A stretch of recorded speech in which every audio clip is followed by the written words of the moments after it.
I'm Laura Den Dulk. I'm a professor in public administration here at Erasmus University in the field of work organization and work-life issues.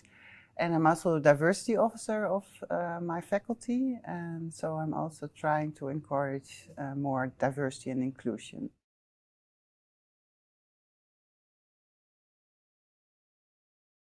When I look back at my own study time when I started here at Erasmus, by the way, many years ago, I studied sociology here. And when I came, I was a first generation.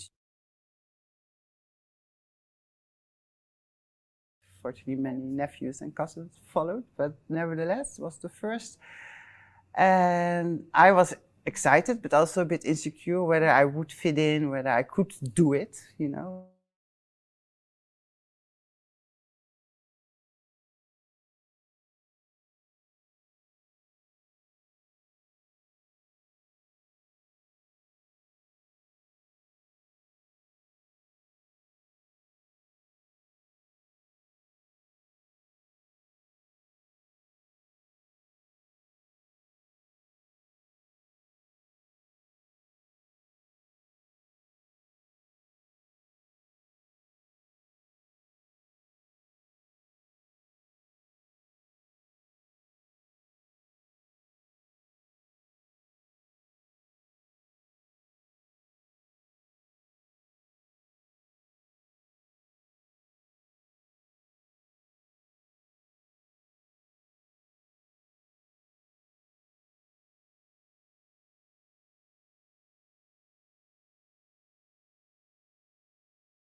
Um,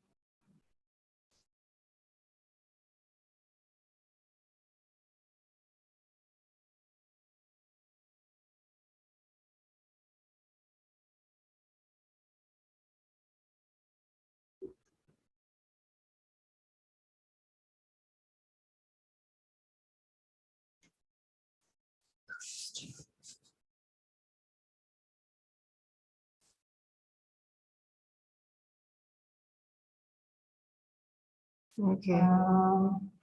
Mhm.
I'm Laura Den Dulk. I'm a professor in public administration here at Erasmus University in the field of work organization and work-life issues.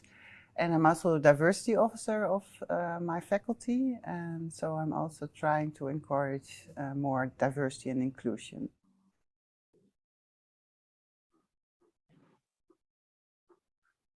When I look back at my own study time when I started here at Erasmus, by the way, many years ago, I studied sociology here, and when I came, I was a first generation student, so the first in my family to go to university. And after that, fortunately, many nephews and cousins followed, but nevertheless, was the first. And I was excited, but also a bit insecure whether I would fit in, whether I could do it, you know, kind of, can I really be able to complete university study?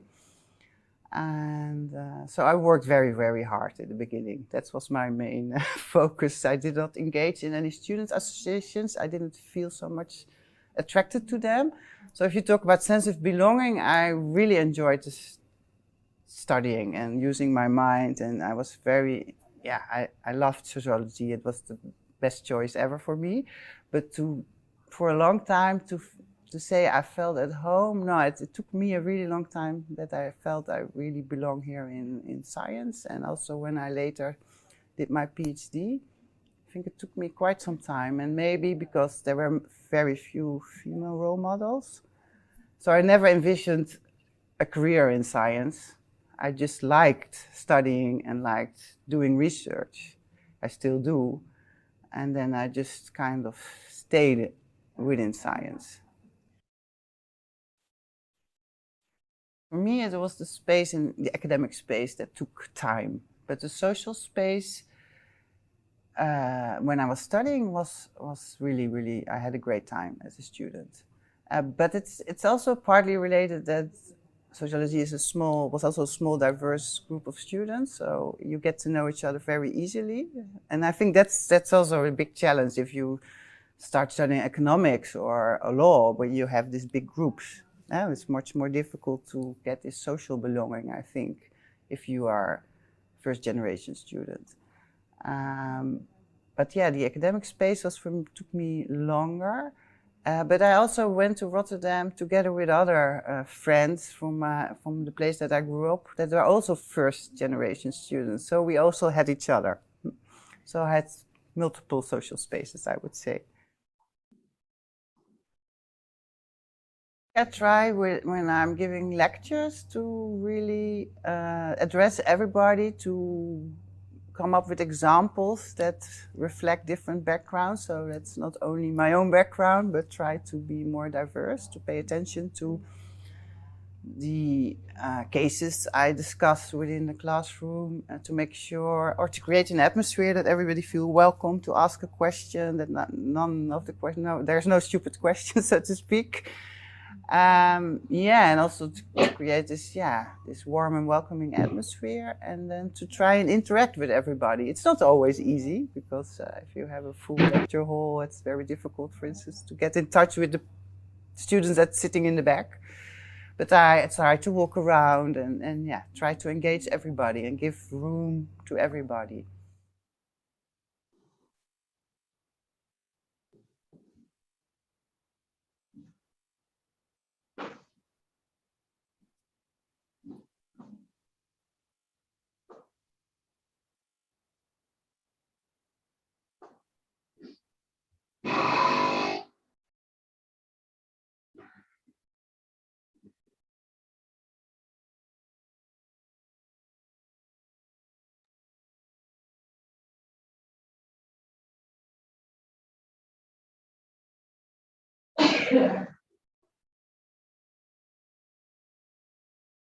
Hello, my name is Mariana. I'm 21 years and I'm currently studying at the University of Porto, more specifically in Faculty of Psychology and Educational Sciences. I was the first person in my closest family to go to the college.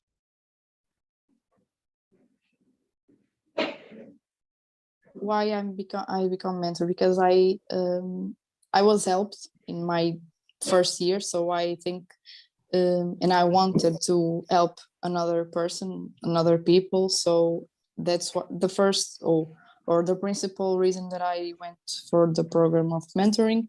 But then, as I was saying, the COVID entered in our lives, and I didn't do much as a mentor physically. Also, I mean, in faculty of all of the dynamics we used to do, um, that was a bit forgotten by all of us, but we tried, and me and my colleagues, we tried to make all of the events that we used to do online, like Christmas, or our meetings that we used to do also in person. We do it all online, and it was fantastic. I was afraid to not like, and the people will not like this, but it was fine, and we have all great feedback. So my experience as a mentoring, I thought at the time that I wouldn't become a mentor because I don't have time for me. So I wouldn't take time for others. But one person told me that there always time for anything. If you can organize your life to do all the things you have to do, you can, and you will always be successful. So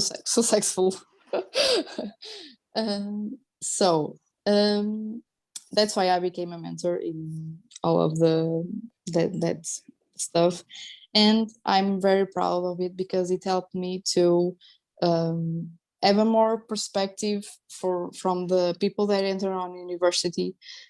Students, international students from Brazil. We have a lot of people from Brazil, and it's incredible to know all of this culture, all of these traditions that we don't know. We don't need to deal with this on our life, but when we are in the college, we can know all of the things, and we can learn everything and a lot of things with the other people, Brazilian, not Brazilian, Portuguese. There are always something to learn, and the mentor program that we became to do it's all of this. And I think it's the principal thing that I think it's on this program. It's overall it's learning, and it for me, because of my area, educational science, I think that it is the first and the most important thing, because we are always learning, and the mentoring, it's one of the ways of learning that I like most. So yeah, I think that's my story.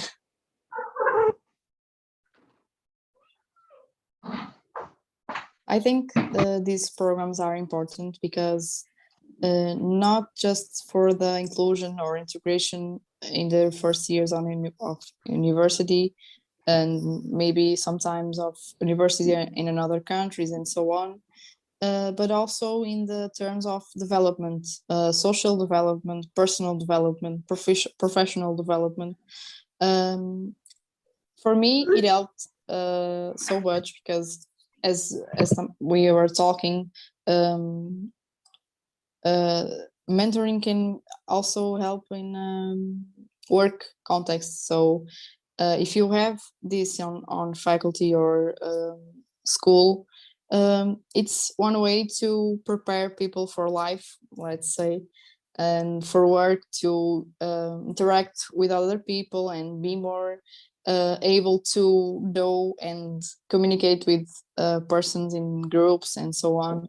That's why I think that mentoring is important, and all of the levels, social, personal, and professional, because we have a more open mind, I think, and we can relate more with people internationally and nationally. So I think it's very nice to have these programs all over the world.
Good morning to you all. I would like to welcome you to the I Belong Project Multiplier event. This is the second multiplier event this year. We organized one before in April. This time the multiplier event is dedicated to knowledge transfers. So that's why we decided to organize this one around scaling up for equity, lessons from I Belong to improve diversity, belonging, and success. I am Sofia Marques da Silva. I am from the Center for Research and Intervention in Education, from the Faculty of Psychology and Educational Sciences, from the University of Porto. And together with Sara Faria and Alexandra Doroftei, we are from the local organizing group. The three of us, together with the general I Belong team, we would like to welcome you to a day of discussion and reflection about the I Belong project intellectual outputs. I will give you some more information about today later, but for now I would like to ask my colleague and the Vice Dean of our research center, Professor Amélia Lopes, who nicely joined us in this opening session to also welcome us all. Amélia, please.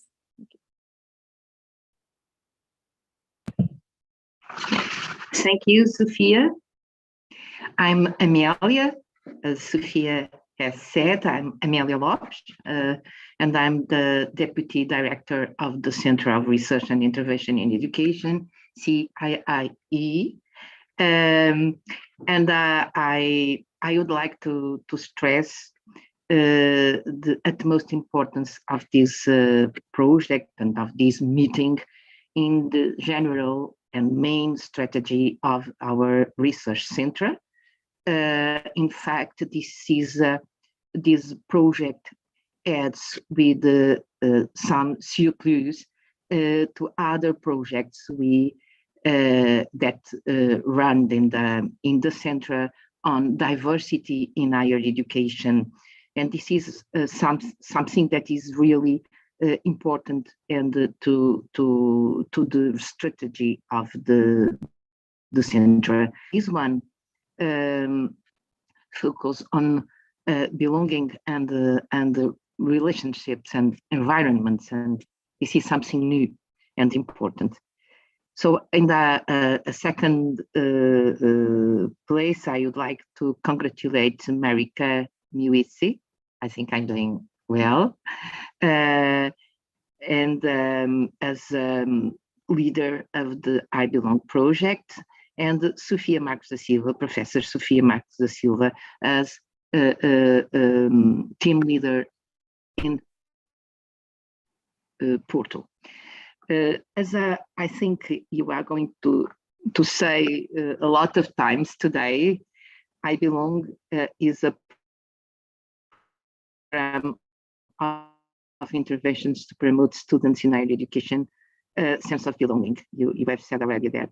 And it is said in the project website that it aims at improving the experiences and outcomes of students from diverse backgrounds through creating a more inclusive learning or more inclusive learning environments in higher education.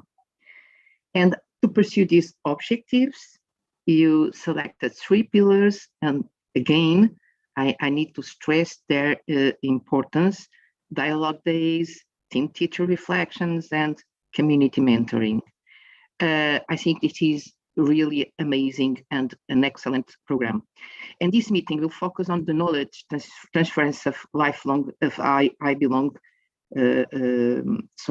project results. It's, I think, I don't know if are only intellectual outcomes, but learning insights and probably some materials. And I think this is also very, very important. We have developed in Portugal, in Porto, and internationally in Europe, a lot of Erasmus+ projects, and mostly those focusing diversity in higher education and inclusion have really a big set of proposals, activities, materials, strategies with high quality and almost ready to be used. But they need to be really disseminated. So it is really important to discuss how to do that and how to put universities using these activities and materials that were conceived within it. Indeed, I think this is really important because universities need to change a way of changing or trying to change or to improve that usually and is still stressing the technical pedagogical dimension. And I think we need to change or to replace this by a social pedagogical emphasis and the social pedagogical training. And I think these projects have, and this project has a lot of ideas and activities, strategies really important to be shared. So I hope this meeting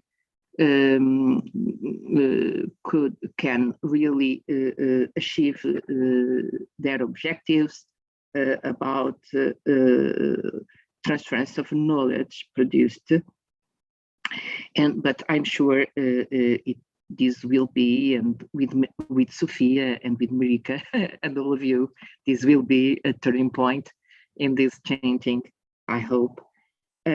So I need to finish saying that I wish you a great working day. Okay, thank you. Thank you, Professor Amelia.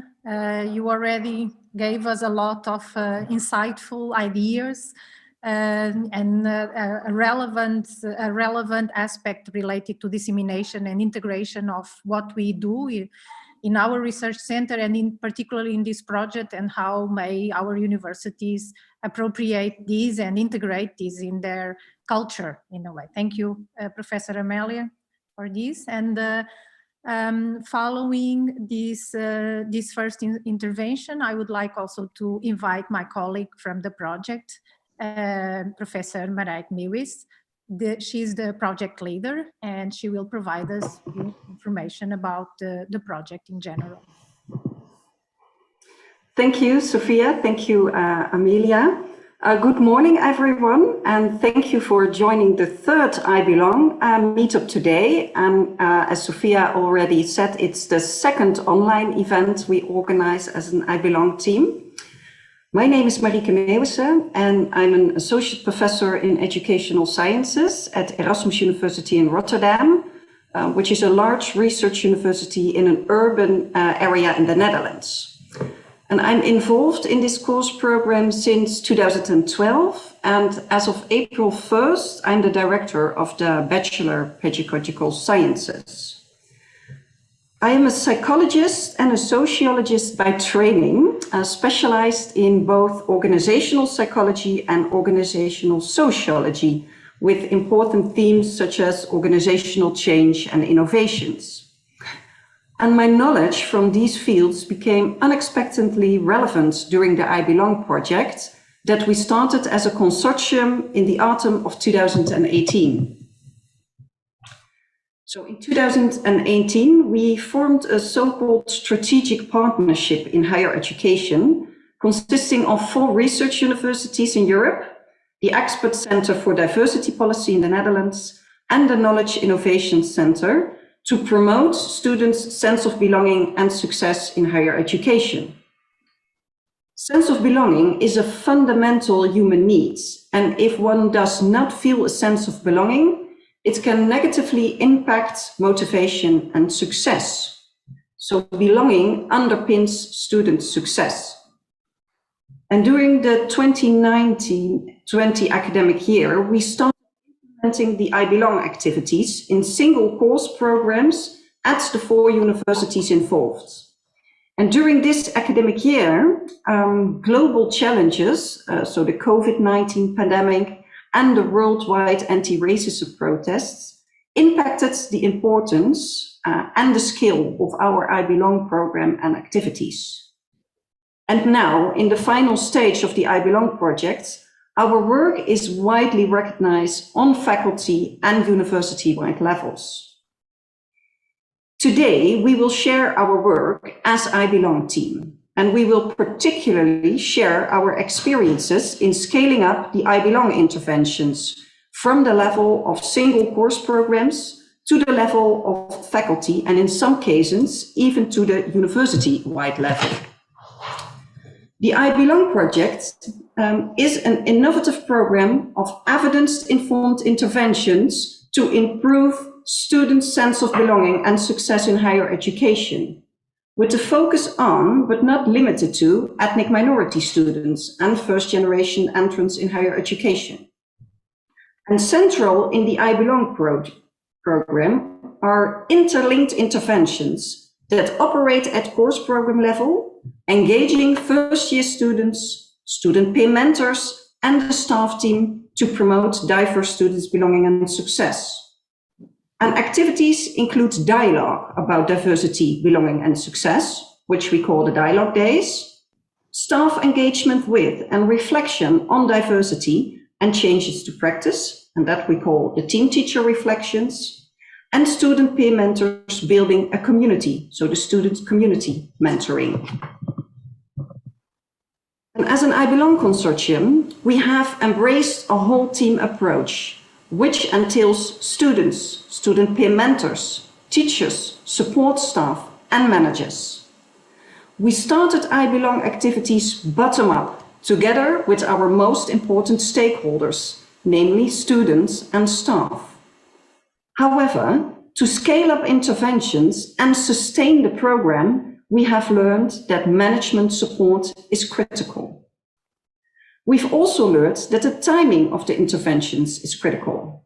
You really need to start promoting belonging right at the beginning of the academic year when first-year students enroll. And it's very important to continue conversations and activities throughout the academic year. And interventions should be embedded in the curriculum to create impact and to guarantee continuation.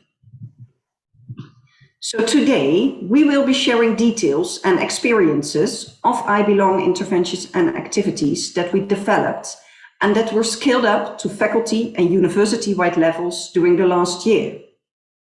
And we invite and encourage you all to share your experiences and actively participate in activities and discussions in the chat and during the polls.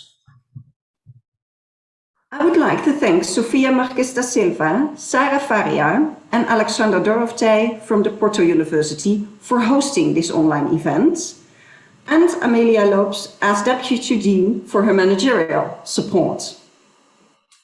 I would also like to thank our colleagues from the I Belong team for their support and contributions in preparing and organizing the event. But today's event cannot succeed without the active participation and contribution of our students, student mentors, and staff. So I very much thank them all for our whole team approach. Enjoy today.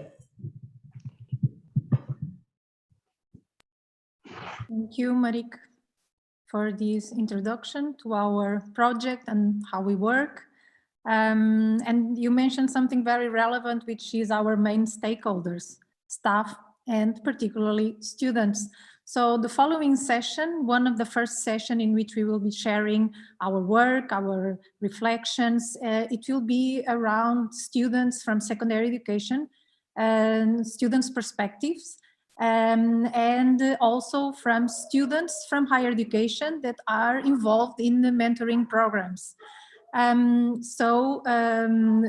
program today will start now with that session, follow after a brief break with our presentations of the intellectual outputs of the programs and comments from colleagues from other universities. So we will be having universities that are not project partners listen to us and participating and making comments, as university from South Africa, from Kenya, from Brazil, and also students from those places will be chatting with us today. And we will also have an IT company also trying to discuss how they see our intellectual outputs as valuable and transferable for an IT company context. So we will be discussing about diversity, about inclusion, and we hope that all of these makes sense also to you and to your institutions. As you can see in the website, you will have along the day different pools for you to answer and to give us your perspective around topics related to the sessions. And well, we will now go for the second session. This, as I was saying, this session that follows the opening session, it will be around students' expectations and students' agency as valuable actors, social actors in promoting in their own context, either in formal education or in other contexts, as relevant actors, social actors in promoting inclusion and also creating comfortable environments in their social context in which they are participating. So in this session, we will have the participation, and I think that almost all of them are already here, I think. So just to provide you an overview about the diversity of students that we have here today in this panel, we have Maggie Wackling from Archbishop Holgate School, future students of Kappa College in New York, United Kingdom. Franziska Bock from the Evangelist Gymnasium Northern, Lower Saxony, Germany. Nurkan Simsek, secondary education student, future students of bachelor's program at Erasmus University Rotterdam in the Netherlands. Amu Athian from St. Michael Secondary School in Mukuru, Nairobi, future students of Bachelor of Arts in Communications and School of Humanities and Social Sciences at Strathmore University, Kenya.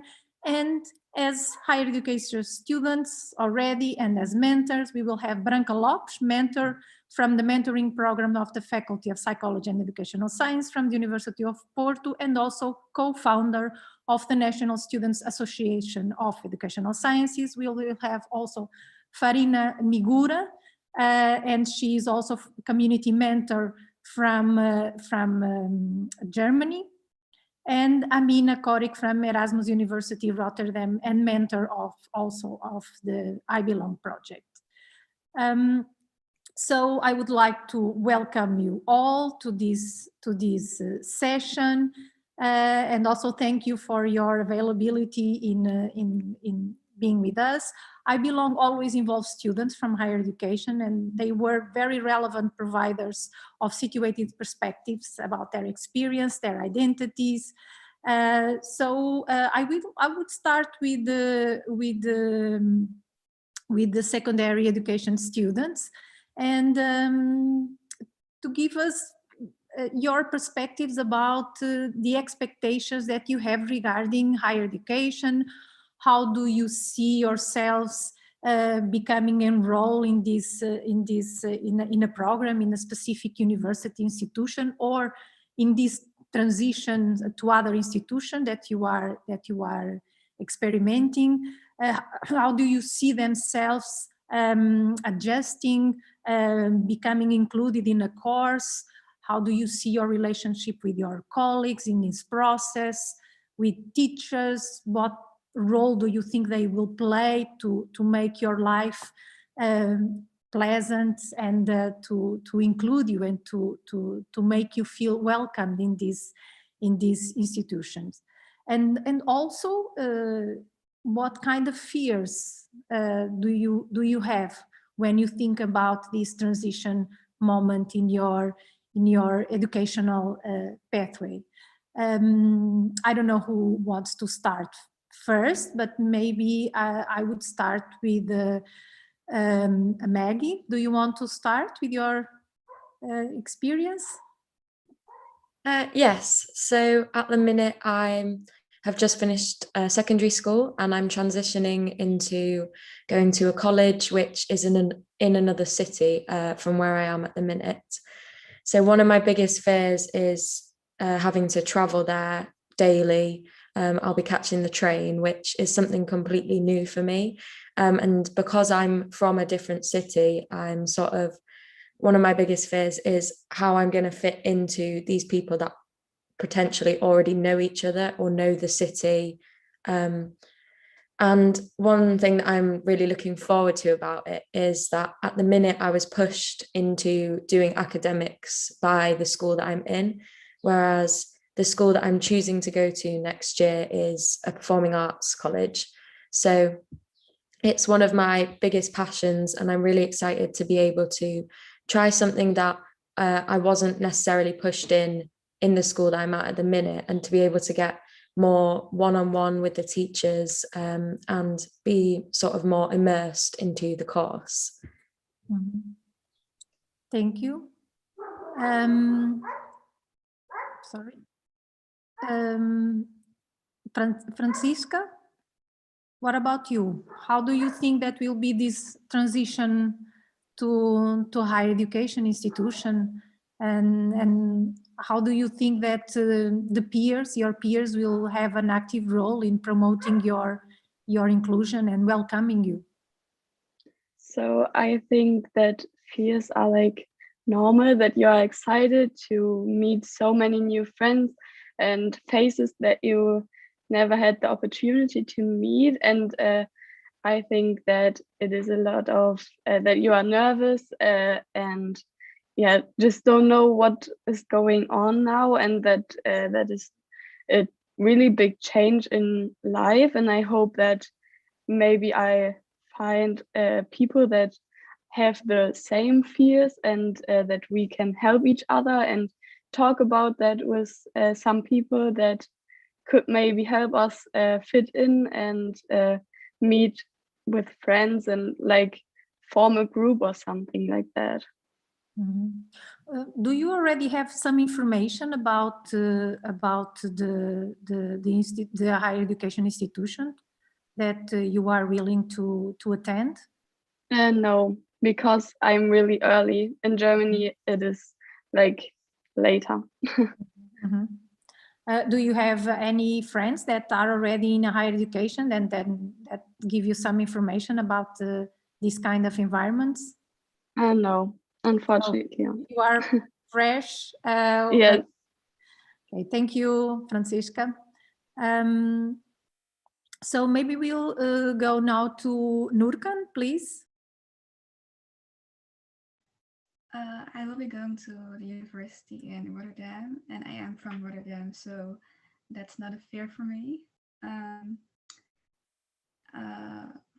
don't really have expectations on, school, because I kind of want to start with an open, fresh mind and just see what I will be going into. But I do fear that I maybe won't be able to keep up with the amount of schoolwork or with the level of the classes. Mm-hmm. What about you, the study program? Do you already did some research regarding what you are going to study? Yes, I did look at the courses and they do seem interesting. So I am glad I chose that study. Mm-hmm. Thank you. And now, Amu, what are your expectations?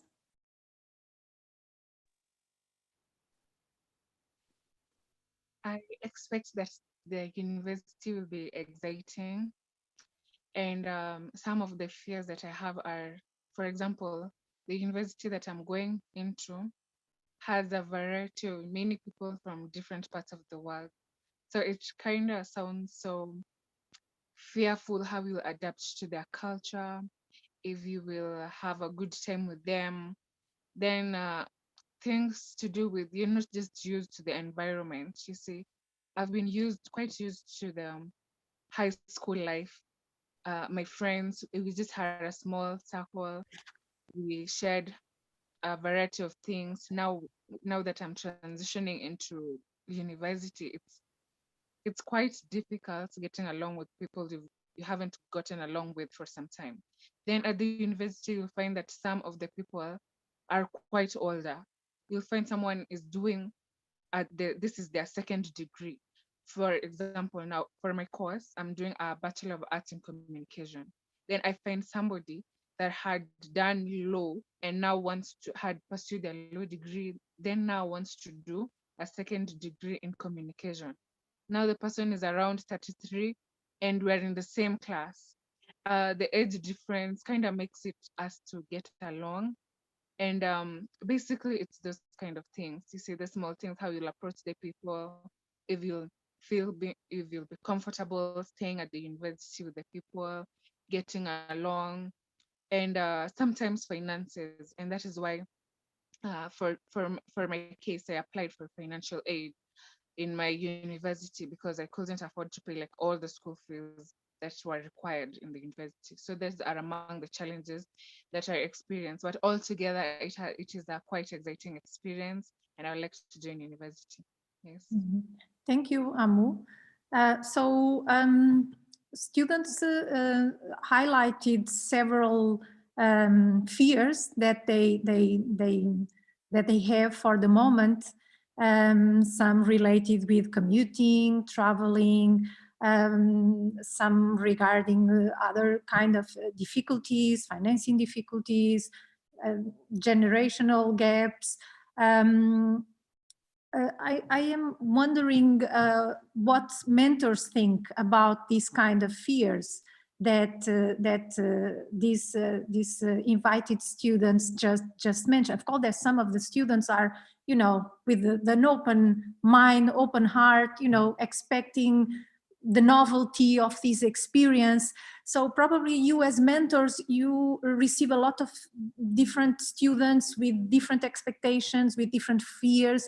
How do you deal with these kind of issues? Because you probably have different strategies to deal with this. And how do you detect, how do you see what's going on? Because some students might be more might voice more their fears and expectations, and others might be more shy, more quiet. So how do you deal with these different challenges that you have as mentors? I don't know, maybe Branka could be the first one to go. Yes. I think that I was there too, because I'm the first generation in my family in higher education. So I also had this fear of not being integrated in the at university because I was also alone. My friends did not go to higher education. They stayed at secondary education, but I had a mentor too, so it was a really good help to calm me down. But with my mentees, I also had a mentee that had difficult financially, and she was far away, so she needed a bedroom. And for the time that she didn't have one, I said, you can stay in my place until you find one. So we were talking with other colleagues, other mentors, other mentees, and see if someone has a bedroom to rent, because it's always a help, and we can talk with our friends and find a solution, because the first year at university is really scary for many people. It's all a new experience. If we can have 18 years old, we can have 40 years old. no matter what, it's always a new experience, and the fears are normal. They are normal. They make part, I would say. And I think that maybe the shy people that won't find you and will not talk to you, maybe you can not make pressure, but making pressure, you know. With my mentees that are more shy, I try not to every day send them a message, but once a week, once a month, maybe, and see if they need something academically or not. Because during a pandemic, it's really difficult to stay tuned to everyone, because we are so tired of technologies, and being with a personally with someone is really difficult too, because we are afraid to be sick, right? But I try to make contact with them.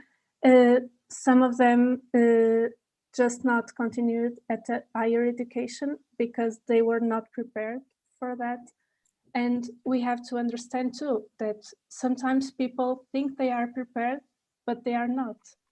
And I give my support, and I continue to talk with them, see if they need something too, even if they are not in our faculty.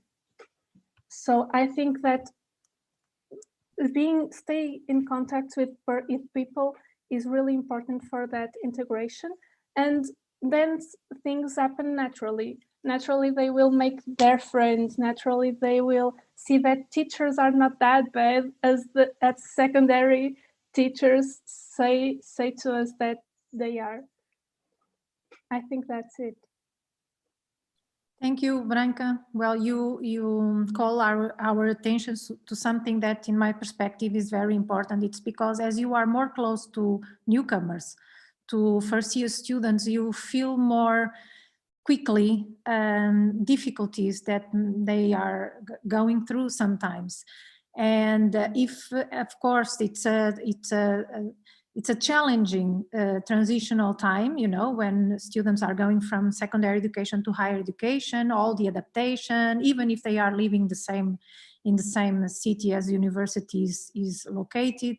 But of course, there are a few specificities that you as mentors that are so close to students that feel more quickly, and you are, well, very relevant mediators as well to provide, for example, the study programs department with information that probably as teachers and are not so aware of. And of course that you raise another problem, which is, well, in disruptive times as we went through this past year, of course that, you know, different layers of challenges came in the way. Well, I don't know, Farina, do you think the same? How in what way old challenges disappeared and new challenge came with the pandemic, and how did you adapted the strategies in the mentoring program to face these troubles that Branca also mentioned? Yeah, I would definitely agree with Branca that there are different challenges that we experienced during the pandemic. And as Franziska and Branca both already said, there are fears, and those fears are normal, but it's so important to communicate about those things. And well, a communication is always a lot easier when you see each other in person. And yeah, so we as community mentors, we try to improve the communication between the new students, the first year students. And well, what I also find challenging is to stay connected among us community mentors, because we are in the same situation of the pandemic, of the coronavirus. So, but yeah, and I think the communication among us is kind of built a base for the community mentoring program. But I think my fellow students think the same, that communication is very important, and so we try to apply this, and we try to organize some socials, well, digital based socials, but we try to do that, and we try to connect the first year students with each other. We try to connect with them, and my opinion was, or my point of view is that those socials we made helped a lot with dealing with any problems, because then we talked about anything, and yeah, those problems were solved. Thank you very much. So Amina, do you feel the same as your fellow mentor colleagues in this, you know, a kind of innovative way of getting closer to students, and the issue of communication even among mentors, the mentors community? This kind of, you know, this kind of work was one of the issues that attracted you to become a mentor? Were you expecting this kind of mediation in this experience? Like between the mentors or with the mentees? With the mentees. Yeah, well, when I started studying at Erasmus, I already had 1 year, like 5 years before. I already studied there, so I already knew the place, and I knew how important it was to know the surroundings, because in Rotterdam, most of the students are not from Rotterdam. So what I would do in the first year, like 2 years ago, I would take my mentee and I would just go on a tour, and we would just walk past the buildings, and I will tell her where students can study. For example, the psychology students sit in a different building than the law students, so you can just find your own type of students, if I can say it like that. So you can sit with them, study with them, and it will actually help them like break the ice, because then they're not all alone, and alone at the campus and alone studying. Then they have like kind of a buddy that shows them around. And like what Amu said before with the age gap, it's like when I started studying, like my first year, there was I was 24, 25 years old. I had students that were 18 years old, and there was also a man who was like 53 years old, and we were all together like in the first year. And at first it sounds really like scary and like, oh, what is he doing here, and what are like the age differences are so weird. But like after 1 month or something, you just get to know everybody, and you just realize like everybody's there to learn, and everybody actually has the same fears, they just don't speak it up. And I think that's what Farina also said. It's very important to have the communication, because at the end of the day, you will recognize so many fears that you have as a new student. Other people have it too, but they just don't speak up about it. So I think, like Farina said, the communication, like that's key in this kind of situation, because as soon as you get to know the other students and stuff like that, you can see like it's actually not that scary. And we also tried that, like I think in the first year, because then I knew more mentors than I know this year. We tried to meet up at the end of the school year, or at first at the half, but then Corona came, so we weren't able to do that. But we actually wanted to meet like with all the mentors and all the mentees together, so that would like help the mentors to meet each other, and like what Farina said with the communication, and the mentees would be like feel more at ease because they would know like, okay, I also like, I'm meeting other students, they also have mentors. What are their problems? What difficulties are they facing? And then they can like link up that way too. So it's like a win-win situation for both. But we still weren't able to do all of that because of like, of course, Corona and stuff. But I think from September, they expect in Holland everything to go back to normal. Like everybody's gonna go back to campus again. So I hope we are gonna be able to like get all the students together, all the mentors, and we're gonna bring more faculties to the to the I Belong project. So that's good. So I think it's gonna be a good combination and a good mix of everything.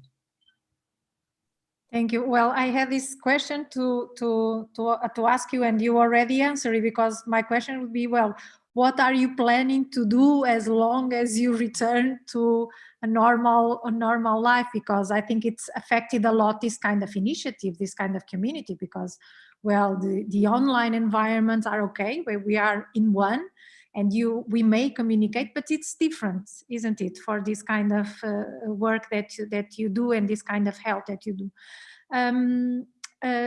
Just a last quick question for you. What other types of support the university provides to first-year students besides the mentoring that you are developing? Is there any kind of other support that that university have as a general university, as a whole? Within my faculty, we have like a student advisor, but most of the times it's like, especially now with Corona, it's very crowded. People like are making appointments all the time. So if, for example, if I want to make an appointment now, I can talk to him in like a month time. So they don't have anybody they can actually directly like talk to, except for the mentors about how they are feeling. They can talk to their tutors or teachers, but they also have to be like very formal with them. So it's not like they can talk and somebody will actually understand them on the same level like us mentors will do, because we were also in the same situation as they were. So we would understand more than I think a student advisor or a tutor or another teacher, I think. So I think it's actually we're kind of like the mentors are actually the only people that can directly help the students and talk about these things and stuff like that. Thank you. So moving back again to students, Megan, how are you preparing yourself to this transition to this new institution? Well, I've already started trying to make some connections with other students that I know are going to be attending that are from the same city as me. So then next year when I'm going to be commuting, I won't be so alone. I'll have someone there with me. And actually this week I'm going to visit the school and do the whole train journey and see what actually happens in the school day. So it doesn't feel so brand new next year because it's a big change. There's a lot less structure and more freedom and independence, which is one thing I was quite nervous about. So I'm making sure that I get a feel for what the day is actually going to look like next year. Mm-hmm. And Maggie, this training is organized by the institution. Yes, it's like an open day for. Okay, that's interesting. Thank you. So, and I move the same question for you. So, how are you preparing and for this new experience? And if I would like to know if secondary education teachers give you some advice to this transition to become it more easier. Yes, actually mine is a very different case because the university that I'm joining, our university was picking us when we were in the second year of high school. So they would train us and they would mentor us and would be going to the university each and every Saturday. And we would attend tuition, we would be shown around the school. and also we'll get to know the lecturers at the university. We were made to feel like most of the life at the university, how it's like. So, and after I was done with high school, they would call us, and now if you achieved the grade to join university, they called us, they talked to us, they showed us around the school. So about the school environment, there's nothing I really fear. It's mostly adapting to the people at the university. But the atmosphere is quite nice. The university, it's quite comfortable. I can maneuver my way around the university because I have been there now I have been mentored there for 2 years before I finished high school, now that I'm joining it. Then it's the difference now is when it comes to the students at the university and now the financial needs.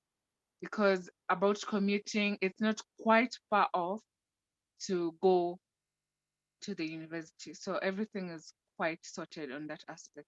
The university had played their role well. Yeah. Thank you. Well, this is an interesting experience. You are already familiar with the environment. So what about you, Francisca?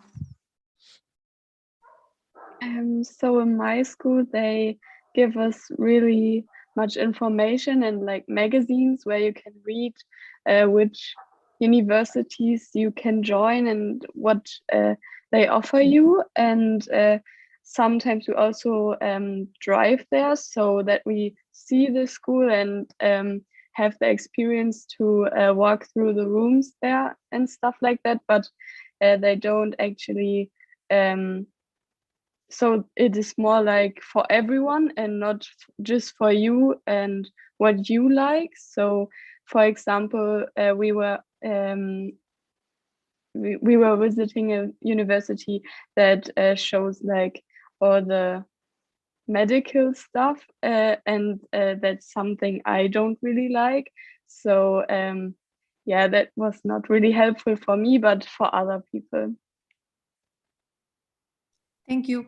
From what you heard from the colleagues that are mentors, also students, but mentors, would you think about joining a mentoring program in the future? Do you see yourself in doing something like that? I think it is really helpful for the first year that you have someone you can talk to and that you get help from. And I think that makes you feel safe and maybe comfortable in that situation when you like don't know what to do or have situations that you before don't have to deal with and that you may just don't know what to do now. And I think that is a really important job they do. Thank you. Nurkan, how are you preparing yourself to higher education? I already know how I have to go to the university because it's just a metro away from me.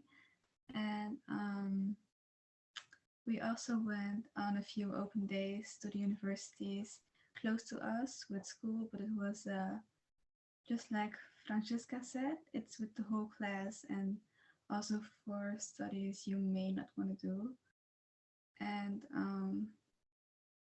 I also signed up for the introduction week of my university. Mm-hmm.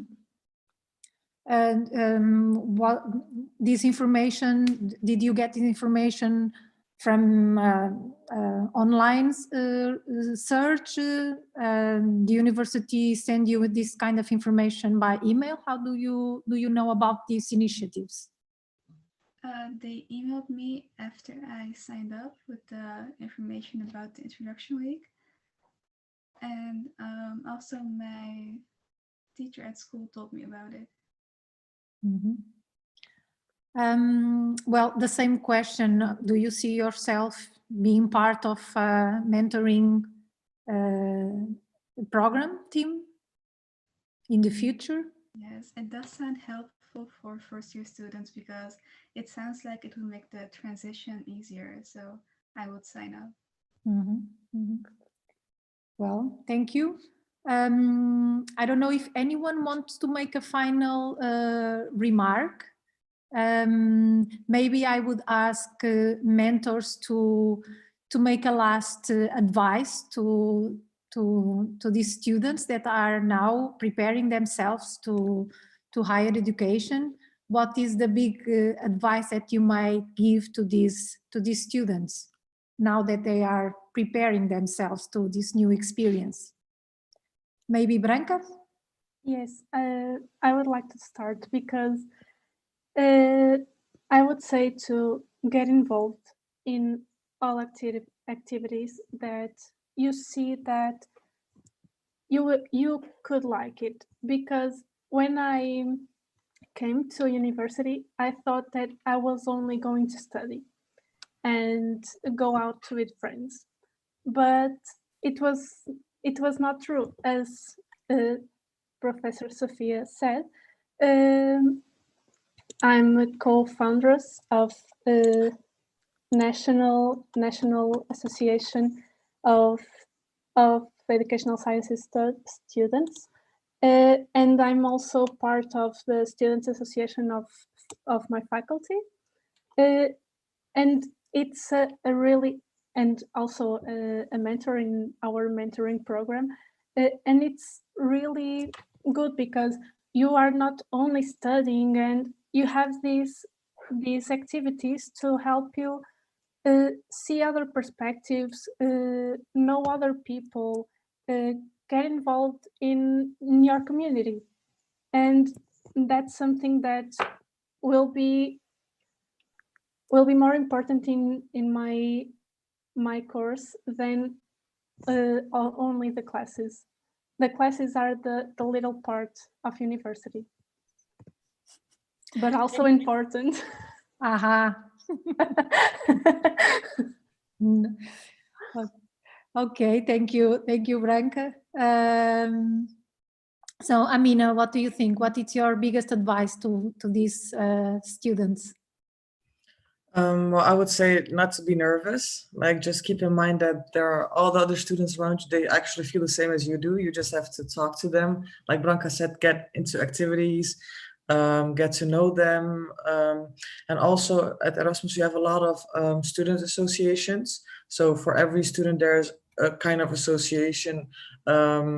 Is it even, it could be a cultural one or a sports society or whatever it is. You can find what suits you most and just join them, and you can actually meet more students if you feel like you have the need to get to know more people, or if you feel scared or whatever. So just know that it's a normal feeling what you're having. We all had it. I had it, like my fellow mentors had it too. Just embrace it, enjoy it, and yeah, learn. Thank you. Amina. Farina? I could just agree with my fellow mentors, what they have been or what they said. It's so normal to be kind of scared of what happens, because it's such a big step that you're going to do, but that's not so bad. So like Amina already said, all your other fellow students feel the same, and maybe if you focus on that bit, then it connects even more. Thank you, Farina, and thank you all for your advices to the students, and also for sharing your experience. I think that we have here a nice portrait of what's going on in universities in different parts of the world.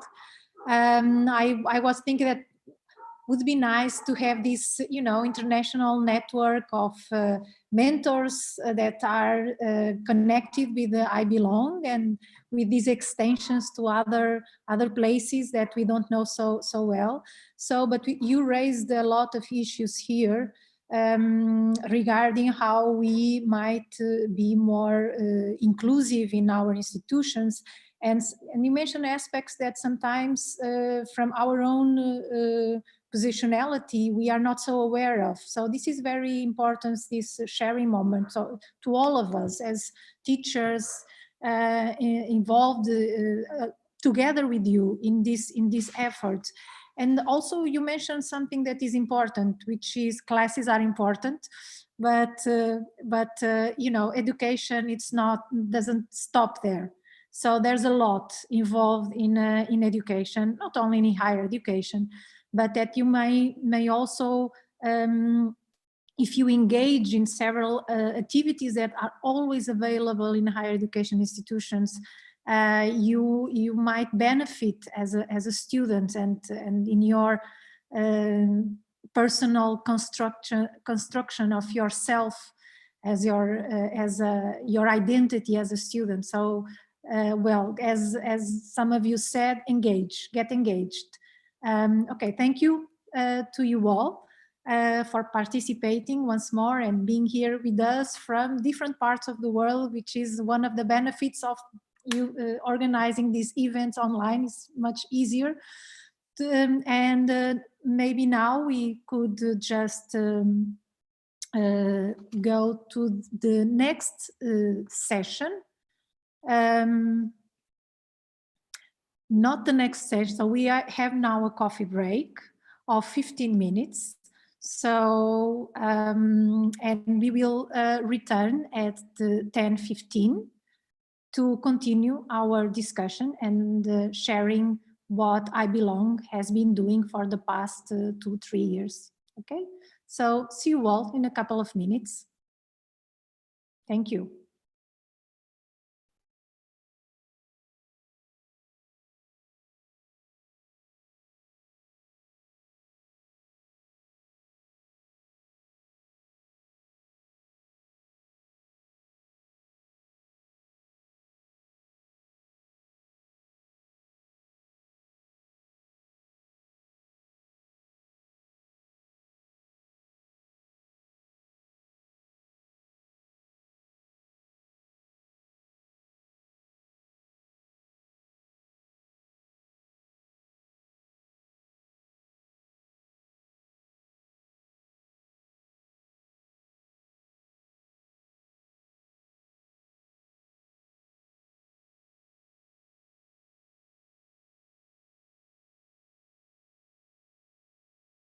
Hello, my name is Mariana. I'm 21 years and I'm currently studying at the University of Porto, more specifically in Faculty of Psychology and Educational Sciences. I was the first person in my closest family to go to the college.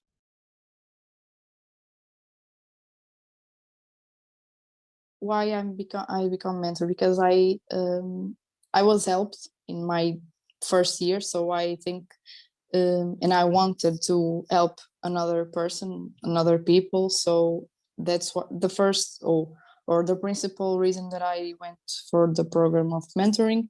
But then, as I was saying, the COVID entered in our lives, and I didn't do much as a mentor physically. Also, I mean, in faculty of all of the dynamics we used to do, that was a bit forgotten by all of us, but we tried, and me and my colleagues, we tried to make all of the events that we used to do online, like Christmas, or our meetings that we used to do also in person.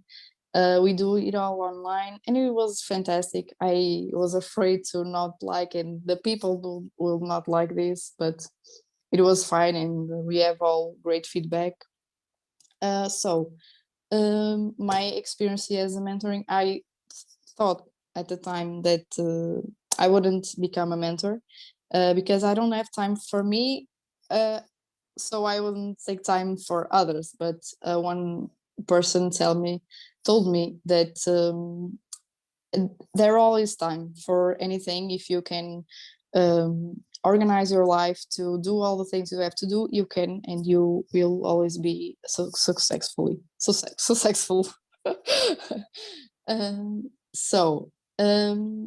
that's why I became a mentor in all of that stuff, and I'm very proud of it because it helped me to have a more perspective from the people that enter on university.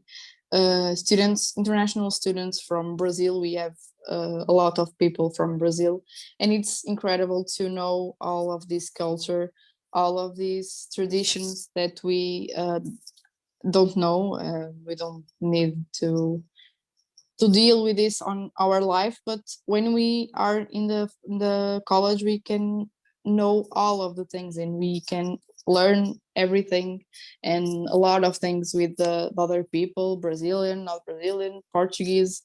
There are always something to learn, and the mentor program that we became to do it's all of this. And I think it's the principal thing that I think it's on this program. It's overall it's learning, and it for me, because of my area, educational science, I think that it is first and the most important thing, because we are always learning, and the mentoring, it's one of the ways of learning that I like most. So yeah, I think that's my story.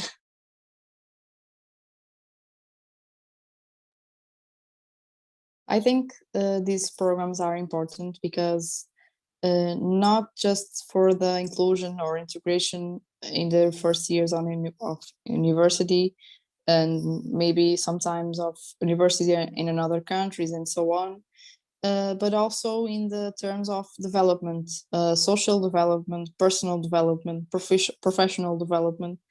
For me, it helped so much because as we were talking, mentoring can also help in work context. So if you have this on faculty or school, it's one way to prepare people for life, let's say, and for work, to interact with other people and be more able to know and communicate with persons in groups and so on.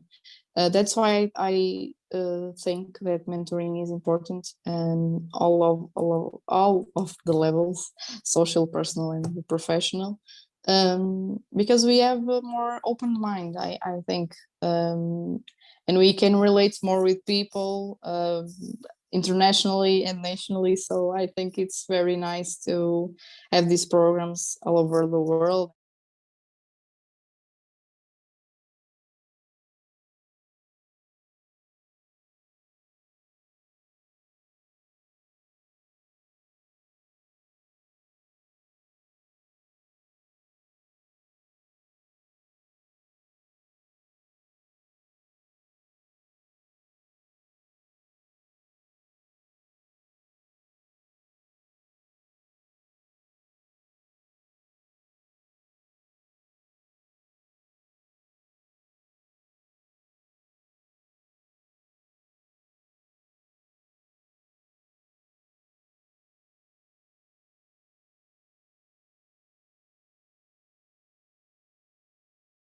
I'm Professor Liz Thomas, and I work at Edge Hill University in the UK in the Faculty of Education.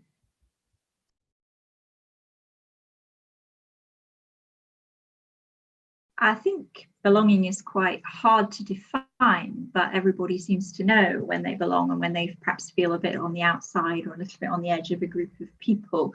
But it's really, it seems to me, a feeling or how you perceive an experience. And so belonging has proven in the work that I've been doing to be really important to people's experience of higher education, whether it's working or studying, and more widely other parts of their life.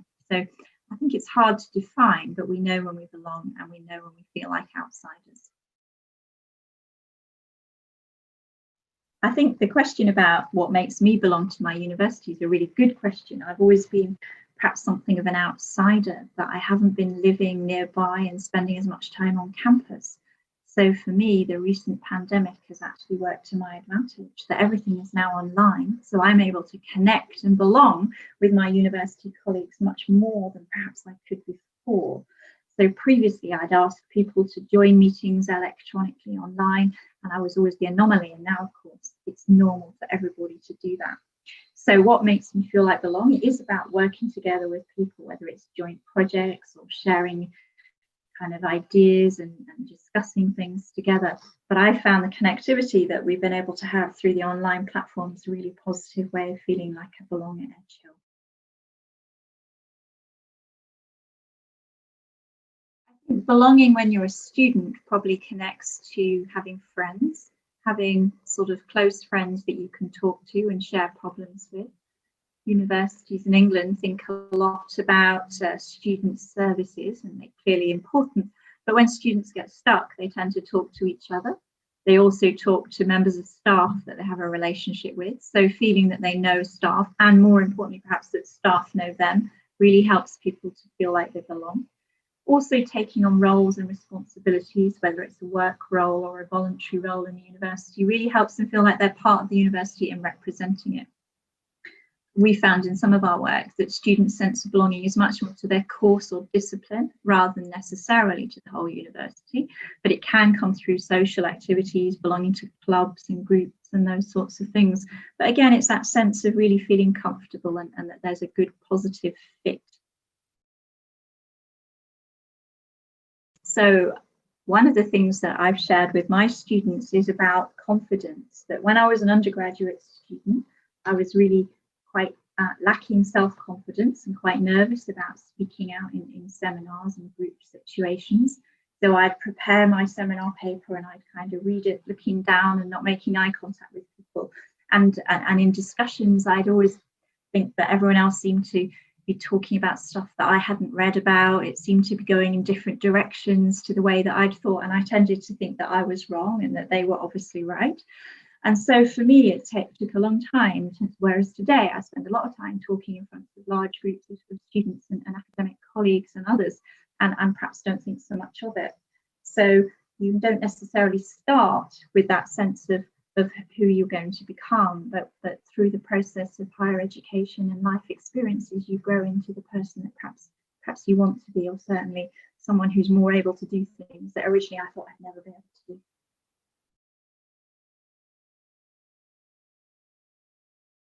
When I started researching student retention and success, we were looking at specific interventions and whether they worked and what helped to make them work.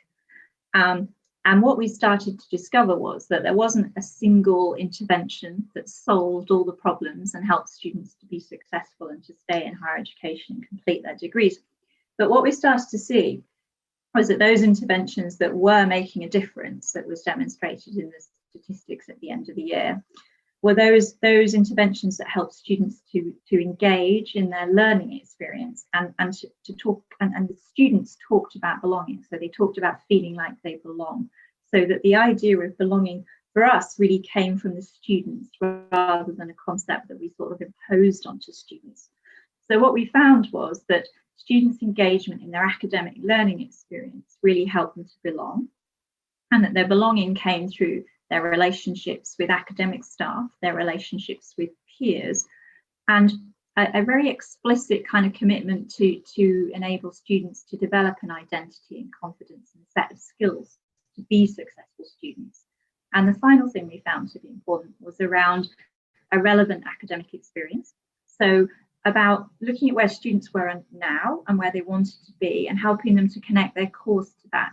So, for example, we found a lot of first generation entrants with studying things like business studies because it sounded very vocational.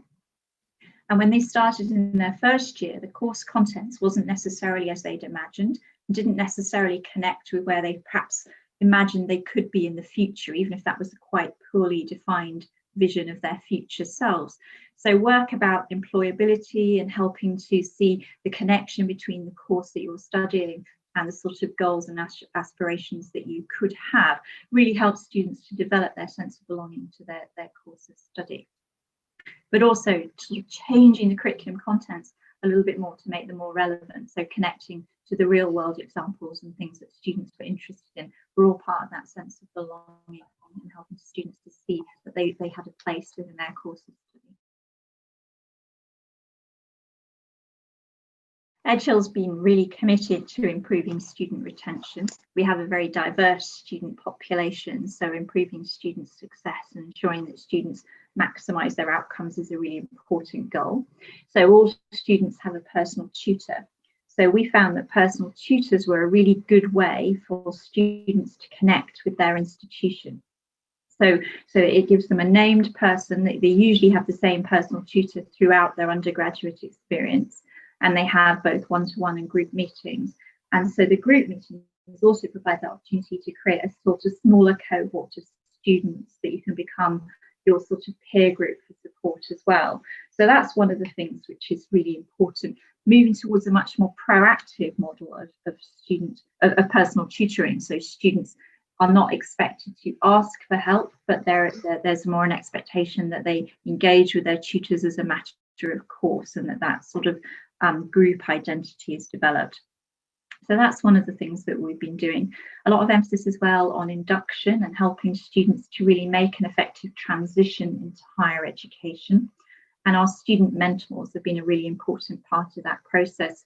So kind of creating a bridge between the new students and perhaps the university staff and course teams, and an informal person that people can go to ask questions and to guide them through some of the informal knowledge about how a university works.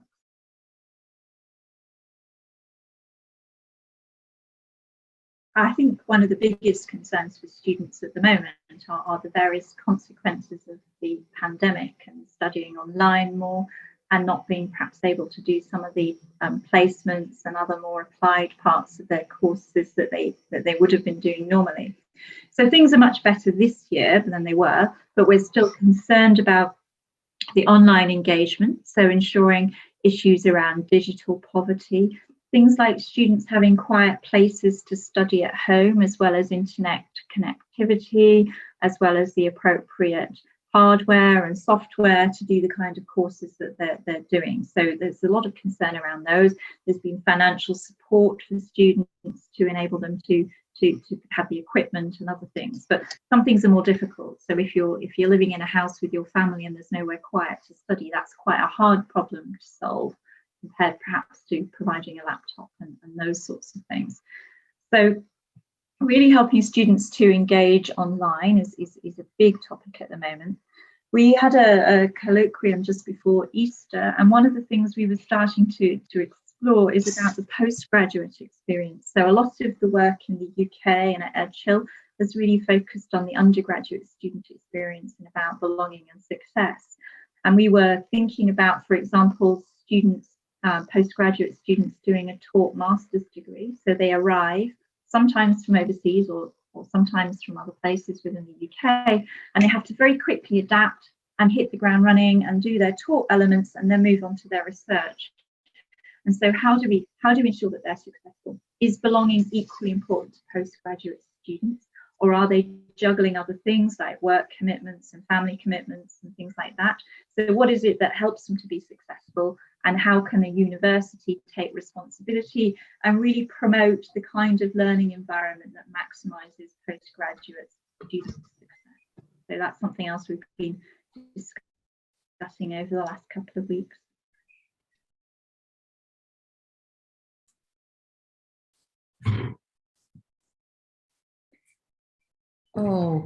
Okay. Good morning. Yes. Good morning, everybody. My name is Mary Tupan, and I'm the director of the Center for Diversity Policy in The Hague in the Netherlands. And I am moderating this coming session, and this session is about scaling up I Belong products and toolkits. And for this session, we have 4 partners from the different universities that have been developing the intellectual outputs. And we have 2 guests from the Global South. Eliana Amaral, she's a professor at the Medical School of the University of Campinas, Unicamp, and a member of the State Council on Education for Sao Paulo, Brazil. And we have Mr. Kevin Muchemi, Financial Aid Manager at Strathmore University at the Students' Financial Aid Office in Kenya. And so the plan is that we start with the 4 partner members, and after that, and they will present for about 15 minutes. After that, we have each of our guests to present and reflect on the outcomes of I Belong, each 10 minutes, and then hopefully you as an audience will join us in the conversation as well. And I am the 4 partner panel members are Liz Thomas. She's professor at the Faculty of Education at Edgehill University. Marieke Meeuwissen, you already heard her. She's associate professor Educational Sciences and director of the Bachelor Pedagogical Sciences at the Erasmus University in Rotterdam, and also the project leader of the I Belong project. Miriam Lutze, she's associate professor at Rostock University, previously also part of the I Belong project team for the University of Osnabrück. And Sofia Marques da Silva, the host for today. You already met her. She's the principal researcher and associate professor at the Faculty of Psychology and Education Sciences at this university, the University of Porto. So I wanted to start with giving Liz the floor. Liz.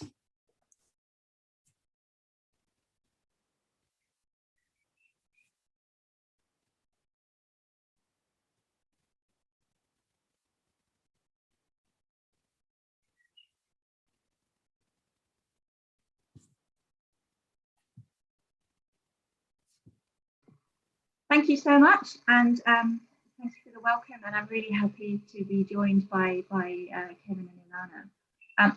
Briefly, I've been asked to say a little bit about the whole programme and then to talk about the first of our intellectual outputs, which are the dialogue days. And the I Belong project is an innovative programme of interventions which are interconnected and are developed to improve students' sense of belonging and to improve their success in higher education. And as Marieke says, we started working together in 2018, and we've been evaluating and exploring what's been working. And so it is unusual, I think, in that it works at course level and it involves students, teachers, and mentors, and really encourages them to work together. So it's not sort of about a hierarchy or them and us, it's about everybody working together. And I think you've probably seen a version of this slide already this morning, that the 3 things are the dialogue days, and I'll talk a little bit more about those. Team teacher reflection, which Marieke will talk a little bit more about, and then about community mentoring, which we'll just cover quite briefly in this session, as we're going to cover in more detail in the session later today. So dialogue days. In the UK, as some of the colleagues here today will know, we have worked quite hard on induction and moved induction away from just activities where students are given information to much more embedded and interactive activities. But the dialogue days take that even further, I think, and really try to facilitate discussion about diversity and belonging with students and staff, and really help the people to feel comfortable talking about these more challenging issues, in a little bit like the way that the first session this morning did, that we're actually talking about people's fears and experiences and how they overcame them. And one of the key things we've done is really encourage staff to share their experiences and to talk about how it hasn't always been straightforward for staff as well as for students.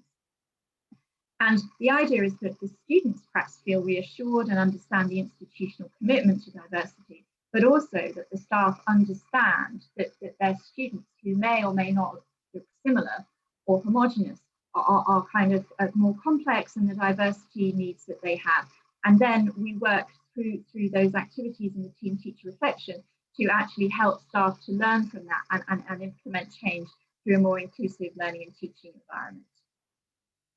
So how do we do it? This is perhaps repeating a little bit what I said, but we very much created a safe space and provided that opportunity to talk about things and share things that people feel comfortable with, and also recognise the strengths and successes that already have in terms of getting that point to be in higher education. And it does really provide those insights. So we were able to encourage students to share some of the things they were concerned about and the ways that staff could support them to be successful. And so staff were able very early on in the academic year to start to get to know their students and to think about how they might be supported better. And so I think this gives students a voice very early on about their issues, and hopefully that's a voice that many of them want to continue kind of using to inform the development of their academic programme, and really dialogue between staff and students continues. And I must say the mentors that we had at Edge Hill have been really important in that process as well. I think I shall hand over now to Marika. Thank you, Liz. I will shortly introduce the team teacher reflections. Well, the team teacher reflections, well, they are mostly collaborative sessions for teams of teachers. And that is also one of the most innovative parts of this activity. So it's about teacher professionalization. And what we oftentimes see is that if teachers, if staff wants to professionalize, it's based on individual needs. And especially in terms of the topic of diversity, inclusion, exclusion. Not all teachers feel the need to do that. So we designed this activity as a team-based activity. So it's entire staff teams from course programs participating in this reflection sessions. And well, the TTR is mostly aimed at making teaching more inclusive and supportive for our diverse students in higher education. And in the team teacher reflection, we offer teams of teachers the tools and the support that is needed to be able to constructively deal with all challenges and questions in diverse classrooms in higher education. How? Yes, thank you, Liz. So how do we do that? Well, first, it's very important that we introduce staff teams of teachers with a vocabulary based on theoretical concepts and frameworks to explore diversity and inclusion in education from different perspectives. So I already named some central concepts such as diversity, inclusion, exclusion, but also the difference between equality and equity, for example. And in the team teacher reflections, we really encourage the staff teams to translate this theory into their daily practice, and also to be involved in engaging conversations about diversity, inclusion and exclusion.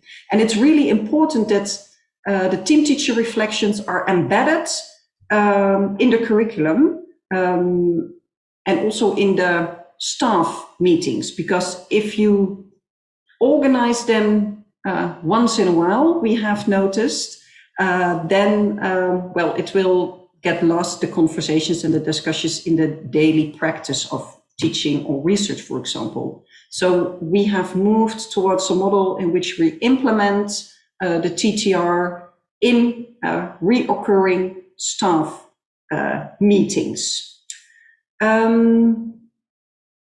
The TTR really allows the teaching staff to improve their skills and also the teaching methods based on student experiences. So we collect student experiences, student stories from, for example, our community mentors, and also from the dialogue days. And that's how you see that our activities are all interrelated.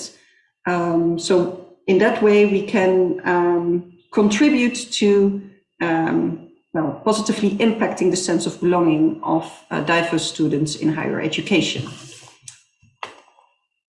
We move on to the third. Thank you, Marike. Yes.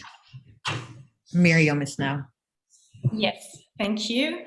So the community mentoring as a component of the #IBelong project is a set of activities to create accessible peer learning communities in higher education. In the community mentoring program, we want to reach first-year students with diverse backgrounds and to create inclusive learning environments to welcome them in higher education institutions. With the mentoring program, we want to strengthen, in a long-term perspective, the sense of belonging for mentees, so for the first-year students, but also for the mentors, because they become aware of their biography, of their learnings in the community mentoring process with their mentees. And so that's why we also strengthen the sense of belonging of the mentors, the benefit for them. And how do we do that? Please. Yes, thank you, Liz. How we do that? We are building social networks between mentors and mentees. So the community mentoring stimulates the students' belonging to social networks and identification with university. So for the incoming students, they get familiar with the higher education context, and also the mentors get aware of the higher education institution where they are in at the moment of the starting process of the mentoring. The community mentoring also develops the new role models by empowering student mentors through self-reflection and coaching. So the mentors get a training to get familiar with the role they have as a mentor, and in this process they also get some activities to get self-reflecting activities and reflect their own biography as a student with their individual background. And the third thing or the third aspect, community mentoring supports collaboration between peer groups. We have a peer-to-peer mentoring approach, so they are on the same level, and they can interrelate with their experiences, and the mentors can exchange about their experiences, and the mentees benefit from these experiences. To get more information about the community mentoring, I would like to invite you to the session this afternoon. So there we will share our experiences by rolling out the community mentoring program in our faculties and universities, and you can get more information in this part of today's conference. Thank you, Miriam. Now, Sophia. Thank you, Mary. So one of the things that the IBelong team decided to do throughout the project was to have a transversal dimension of research in order to monitor how we were working and developing the IOs, and also to have some more situated information to help us in developing the activities and regarding the intellectual outputs. And so we developed a mixed methods research to understand also the sense of belonging of students, how they were living their experiences in higher education, etc. So we decided to organize it in 4 parts. So we had a questionnaire, a survey with students, with 4 scales on interaction, sense of belonging, support, self-efficacy. And at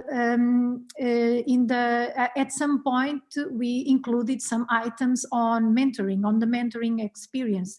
So this questionnaire was delivered every beginning of the school year, and in the end to the same cohort, in order to understand the impact not only of the activities, but mostly about their integration and inclusion in the study program, faculty and university. So we also did a focus group discussion with the first year students, and this focus group discussion was more concerned in collecting information about the decision-making process to go to higher education, the relationship in the faculty with staff, teachers, peers, and within with the context in general, to understand their sense of belonging to these different three dimensions, to the study program, to the faculty, and to the university. And we have here some interesting results among the partners of I Belong.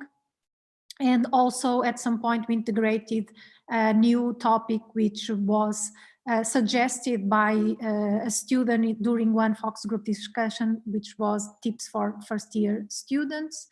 Then we also integrated and fed by the focus group discussion of students, we developed also focus group discussion with teachers. We were here in this focus group concerned with dimensions of diversity that they face in their environment, strategies they already developed to promote sense of belonging and inclusion, barriers that they also face in their institution and with their students, and their perspectives about our activities within I Belong.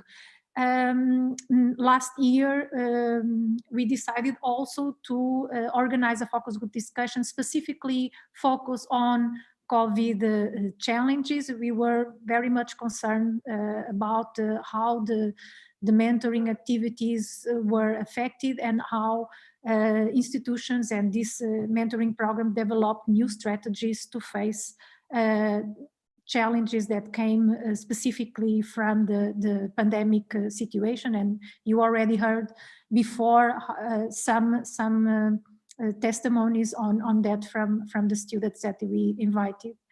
Of course, that this, sorry Liz, these strategies, this research was done by all university partners of I Belong. And in the case of University of Porto, we also transfer this process to another institution, a polytechnic institution, where we pilot the activities of I Belong project. And it was very interesting to see if it's possible to transfer the I Belong activities to another institution. And we also did the survey there and the focus group discussion with the students. So please, thank you. So very quickly, some key messages from this experience doing research along together with the development of the activities is, well, this is not new, of course. The universities are diverse, more and more diverse, and this has impact in how institutions organize themselves to welcome this diversity of students, their specific expectations, and they need to reorganize themselves in order to promote different levels of engagement of these students. Sense of belonging in higher education is a multidimensional phenomenon, a multidimensional concept, is related to a diversity of factors, and we think that intersectionality is relevant to us to continue to develop our activities and to be able to transfer what we learn. Liz, please.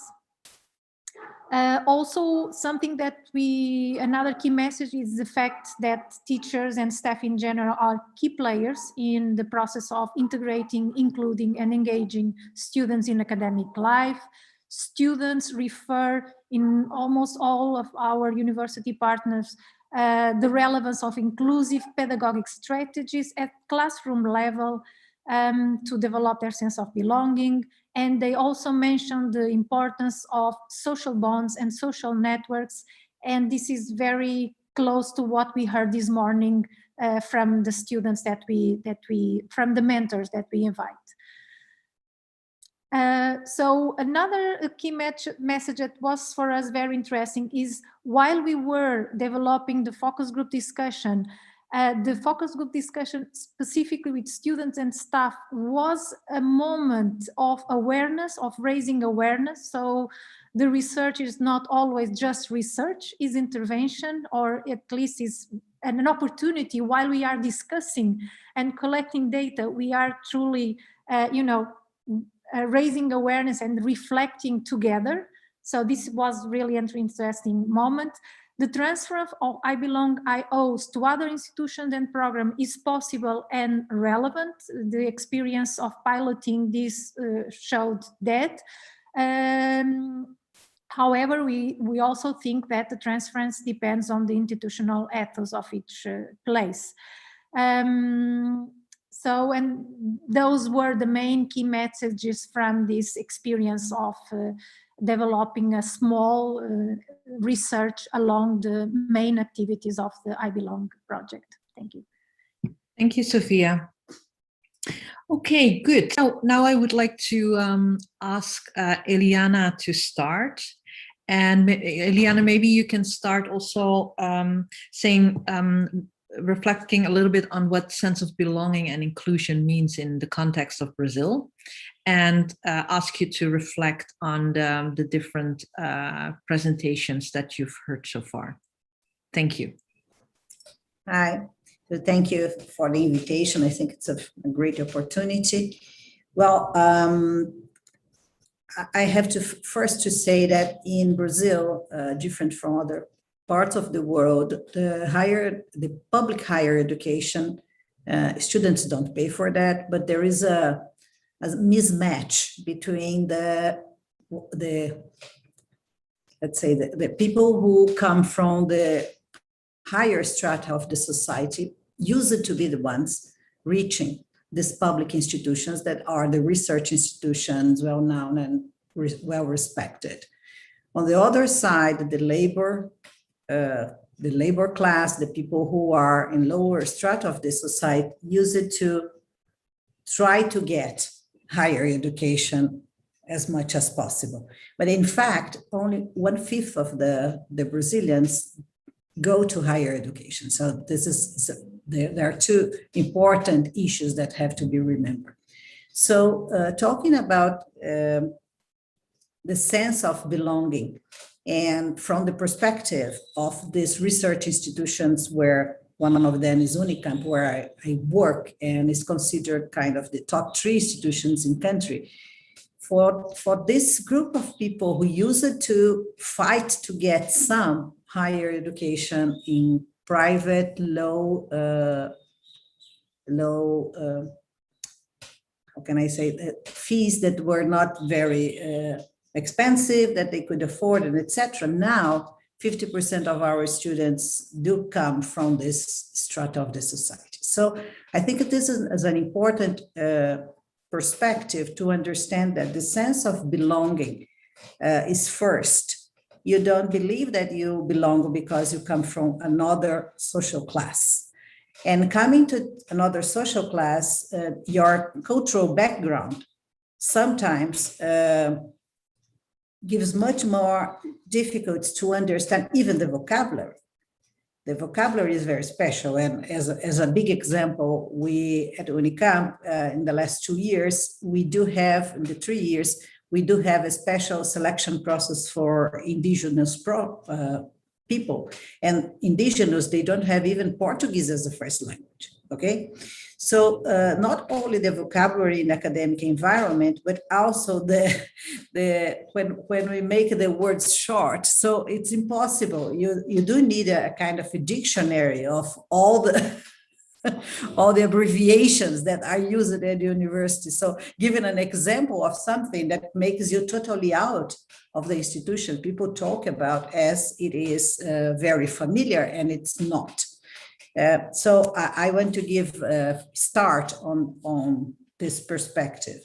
The other issue that needs to give the sense of belonging is to be able to basically understand and follow, even if with difficulties, the initial disciplines and fitting units. And again, what happens is when students, and then from the lower strata of the society or the others, both sides, when they have difficulties, they start to be, to feel that they are not part of this world.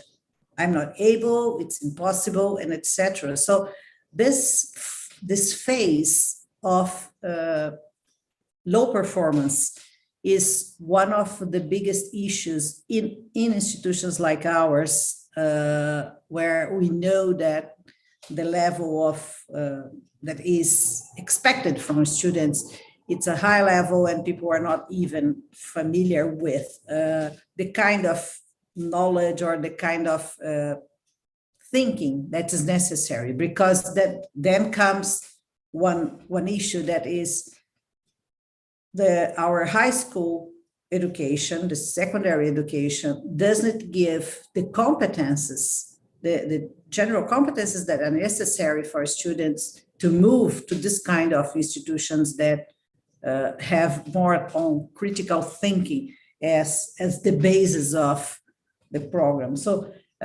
these are very important issues. And also the sense of belonging comes when students are recognized by their peers.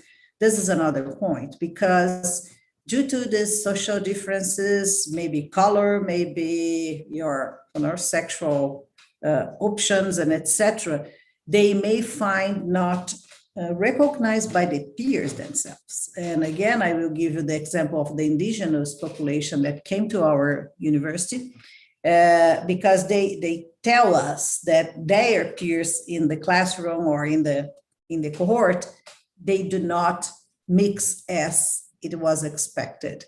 So I wanted to start from this perspective, and the institution has responsibility to work with that. But yes, each one is each one and has a history, and we have to listen to that. Thank you so much, Eliana.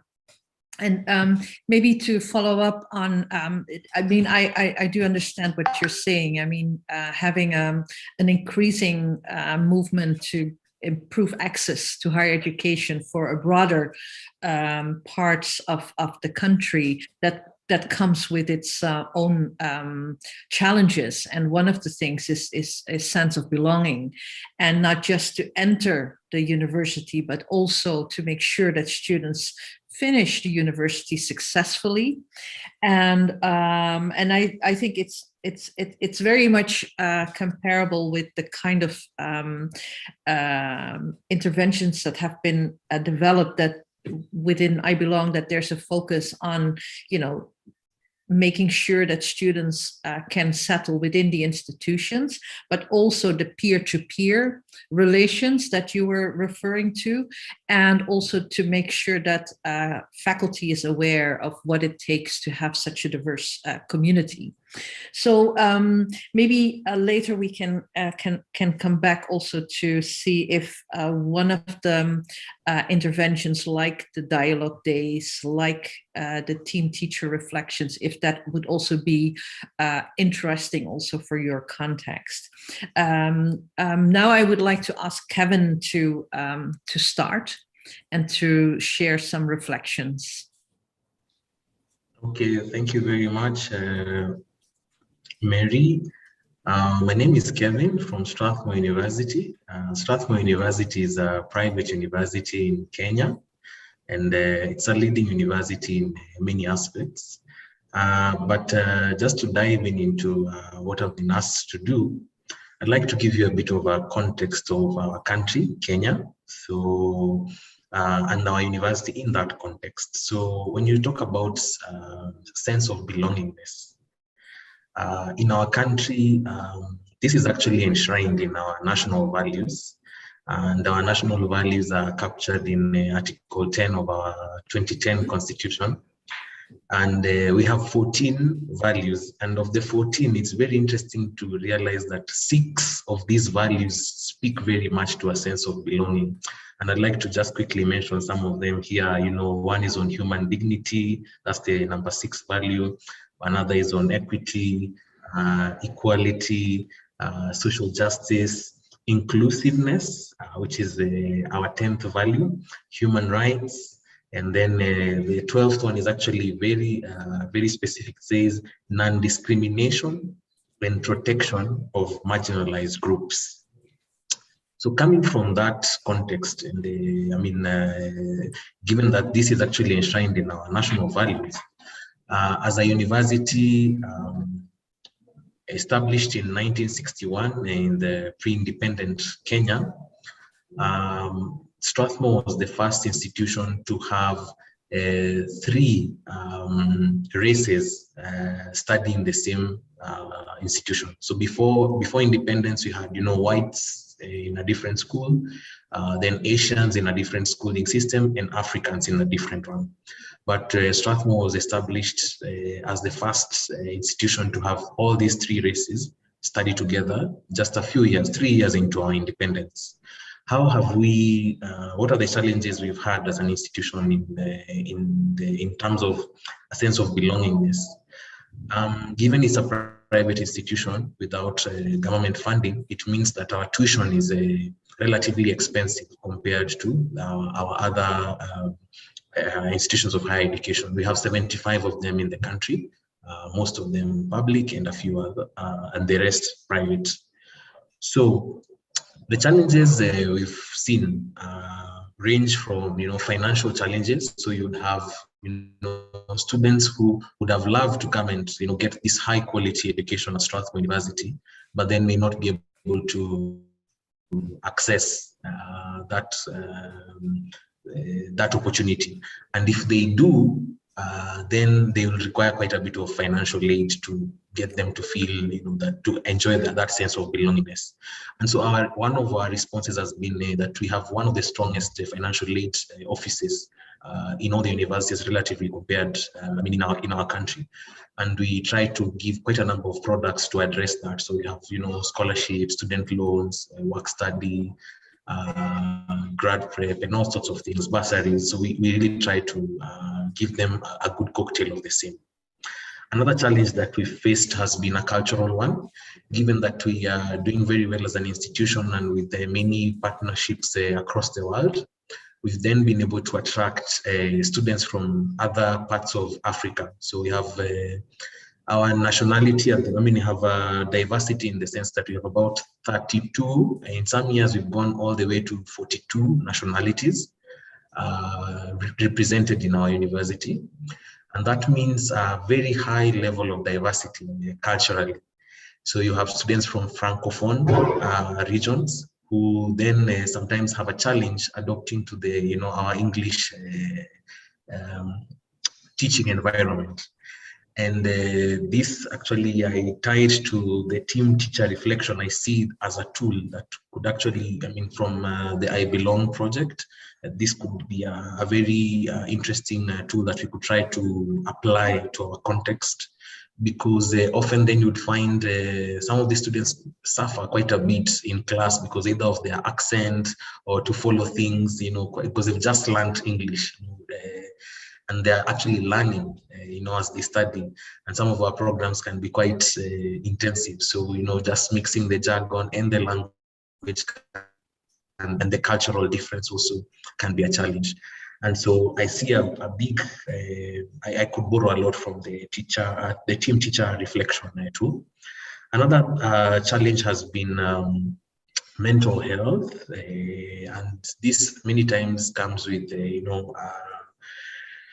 drug abuse and things like that. So given it's a higher education context, sometimes we have students who have these problems from high school, and they get into campus with this challenge. And so if you're not sensitive enough to be able to identify and guide the students through, then sometimes they actually feel quite deprived of a sense of belonging to the campus. So we've tried a few things around that.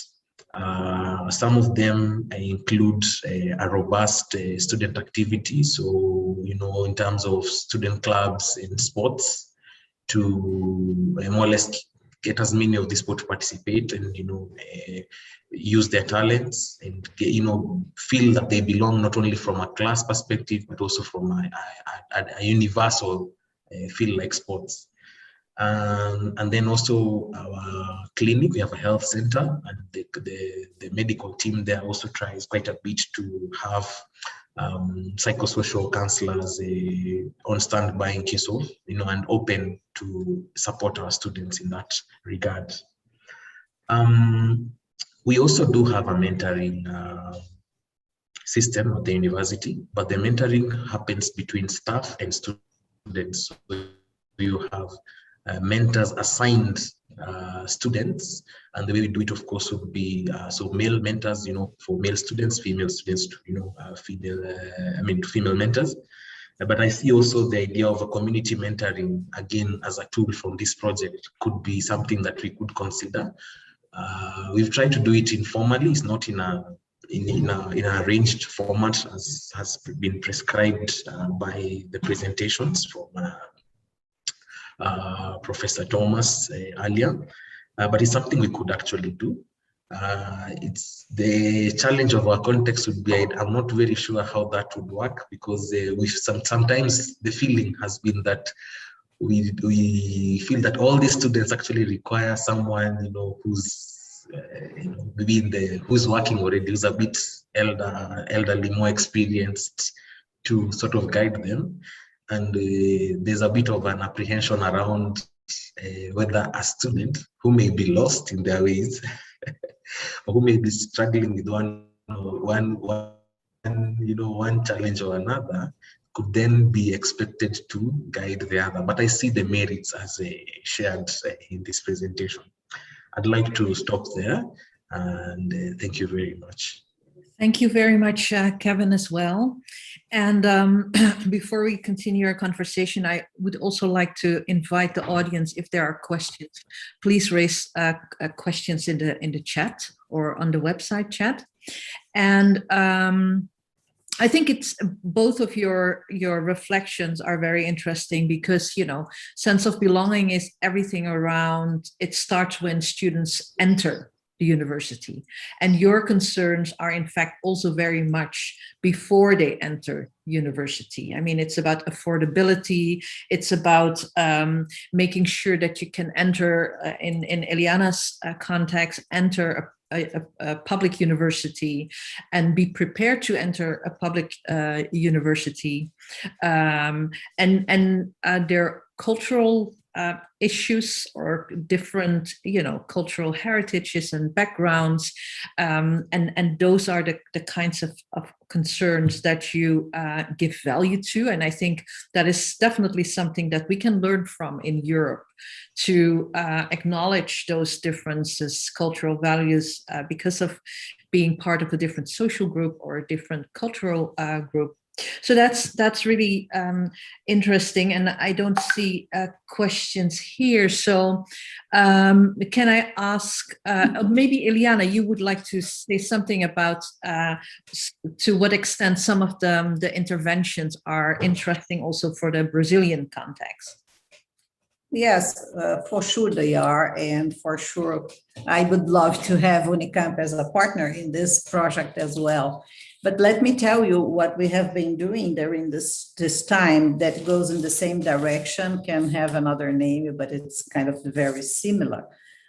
First, in terms of making students more close to the reality of the university, we have the open days at the university, and many of our students, they then tell us that they have been visiting Unicamp with their schools in previous years when they are in high school or even before. So we have these scientists for tomorrow or things like that, that we prepare students during their break.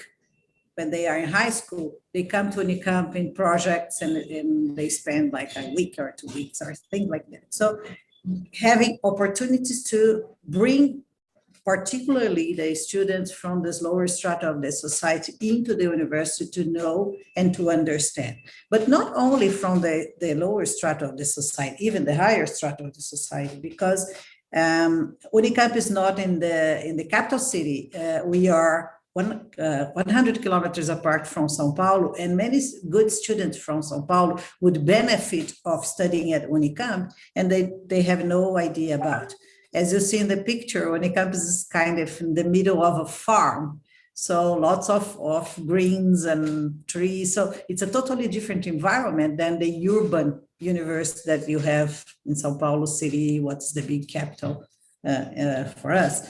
So talking about this previous experiences, then I have to tell that we have a program that we call Profis, what is a kind of college experience that students, again, from the lower strata of the society, selected as the best performers of their school. They come for 2 years, and then they are introduced to the environment of the university before they enter the professional programs like medicine or engineering and etc. And this experience has shown to be the best experience ever for us. Problem, you are expanding 2 more years for these students. And second problem, we do support financially because each student has a scholarship, a scientific scholarship. And then they develop these competencies that are necessary for academic thinking and academic life. This is very nice, but we have to, it's a kind of pilot, so has to be increased.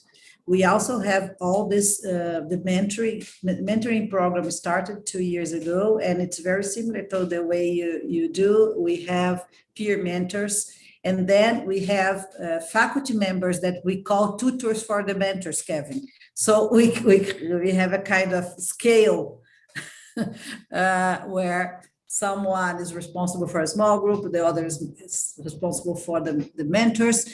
And it's working so great that this year we had 500 students and faculty members coming to the meeting to be prepared to the mentoring, because people are very sensitive with the pandemic situation. You know, in Brazil, we are in a very bad pandemic situation. We for sure will last many more months. And I have to highlight 2 other issues that I think are experience that we have here that can be helpful to discuss. We do have a program, particularly in medical school, called Educators for Tomorrow, where we prepare students in terms of what we do for faculty development, we do for students as student development in terms of education, in higher education. So this has been very helpful because this group of people, they have a very good contact with students in need or in difficulties in their programs, and they can be a very good connection for people who are having problems during their initial studies. And finally, all the extra curricular activities.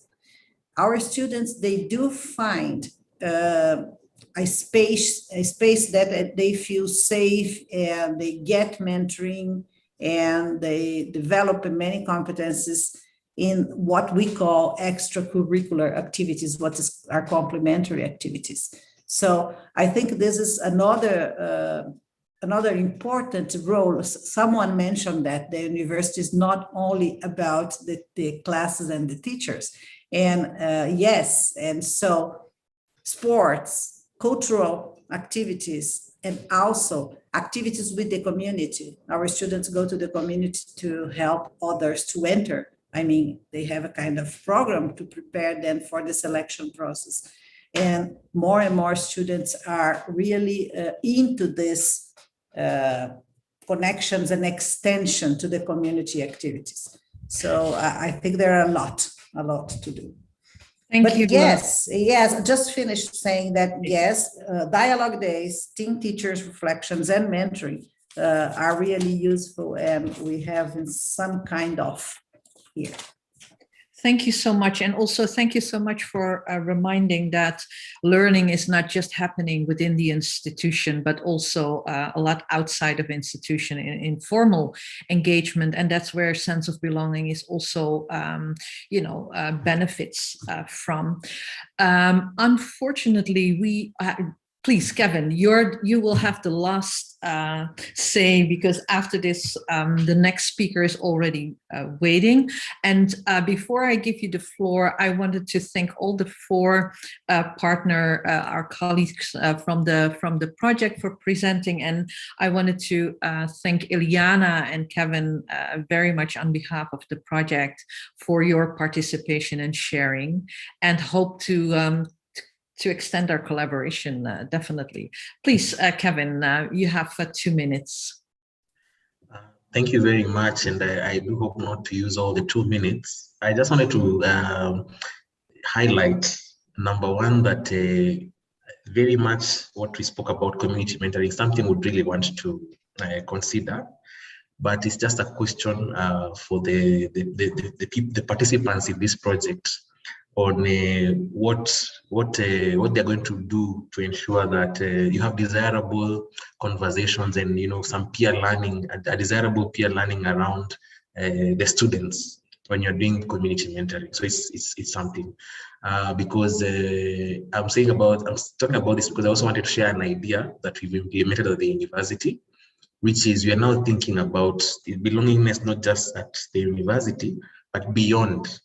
When they graduate from higher education to work, that transitioning to work, will they belong into the working space? And so what we've done is that this year we began what we call industry mentorship.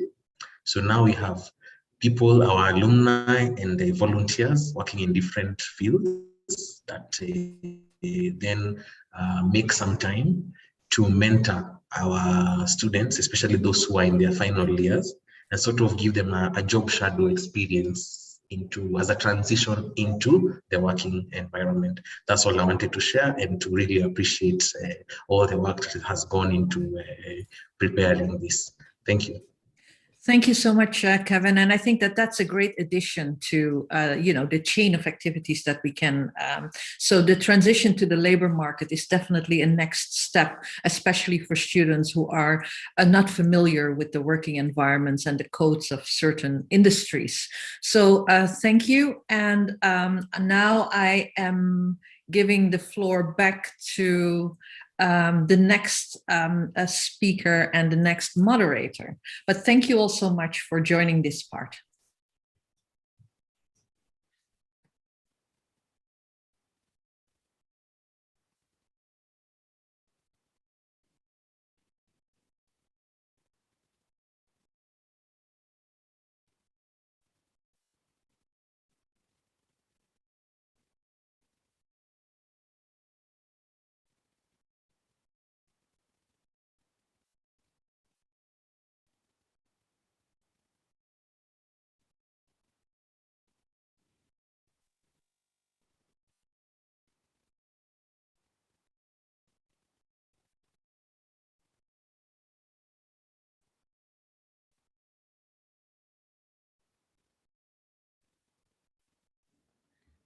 Hi, Pravini and Isabel, you're in the main room, so you can continue with your panel session, and the other speakers, thank you for this panel, and we hope to see you for the closing remarks on the Zoom link.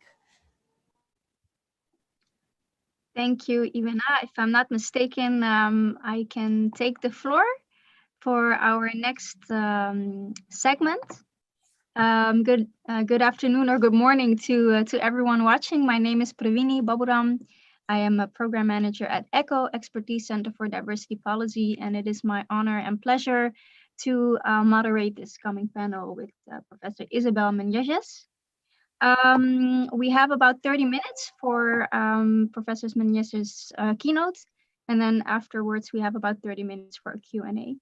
So it is my pleasure to introduce Professor Isabel Menezes, Professor of Education at the Faculty of Psychology and Education Sciences of the University of Porto in Portugal, where she serves as head of the Department of Education and as director of the Center for Research and Intervention in Education.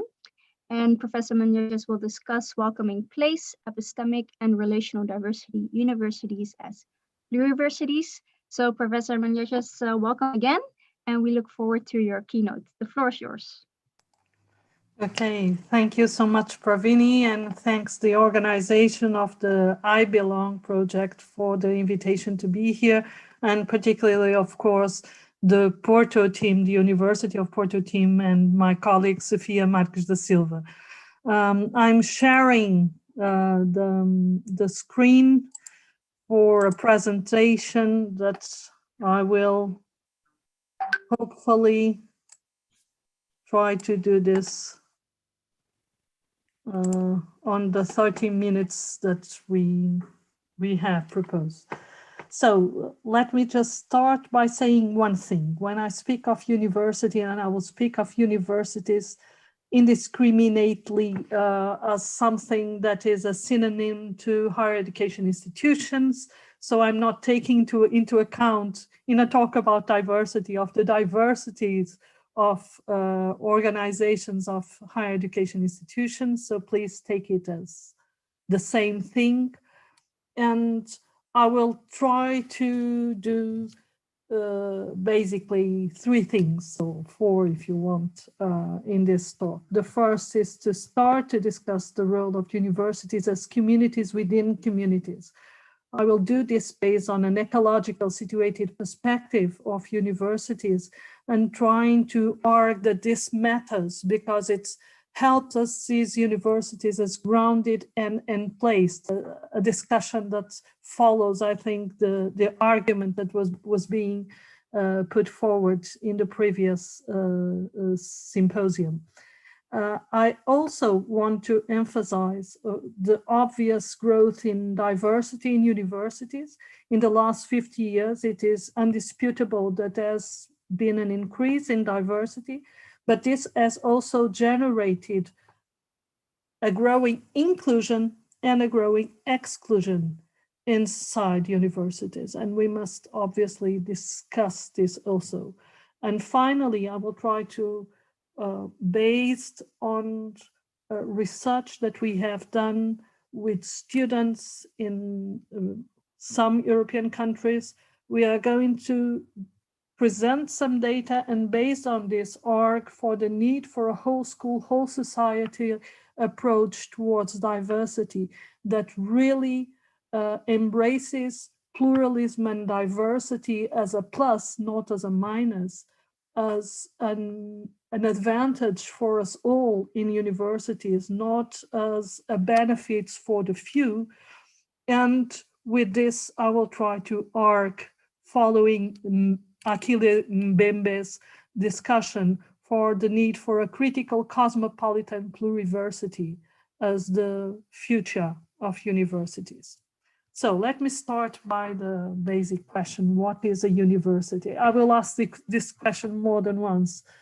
Well, and it's also important to state that many times we ask ourselves these questions, but we, of course, ask them as if this was something very new, that we are now facing these challenges that are very typical of our times, and that nobody in the past has dealt with these challenges. And this is why I particularly like this quote from William Chage. Back in the 20s, he was a rector of a state university in the United States. And what he was discussing is, what is the role of the state university? And for him, the role of the state university, and it's incredible how it resonates with our vision of universities still today, is that university should be, or should have as a central idea, the service to the community where it is in place. The state university, he says, involves taking into account the relationship between the state and the citizens and links together these things and takes into account the life of the community itself. This, for him, implies putting in practice the social responsibility of universities. And for him, this means three different things that I wanted to emphasize here. The first is an idea of an inclusive university in terms of academic areas. What Chade was arguing is that there is no knowledge that is of interest to the community that should be left out of the university. And this is, I think, a very interesting perspective in the sense that no knowledge should be left out of the university in itself, as long as it's relevant to the community. The second thing is inclusive and diverse in terms of students. Students from the community, wherever they come from, they should be included in the university. They should have a place in the university. And the third thing that is emphasizing is the need for universities, besides developing scientific knowledge, academic knowledge, professional knowledge, should also be concerned with forming what he calls public-minded alumni. What he is arguing is the need for students, through the experience of university, being able to develop a concern for society as a whole, a concern for the way things work, or if you want, in more classical terms these days, a critical citizenship that will allow them to question politics, society, the ways of the world.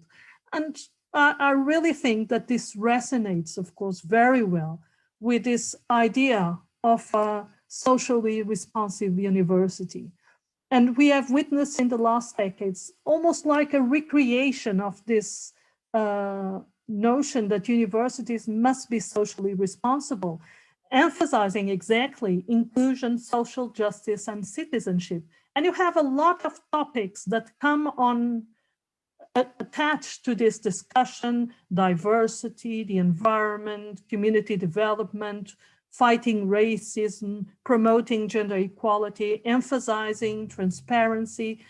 And this, in a way, are also traditional concerns with the roles and places of university that are recurrent across time. However, it is also true that one must be aware of apparently positive and unambiguous concepts, concepts that make it impossible for us to disagree.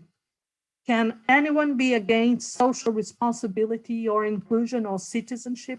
Is it possible to be against these things? And the problem with these very positive expressions or positive goals or positive concepts is that they generally don't recognize or don't acknowledge that there is an inevitable conflictual nature that social problems always involved.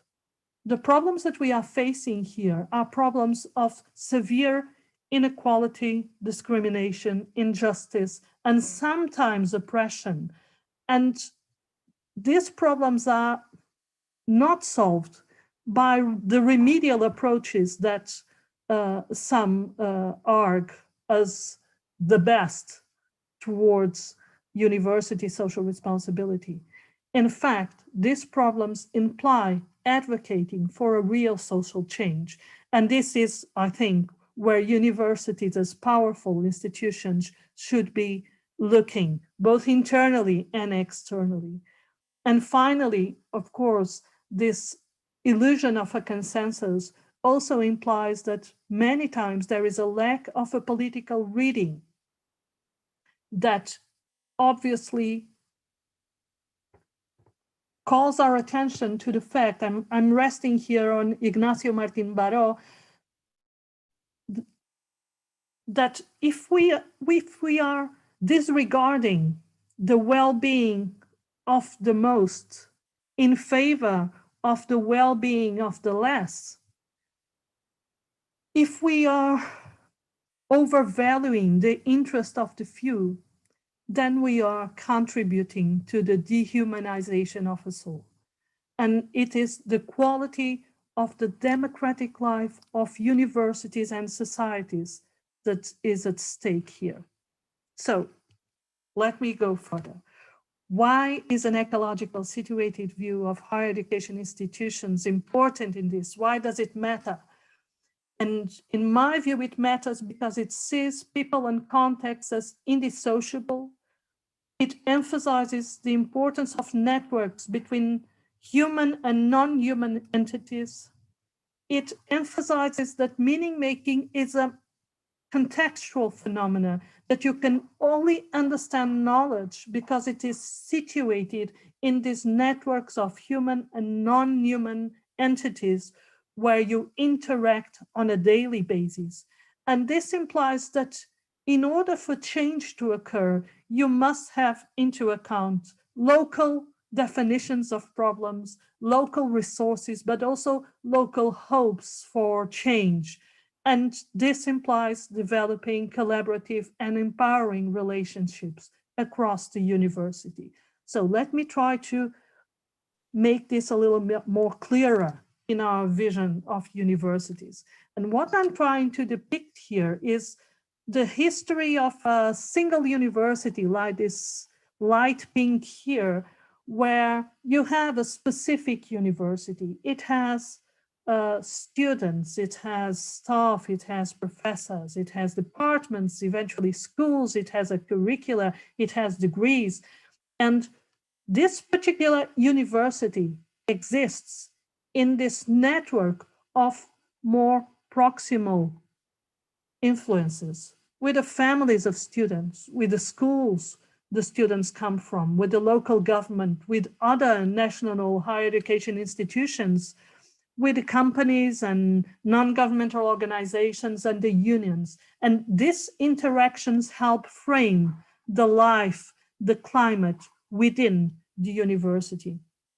But you also have other levels of influence, the national governments, in spite of the fact that the European higher education area is today very important in regulating higher education in Europe.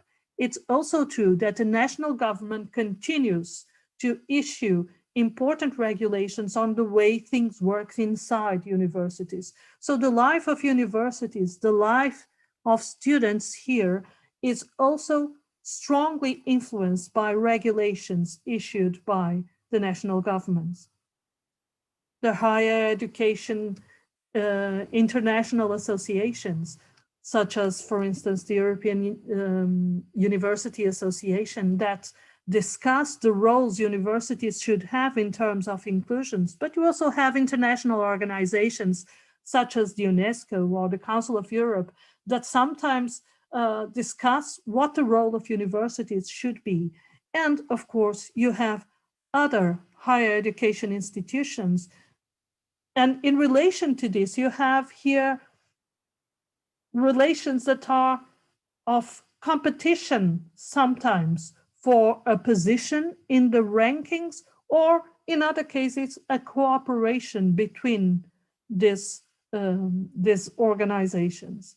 And all of this implies that across time, you have the influence of how higher education roles and identities change, how they are conceived and discussed, and how you can, in a way,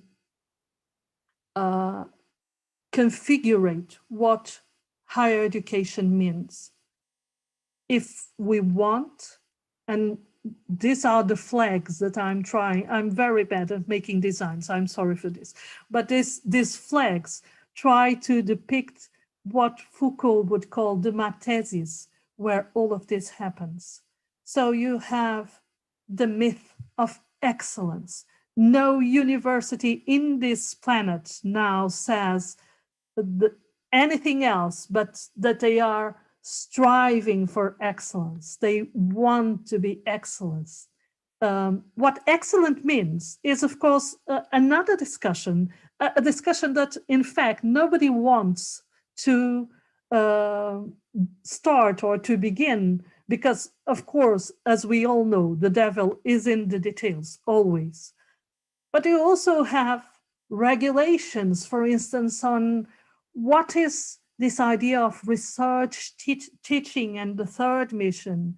What is social responsibility and how it is framed, how it is now important in articulation, for instance, with the sustainable development goals that universities should care for.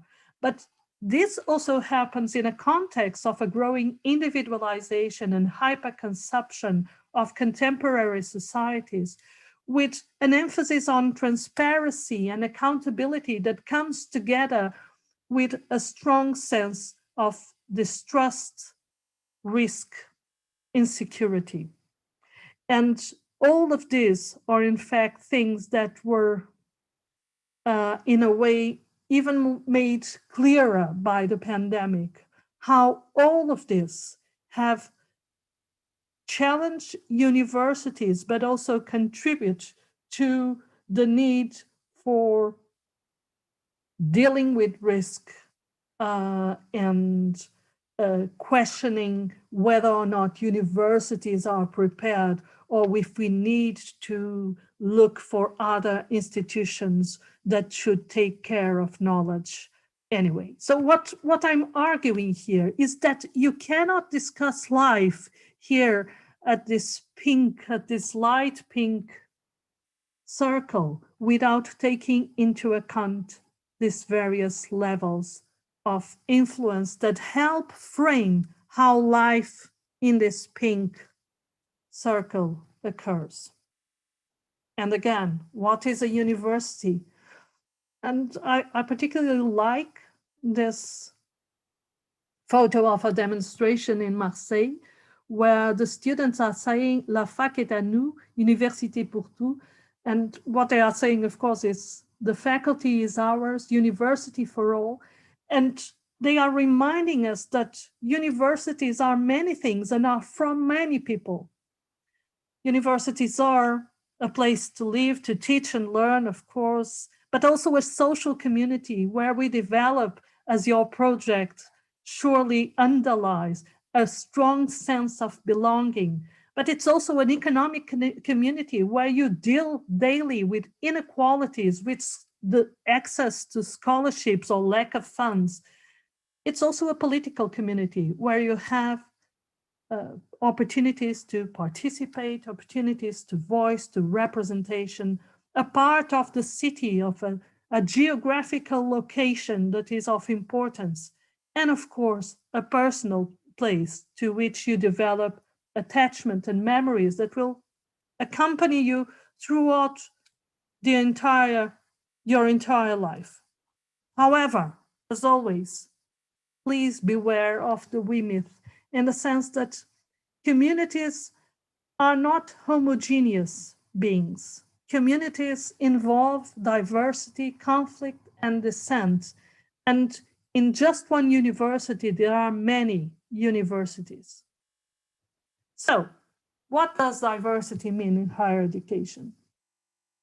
I particularly enjoyed this paper by Teichler that discusses diversity in its various meanings. Diversity of institutional formats, organizational formats, of disciplines, of degrees, of reputation, but also diversity of population, which is our main issue here.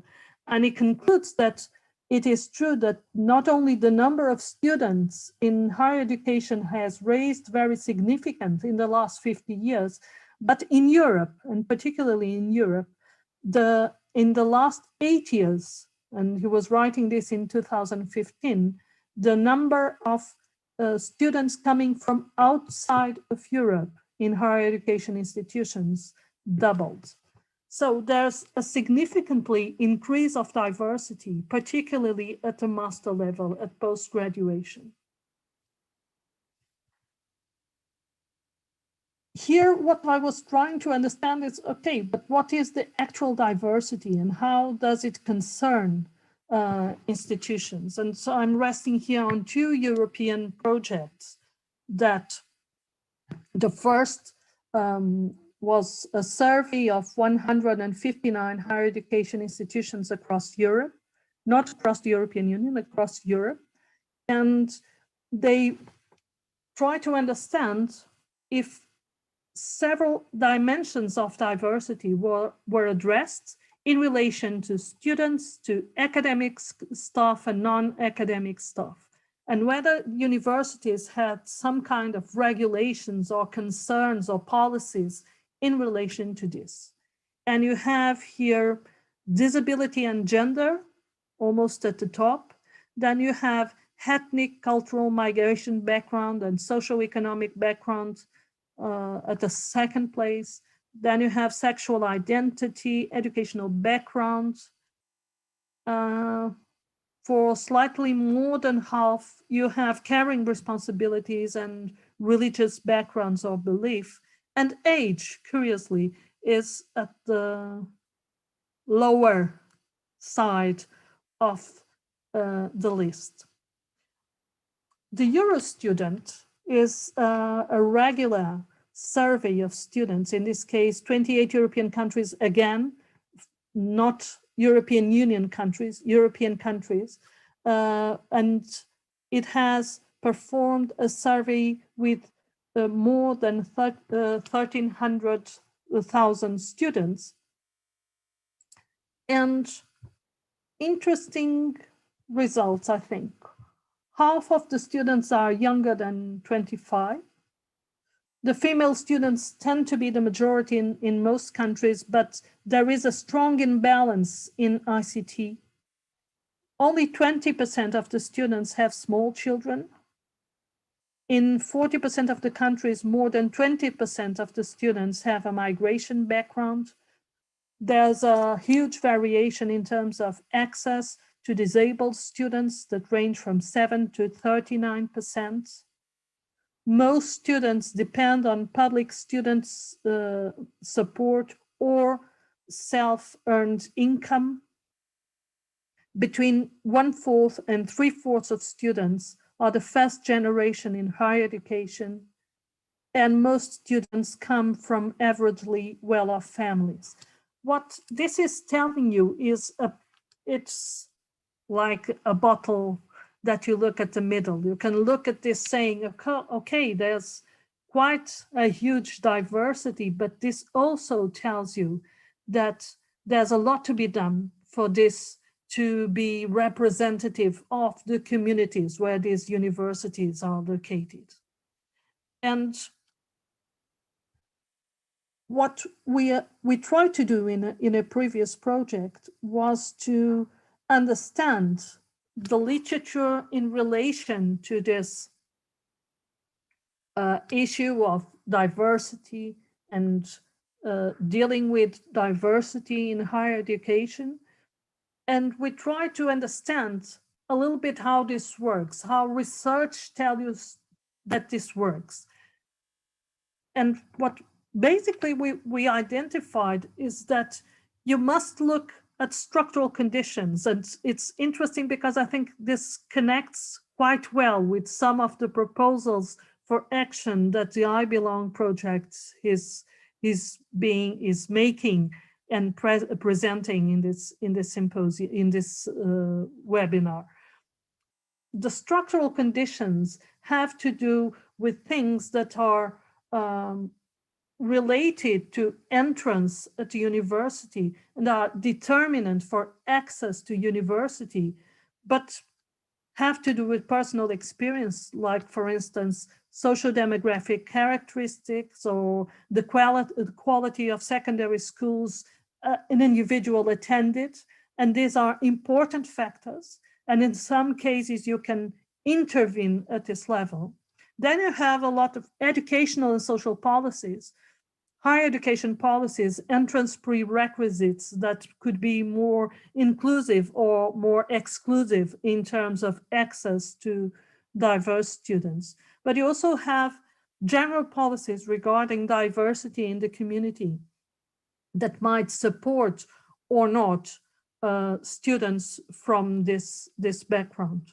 And you have a cultural and political dynamics where issues of inclusion, critical race perspectives, globalization can make a difference in terms of the structural conditions that influence the higher education experience.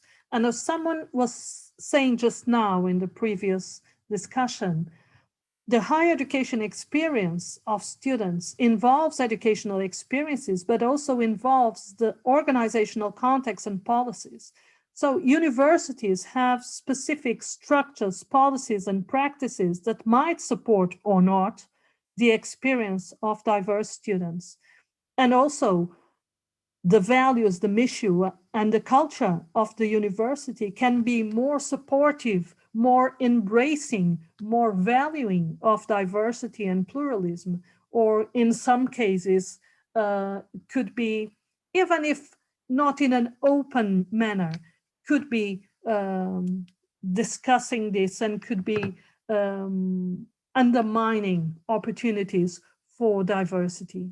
And then, of course, you have the educational experiences in the classroom, but also out of class with, for instance, community projects, other curricular experiences, but also the sense of belonging, the relational climate that implies the relations you establish with your peers, with your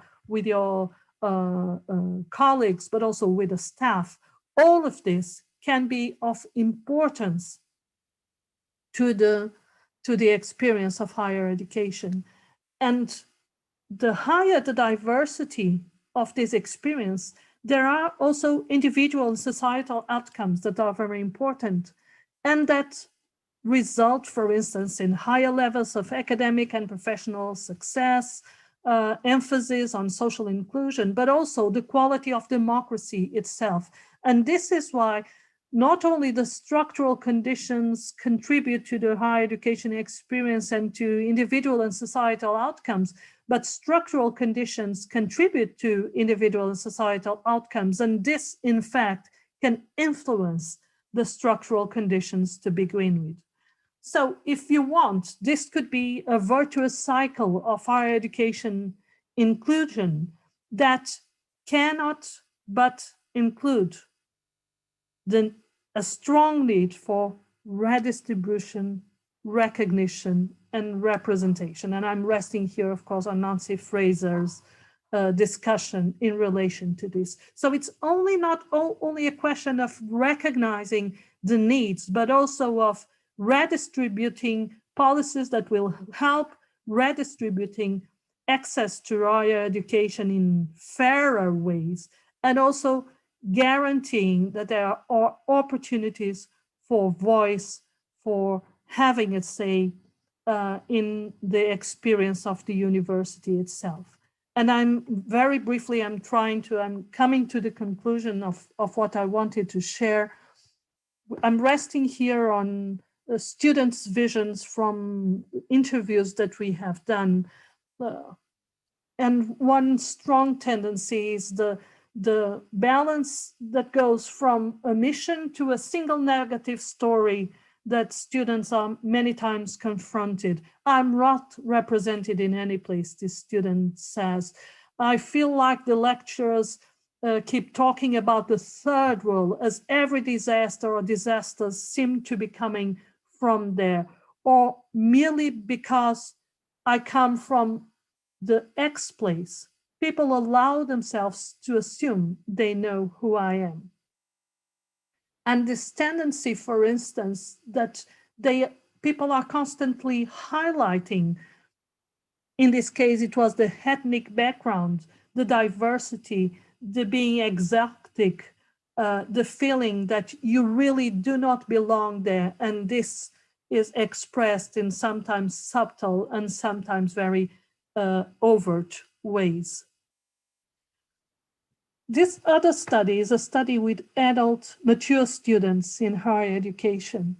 And it's very interesting in these interviews because the first feeling, and it was not a request of the I Belong team, but the first feeling is the feeling that I made it. The first thing I did was buying a t-shirt with the logo of the university and the faculty. I made it, and I kept looking at it in my wardrobe. So every time this needs to feel that I really belong, I managed to get a place in this university. But Then the feelings of being an alien in a strange place also emerge. I'm always lost, this woman says. Every week I feel lost. I come very rarely to the faculty. I never know in which room the class is going to take place. I am a little disappointed because I think the university is not ready to receive adults. We are thrown into a cage full of lions, and then it's every man for himself. The little time I'm here is like I do not belong. I'm just an alien who landed here. And when faced with difficulties in progressing or succeeding, then it's my problem. I did not manage to organize my life. The self-blame that comes with these experiences is really disturbing and should really challenge us to try to do different things. The first thing, of course, that this quote is emphasizing is that you have to open up universities to difference and pluralism. Without difference, it's hard to know what you need to change. So you must be confronted with the difference inside to understand what you need to change in order to be more welcoming of this diversity. Then take people's, in this case is the perspective of Black people, but take actually people into account. Giving them space for representation means that they have a voice, and this voice should be heard, and you should take it seriously. So this is obviously an extremely important thing. And finally, of course, it is not a matter of creating a university program. It is a matter of the heart, of the residents' hospitality. It's not something that you can theorize about. It's about actual behaviors, attitudes, and ways of treating the newcomers that show this respect and welcoming experience. And so, to complete, maybe we should strive for a pluriversity where we are all exotic selves, where we all maybe do not belong, but we cannot continue to not recognize that students feel and face strong structural disadvantages in terms of access, but also in terms of progression. And this is something that is negative, not only for diverse students, but for us all. The learning climate for all the students should consider the opportunities to interact with a more plural, a more diverse climate that values diversity in the student body, in the staff body, and of course, in the teaching body. So the idea that the openness to change implies also the various levels of the university. And of course, we need a more dialogical perspective, but we cannot be fooled by an illusion of symmetry. There are asymmetries of power between the diverse groups that occupy higher education. And so we must consider diversity within diversity and intersectionality if you want really to take this change into account.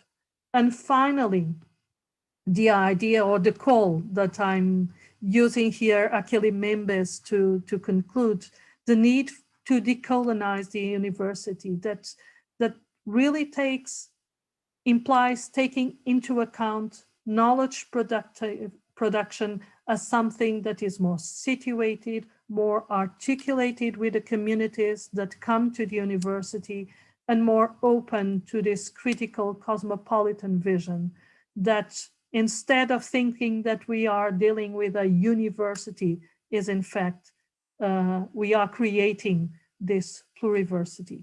Thank you. Thank you so much. Yes, no, for sure. Thank you so much, Professor Isabel Menezes. I'm sure a lot of people have gained a lot of food for thought, so we appreciate your contribution. And I have already seen some questions. in the chat, so we'll make sure to address those. So let me start with the first question that was posted. What are the changes that universities need to go through to achieve a real interdisciplinary or transdisciplinary contribution to the community? I think a big question, but looking forward to your thoughts. It's a big question, no? And with the thing with big questions is I don't think there is one answer.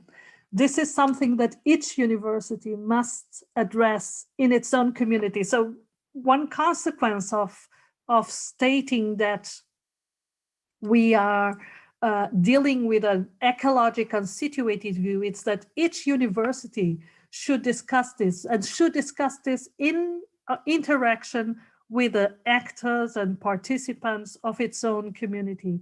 And I think that, well, of course, this map shows you that there are things that universities can do. And I think that many of the discussion that you will have, that you had this morning, that you continue to have in the afternoon, shows that there are things that could be done. And sometimes it's things that are very simple, that can be transferable, but then how they are transferred exactly, the possibility for success also includes that you are not only transferring, you are translating, in the sense that you are creating new meanings for this particular practice that you felt was very interesting. And look, things that are being presented here are really, I think, interesting things that could be translatable into other contexts. But this idea that universities can do this inside, but I also think that universities are powerful institutions. And this means they also have the responsibility to argue for societal changes in this domain. They should complain and they should advocate for more diversity, for policies that support diversity in higher education institutions. So I think there are things to do within and things to do outside. Yes, thank you so much. So I also hear you say that in that sense, there's not only a diversity of student population, but also a diversity in approaches to tackling those questions. And at the same time, there's a communal responsibility to engage society with those questions as an institution that has a position of power. Yeah. That's is there anything? No, I think that's also good, you know, for a lot of people. We're always, I think, especially in higher education, we're always looking for maybe, you know, formulas or, you know, the magic bullet, when really diversity means that different things will work in different places, and that it's up to us to kind of figure that out. But look, one thing I think it's important, and well, this also has to do with educational intervention, social intervention, community intervention. We know this. We learn a lot by looking at what other people are doing. We learn a lot by sharing practices. I particularly do not like the idea of good practices because, or even worse, best practices, something that you can just use in spite of contextual special characteristics. Yeah. But you learn a lot from what is being developed. You learn a lot from what, among others, this project has produced. And you learn not only because of the specifics of what they've done, in the way they have done it, but also because of the process they have used in doing it.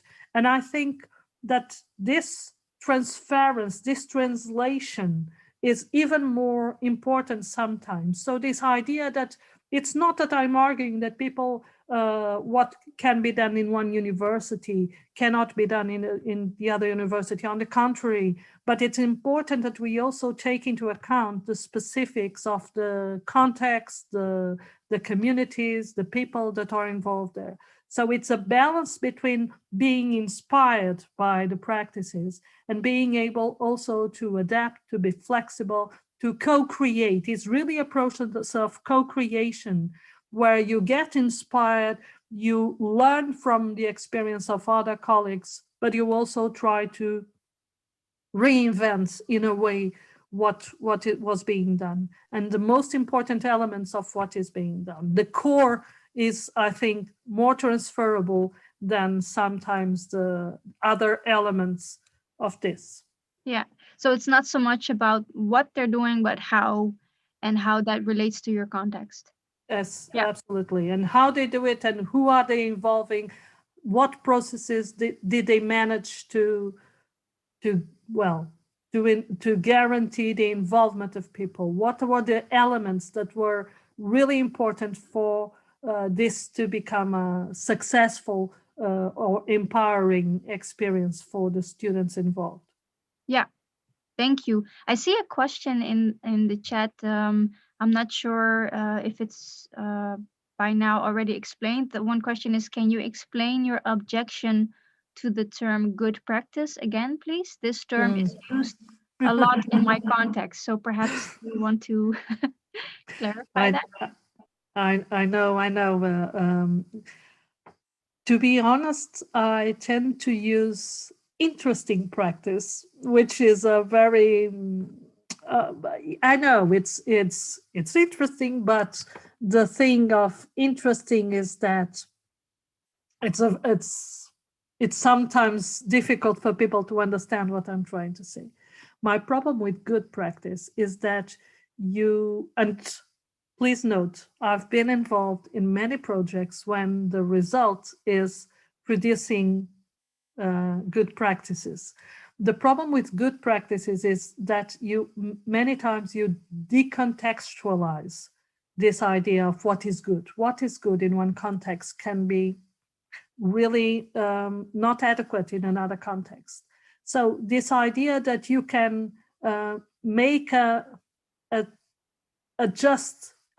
this was used here and I'm going to do exactly the same thing there without taking into account the specifics, the interactions, the relations, the cultural meanings of that particular context is a risk, in my opinion. So I tend to avoid the expression good practice because in a way it suggests that, well, you can use this everywhere because it's going to work.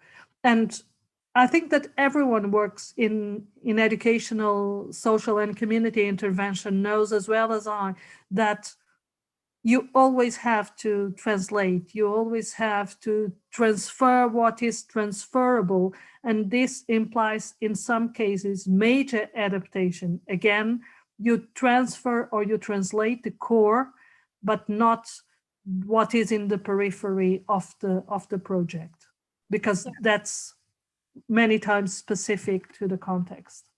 Yeah, I hope that's clear also for the one who posed the question. And I love the alternative of interesting practice, which invites people then to explore, what that means in their context. Exactly. I see another question in the chat. It says, it was mentioned misrecognition. In Portugal, universities will start receiving more students from vocational courses. How should universities prepare themselves to the opportunity of having students from a track upon which fall stereotypes?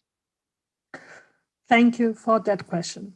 I think that the prejudice and ignorance, to be honest, that universities have on the whole in Portugal in relation to this particular group of students, it's shown on the fact that last year, which was the first time this could be used, this strategy could be used. And I'm talking about universities, not polytechnic institutes. I'm talking about universities. There was not one single university who opened up the opportunity. This means that universities are ignorant of the structure of the education system below university or beyond university, in the sense that the assumption is that the students with a vocational, from vocational tracks are less prepared. And this is so, to be honest, so silly, because as every student, the first thing is to make generalizations is always a problem.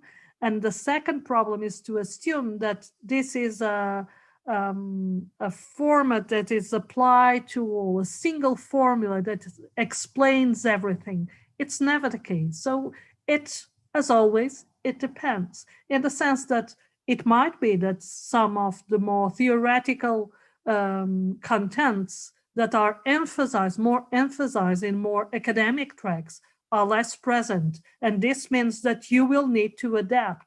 The second thing is to say that there are things, particularly in relation to more applied knowledge, where the students would probably excel in comparison with the more academic tracks. And I think the defensive reaction of universities in Portugal in relation to this opportunity was really silly, and I really have to say embarrassing to those of us working in education, because it shows the ignorance and the inability to be open to change, to be open to diversity, and to be open to recognize this as an important opportunity. Does this imply that we have to change in the way we do things?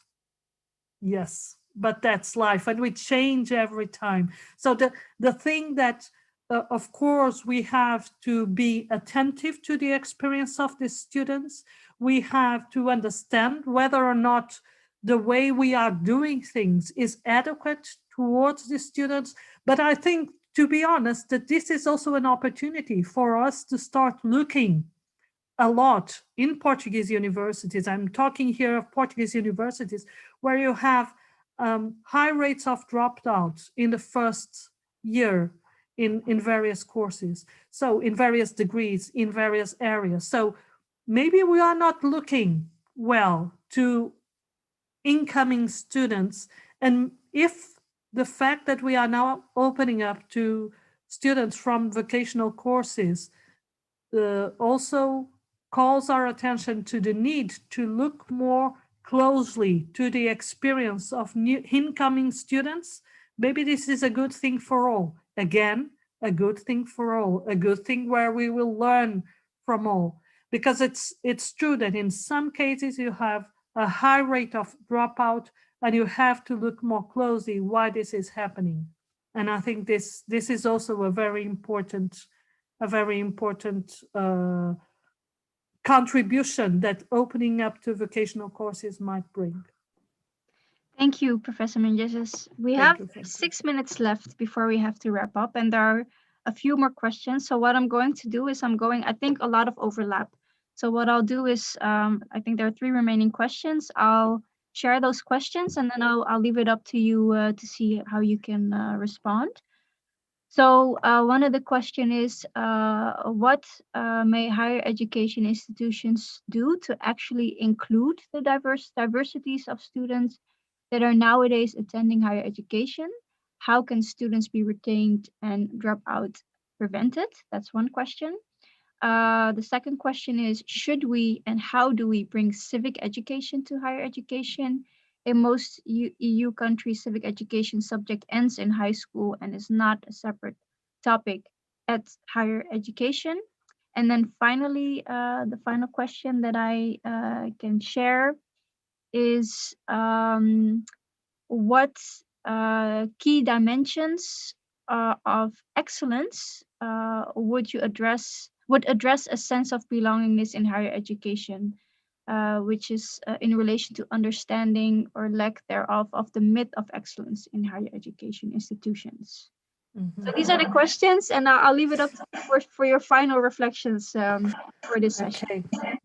So thank you so much. And thank you also for the questions before, but which were, of course, very interesting and thought-provoking. And to ask me how excellence articulates with sense of belonging, it's also thought-provoking. But it's true But it's true, I must admit, that as more and more the emphasis on this third dimension, the social dimension of education, is appearing as a legitimate part of excellence, it means also that now you have rankings in terms of sustainable development goals in universities.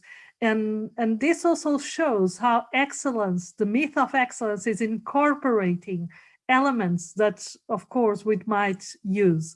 So I would be, in any case, very careful, because I think that excellence tells little about how things are done.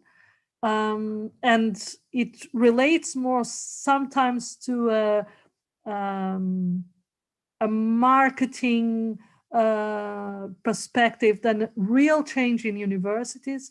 But I think that it's also important to recognize that people or discourses about excellence also are incorporating social dimensions. And this can be work in our favor as long as we keep our eyes on the ball and we keep a critical perspective on this mythology in terms of we are all excellent universities without explaining very well what this means. Thank you.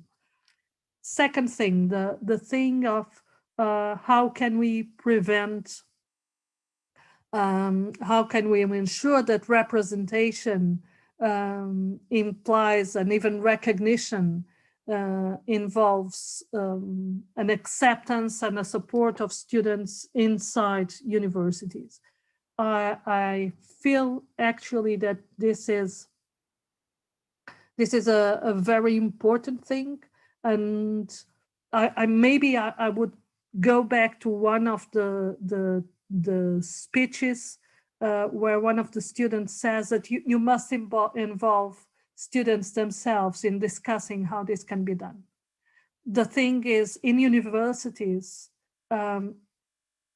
sometimes you are very concerned, what do I do? What do I do? What do I have to do? And sometimes it's more important to ask and to listen than to imagine what should be done. So this idea of actually listening to what these students are feeling, actually trying to understand how this process of inclusion, exclusion are being generated is probably more important than to imagine that this will be a good strategy.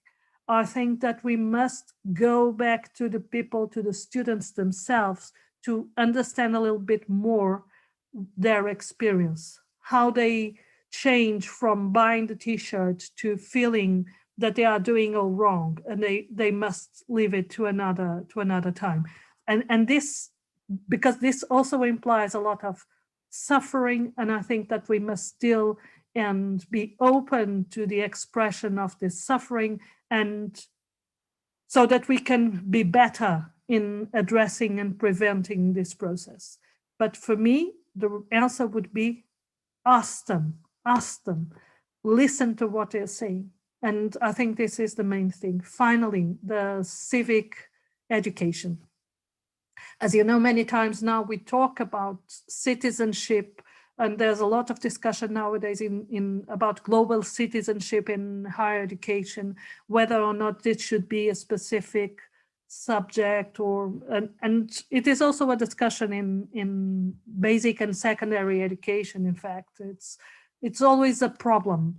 Of course, if you want my honest answer, I don't think that civic education or citizenship education, or if you allow me, political education, is already at university. When a professor in his classroom says, where do you come from? And he makes a comment to where the student comes from, or he reacts in a particular way, or he says, well, I have nothing to learn from people from that particular country. This is political education in action. And this is more important, to be honest, than to have a separate course on civic or citizenship education. However, I do agree that we should have spaces in the university. I would not say a course, but open spaces for discussion about these things. To be honest, as a professor for many years, what I feel is that while in some subjects it's, well, easy to create an environment for a discussion, I also feel that we must have places. It could be extracurricular stuff. It could be based on cinema, viewing a film, discussing, having a community project, service learning, whatever. But I think that we must increase our ability to make an explicit discussion about these things, because otherwise, what happens is that students come to university and go, they succeed, they complete, they go to their life, and we fail in forming those public-minded alumni that Chase was arguing. And I think that in order for us to do this, we must create a diversity of opportunities for them to experience pluralism, diversity, also inside their own classes, their own degrees. And this is more transversal, I think, that purely creating a subject that you have to have with 3 ECTS and you do this and it's done. Because it's more, it should be more embedded in the whole experience of what it means to be in a pluriversity. Thank you. But thank you so much for the question. Very interesting. Thank you so much for your insightful reflections. I think also particularly your concluding remark on basically everything's political, right? And we just have to acknowledge that and also create space to reflect critically on that. So with that concluding remark, I want to thank you once again for being with us here today, and to everyone watching, also for sharing your questions. We'll wrap up this part of the program, and if I'm not mistaken, it's time for lunch. Not sure what this means for for this live stream, but whoever is moderating the rest of the session, I'm handing it back to you. Thank you again, Professor Menezes. Thank you. Thank you. Thank you. Thank you, Isabel. Thank you, Pravini. Maybe I should now give some information regarding our afternoon. So we now have 1 hour to lunch, and we will get back in here in the same place in 1 hour. So 1 o'clock for us in Portugal, and other schedules for other time zones, and we have a lot of people from other places. But I'll see you all in an hour. Great session, great keynote. Thank you very much, Isabel, for this insightful moment. Thank you, Pravini. See you later.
Right, well, welcome back. I think we've all joined the main room again, so welcome back and thank you for coming back after lunch. This afternoon, we're going to have a discussion, a more in-depth discussion about the community mentoring intervention that we've been running as part of the I Belong project. And then after that, we have a power walk session, which is a chance to experience one of the activities that we ran as part of the I Belong project, which Pravini is going to facilitate. And then, welcome back. I think someone's got the live feed on, the project. That's better, thank you. And so after that, then there's an opportunity to hear some typical music from Portuguese students and to have a virtual wine tasting. I'm not sure, I think you have to provide your own wine or use your imagination for that part of the activity. So what we're going to do now is spend the next sort of hour talking about mentoring. And so I'd like to invite Miriam Lutz from representing Osnabrück University to introduce us to the community mentoring project that she has been leading as part of the I Belong project. So Miriam, over to you, please.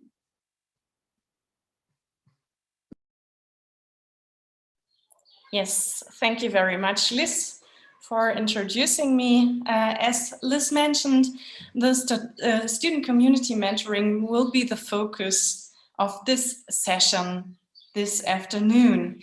And as you were in the session this morning, you heard about the mentoring concept a little bit, and I will go more into detail in this session now.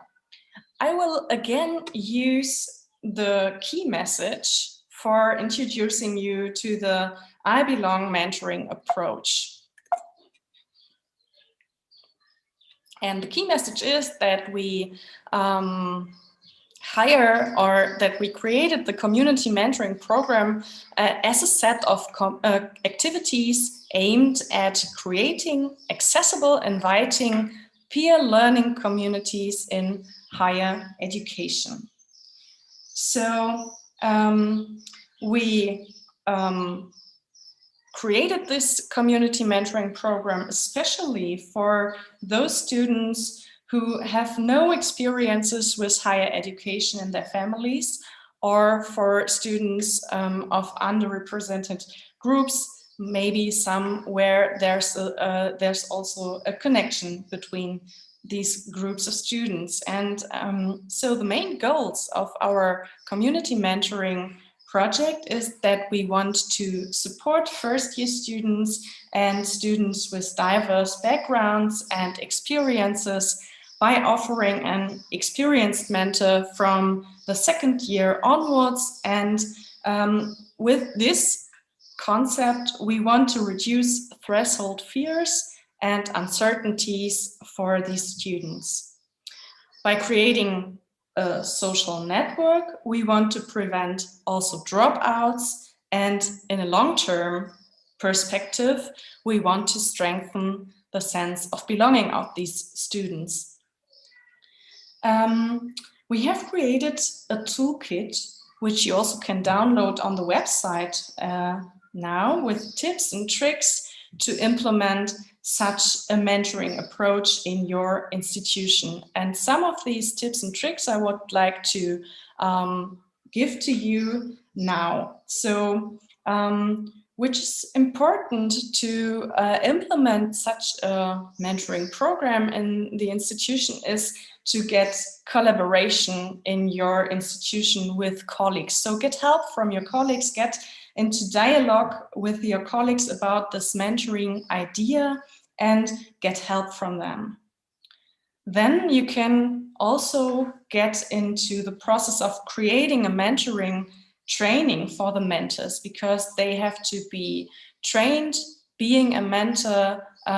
They have to get aware of their role in the mentoring process, and so it is important to engage them in such a mentoring training. This is our experience in the process of developing this mentoring program. Also, for creating such a mentoring program, you can get inspiration from our toolkit with different activities based on self-reflection. After creating this, you can start recruiting mentors and mentees for the mentoring process, and also get into account to create a timetable and a guideline for the mentoring process. This is also very helpful for you. It can be helpful also to supervise the mentors and the mentees regularly within the mentoring process. So you get familiar with the challenges and the benefits from the mentoring from the mentors, but also from the mentees. And with this information about challenges from the mentees, you can also create activities to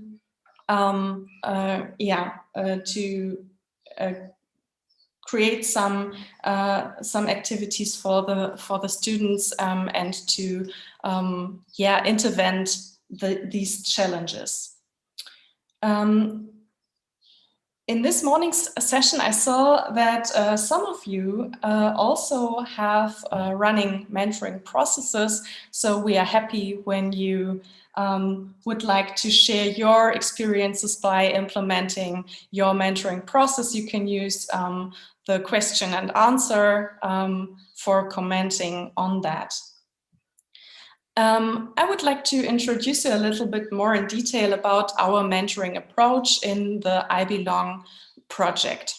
So by creating such a peer mentoring approach, we decided to base it on dialogue. Dialogue on the one hand between students, but on the other hand also between staff and students. So the community mentor is something like a interconnection between mentees, so first year students, and staff, so the teachers. And he has the role to mediate something between these roles. So we are creating relationships within the program between students, but also between students and staff. In the I Belong project, the mentor is on the one hand the key person, so for the mentees, and on the other hand, the connection between teacher and student. So the mentor has fulfilled different roles between support and mediation, as well as communicate challenges from the first year students to staff. For these tasks, the mentor should bring a personality which is open-minded and helpful for the students, for the first year students. And the mentor should also be able to listen and to communicate, as well as to create trust in the relationship to the mentees. The mentor should also be able to be empathetic and reflect oneself. He should support first year students, give advice, and share experiences. As mentioned, the implementation of the mentoring scheme at the 4 partner institutions in the project is based on different contexts and on different levels. We would like to share now with you our experiences with the implementation of the mentoring programs at the 4 partner universities. And I will start with the experiences and with the development process at Osnabrück University in Germany. In the years between 2014 and 2018, we had some experiences with mentoring from our other projects in our course program in the faculty or the Department of Vocational Education and Training. We run one-on-one mentoring for first generation students, and we had a project in which we mixtured the role of the mentors between coach and mentor for upper secondary students. And then we stepped into the I Belong project and created a group mentoring to build communities and to create more dialogue between students and staff. And this was very innovative at our faculty and in our department. So this group mentoring approach was new for us. And we made it to roll out, to scale up our mentoring approach to a university-wide mentoring called OSCAR mentoring. It's an acronym for, Osnabrücker students for first-year students. And we are very happy that we can bring the experiences from the I Belong project into this university-wide mentoring approach. And in the last winter semester, we started this community mentoring approach for the whole university, including all faculties. And we have also the opportunity to enroll the program in the next 2 semesters at the Osnabrück University, which is such a great opportunity for us. And maybe something some information to the background. We all are in the pandemic situation, which showed that there's a need of support from the first-year students in the digital learning environment and within closed campuses. This mentoring approach was very helpful to welcome first-year students in this very challenging situation. So yes, that's everything I can tell you about the mentoring process at Osnabrück University.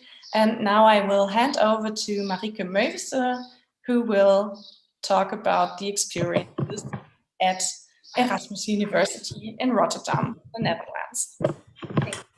Thank you, Miriam. At the Erasmus School of Social and Behavioral Sciences at Erasmus University Rotterdam, where I'm working, there was no mentoring scheme in place when the I Belong project started. So for me, I was the only partner, so to say, only partner university where no existing mentoring scheme was running at the time we started the I Belong project. So there was, of course, a great opportunity for us to learn from all the running mentoring schemes at the 3 other partner universities, and especially to learn from experiences of the leader of this intellectual output, how we call it in this Erasmus Plus program, so the University of Osnabrück. Because they created a student community mentoring program, which was really focused on the I Belong key messages and the I Belong mentoring. And that was exactly what we started to implement in September 2019.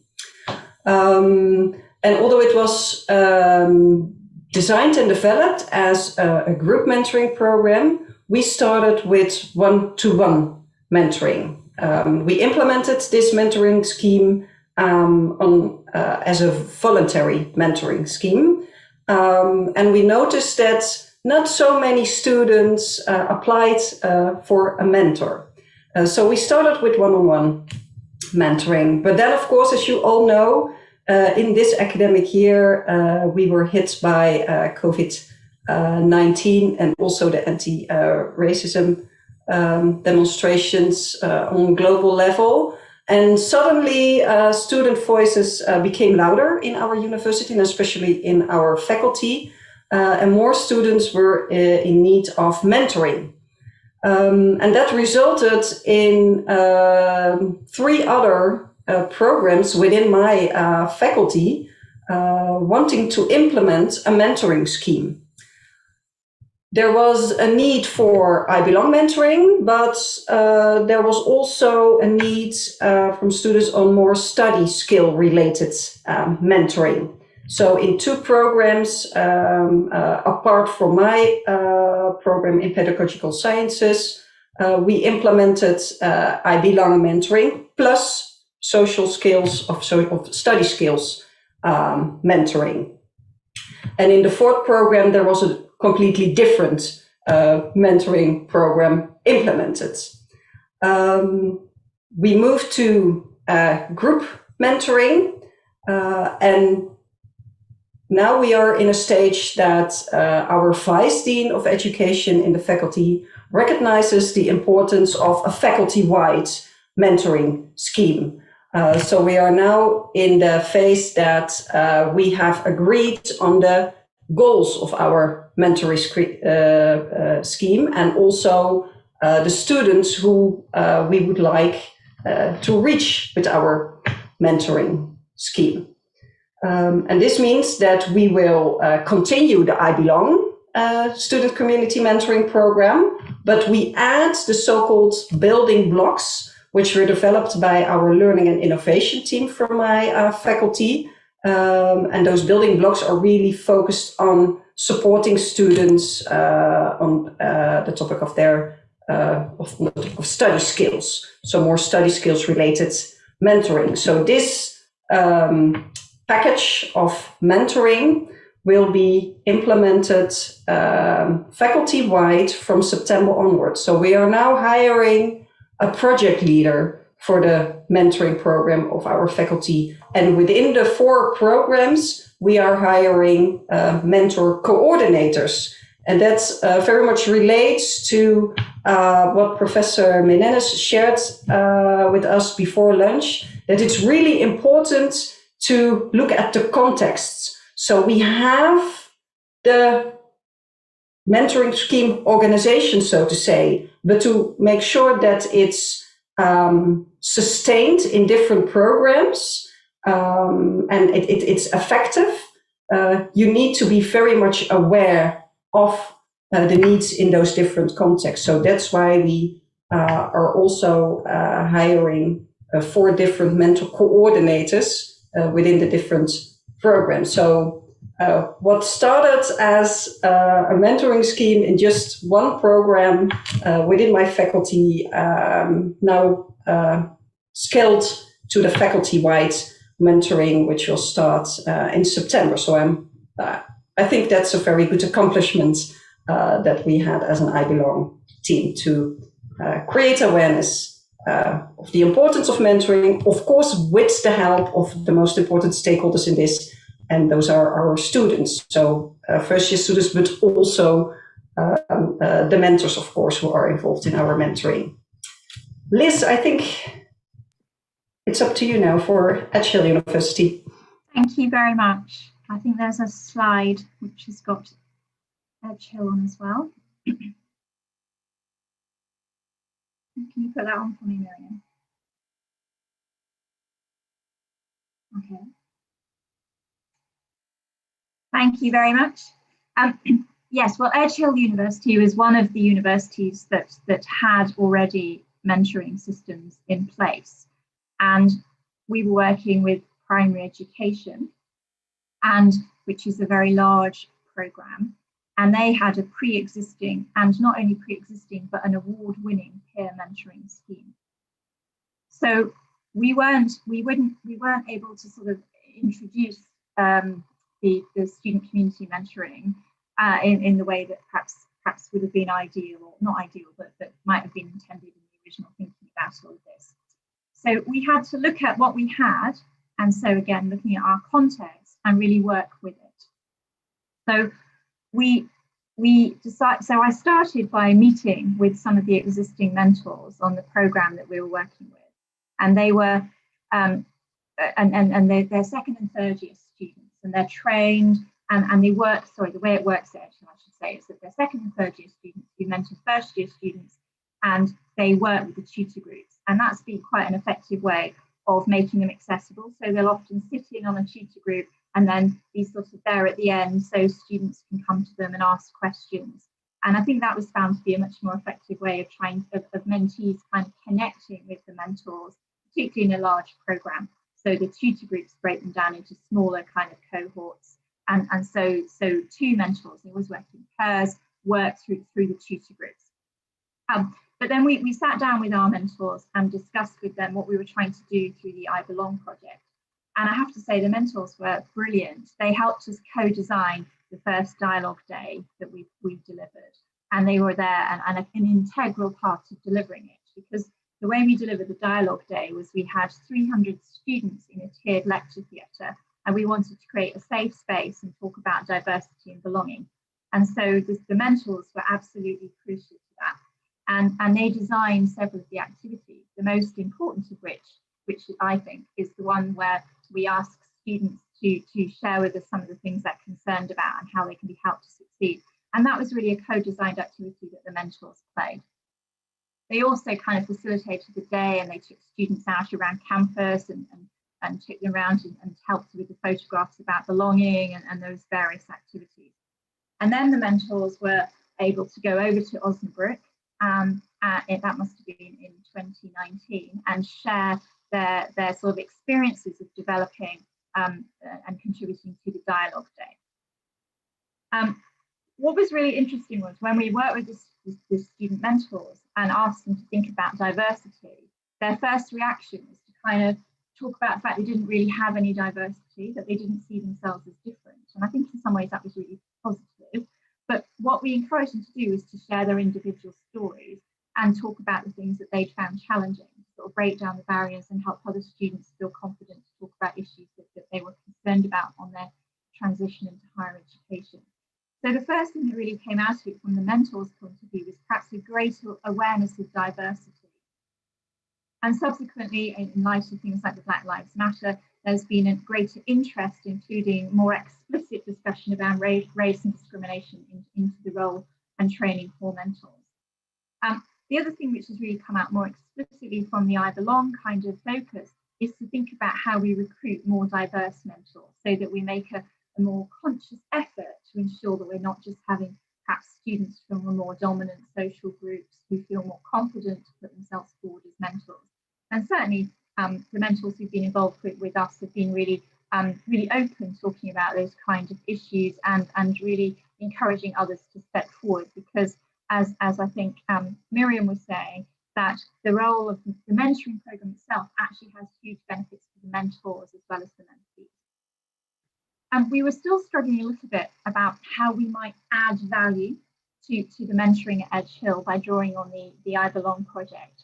And so we had a discussion with the students with the student mentors about what would help. And one of the things that emerged was the idea that second year students are quite, they feel like a little bit abandoned. They've had lots of support in their first year and their transition into higher education. And then when they get to second year, there suddenly feels like some of those support mechanisms have been taken away. There's perhaps a less scaffolded approach. And also the second year starts to really count towards your final degree classification.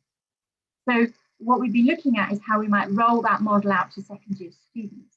And I think that discussion about rolling mentoring out to second year students has become even more pertinent in all sorts of university contexts, because so many students over the last year have spent time away from campus. So the returning students in some cases will feel as if they are new students and perhaps haven't got those connections to campus. So those are some of the things we've been doing at Edge Hill, and some of the conversations and ways that we've kind of tried to improve and enhance our mentoring based on the I Belong community mentoring model. So I think now we're going to ask Isabel Pinto from Porto University to tell us a bit more about the work that you've been doing in Porto, but we're going to change presentations to that. So I'll just keep talking while Isabel shares her screen. And then we'll invite our two guests to reflect on their experiences from different contexts. So thank you, Isabel. Over to you. Don't forget to unmute.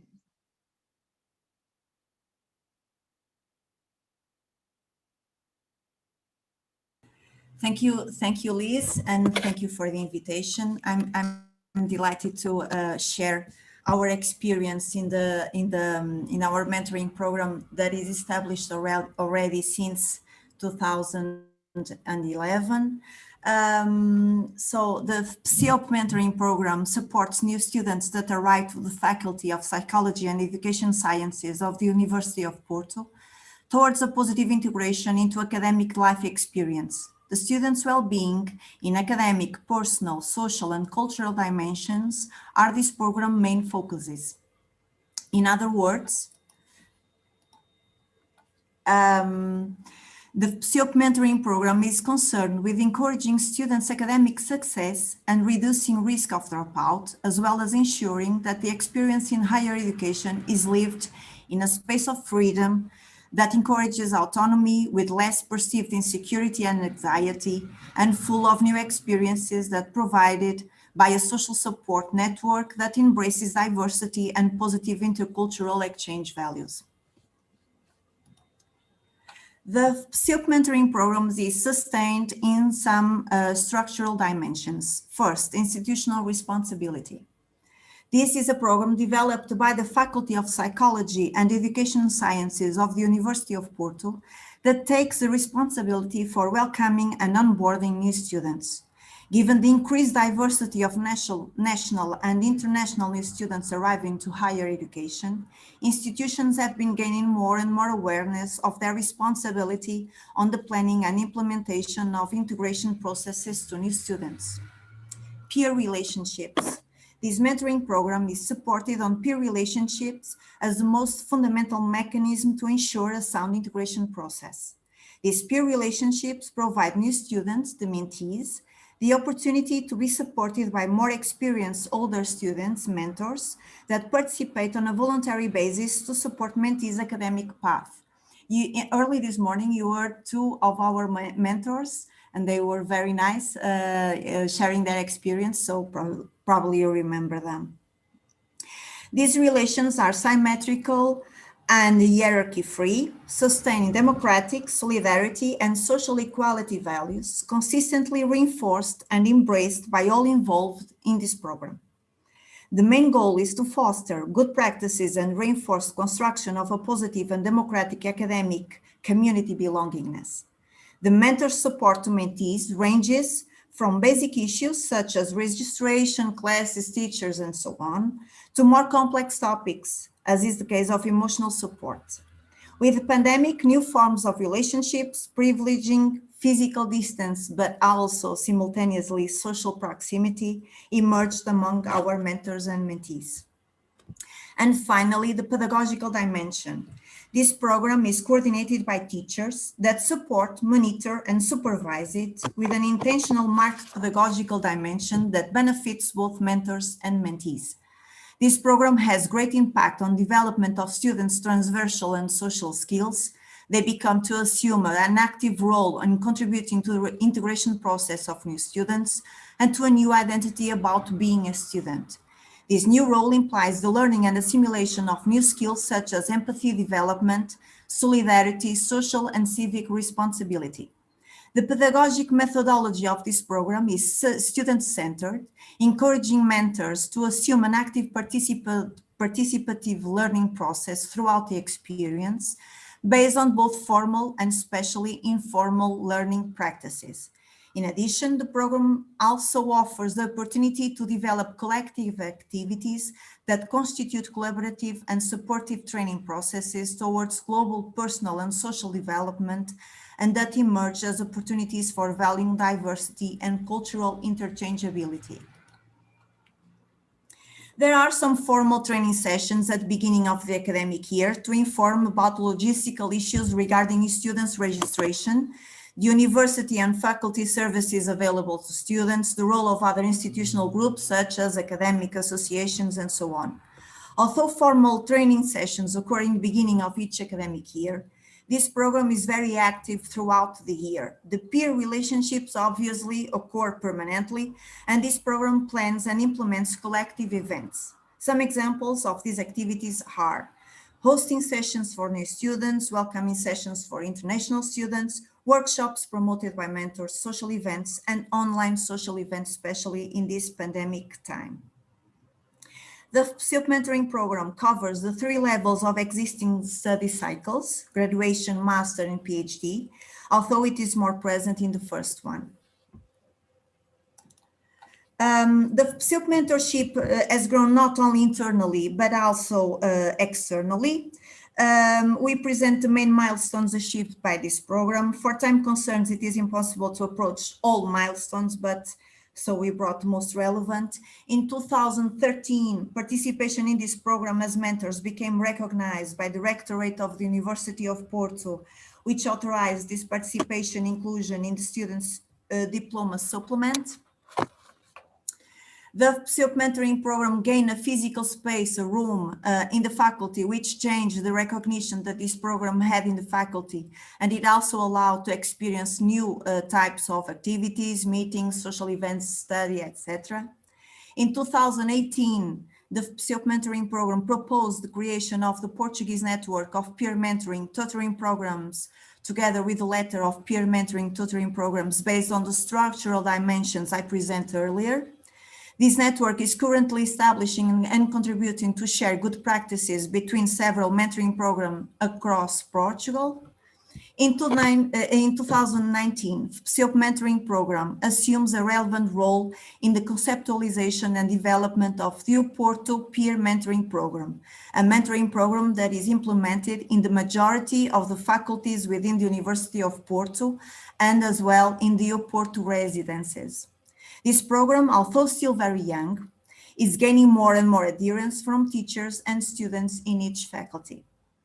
All these institutions carefully follow our structural principles in their mentoring program, and currently the Porto mentoring program is a single program, although flexible and sensitive to each faculty's characteristics, and is coordinated by a scientific and pedagogic coordinator commission in which our coordinator team assumes a relevant role. This commission has encouraged and helped in the implementation phase of the current programs and also supports teachers' coordination in each program, monitors programs, and promotes opportunities to share experiences. Interestingly, our experienced mentors also play a relevant role in these newly mentoring programs by providing training sessions for less experienced mentors of other courses and faculties. This last milestone is representative of the PSYOP mentoring program's potential replication to other contexts. Of course, adapting to each context specificities, but also respecting the structural dimensions that guide PSYOP program. The last 2 slides, and I'm almost finishing, address some results we observed regarding Porto Peer Mentoring Program in the monitoring process developed last semester. This one shows the weight of each type of support provided to mentees and mentioned by mentees and mentors: academic, emotional, faculty services, integration, University of Porto services, and with pandemic. We highlight the weight that the emotional support gained in this pandemic year. It was very important. These peer mentorship relationships gained a relevant role in this area. And the last one shows satisfaction that mentees and mentors feel regarding the Porto Peer Mentoring Program. As you can see, the majority is satisfied or very satisfied with the program. These results are corroborated by qualitative responses that we obtain from students that enhance how mentoring program is important for their academic experience and to a satisfactory sense of belongingness. We expect to expand the mentoring program to the remaining faculties. There are 2 still remaining of the University of Porto this next academic year. So thank you so much for your attention, and I finished the presentation. Thank you. Thank you so much. Thank you. And now we're very pleased to be welcomed, to be joined, by Fiumane and Nadia. And both colleagues, I think, will introduce themselves. But what I'd like to do is they're going to think about the work that they do in their own institution or their own sector. So first of all, Fiumane, could I ask you to introduce yourself and tell us a little bit about where you're from and about the mentoring that you have in your own context, and perhaps to identify something that you might be able to integrate from the I Belong community mentoring that colleagues have been talking about.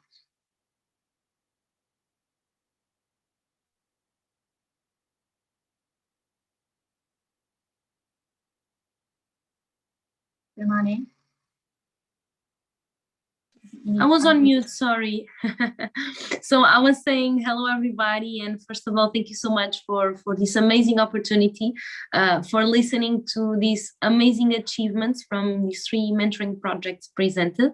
It's very inspiring. And honestly, it's making me thinking that we have a lot of work to do on our side, on my side. So my name is Nadia Cruz. I'm Communication and Marketing Manager of Natixis in Portugal. Natixis is a French banking institution with several business areas, but mostly working on corporate and investment banking. And here in Portugal, we've installed a center, an IT center of expertise, but also with some banking support functions. And we are working for the 38 countries where the bank is present. And when we started here in Portugal, it was just IT at the time, and as you may understand, the IT labor market is super competitive, not only in Portugal but all around the world. So it's very hard to find IT engineers and IT professionals to hire. And when we were building the team at the time, and speaking about end of 2018, we realized that we had only 13% of women in our team, which was a super low number, and we got really concerned. The first question we asked ourselves was, okay, so what is wrong with our recruitment process? What are we doing wrong in HR? But that was not the thing. That is really a big problem in terms of the IT labor market. So we have a very low number of IT professionals in general, but also very few women among the IT professionals that exist in the market nowadays. So this is when our project, our mentoring project, Champion for Change, was born. So we decided to create a project really to tackle the root of the problem, and we totally believed that the problem for having so few women in IT was really on the education. So we realized, and reading a lot of studies, that still today at the education that we received at home from our parents, from our families, but also in the school, women are still very directed to jobs that are more linked to taking care of others, to social sciences, for example, while men are usually more directed to the STEAM areas of science, technology, engineering, and mathematics. So we decided that we should do something as a company, and we decided to create this Champion for Change project, really to have an impact in our community, and really to share the experience of our very own employees. As time passes by, we realize how special this experience has been for our mentors, for our employees, and also for the mentees. We have been working mostly with schools here in the North region, with students between the 7th and the 9th grade, and we don't exclude anyone. We work both with girls and boys, and we basically show how diverse can be your career, how different tasks, how different jobs you can get if you choose a STEAM area for your career. And this has been really an amazing experience. So the project, I can say that being launched in the beginning of 2019 is still in a very beginning, but we are trying to link ourselves to other associations, tech communities, to as many schools as we can, so we can really take our word and to have our employees having the pride to share their own experience and their own story with these kids and inspire them. And at the end of the day, I think this is the most important message. At the end of the day, the message can be, okay, I don't want to follow IT or engineering or any of this area for my future career, but at least you know how it is. At least you can learn from this experience. And we before the COVID, we were taking kids to our office, but we were also taking our employees to the schools. And this interaction, this networking, and all this knowledge that can be shared in a very, very informal way in this mentorship model can be really impactful in the future. And it also brings a lot of pleasure, a lot of pride, a lot of personal reward to the mentors. And here I think this is where we can really link to the results, the main achievements you were presenting today. I think it's very important for us to focus not only on the mentees, but also on the amazing reward we can bring to the mentors, and the sense of belonging and the sense of community we can have with these kind of projects. Thank you so much. I was wondering if you thought there was anything that you might take from the kind of I Belong. So the idea of focusing perhaps on the mentors as well. For sure, for sure. We'll come back to you, but I want to ask Humani, would you like to tell us something about the mentoring that you've been doing in your university?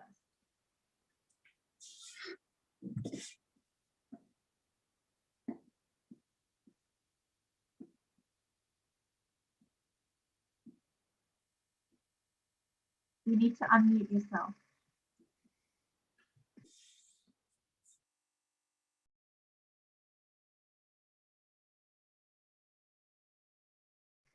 We still can't hear you.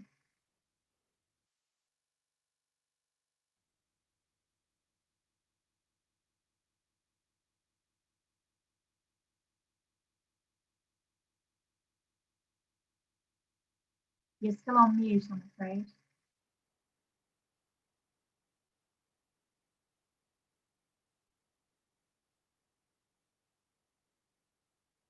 Okay.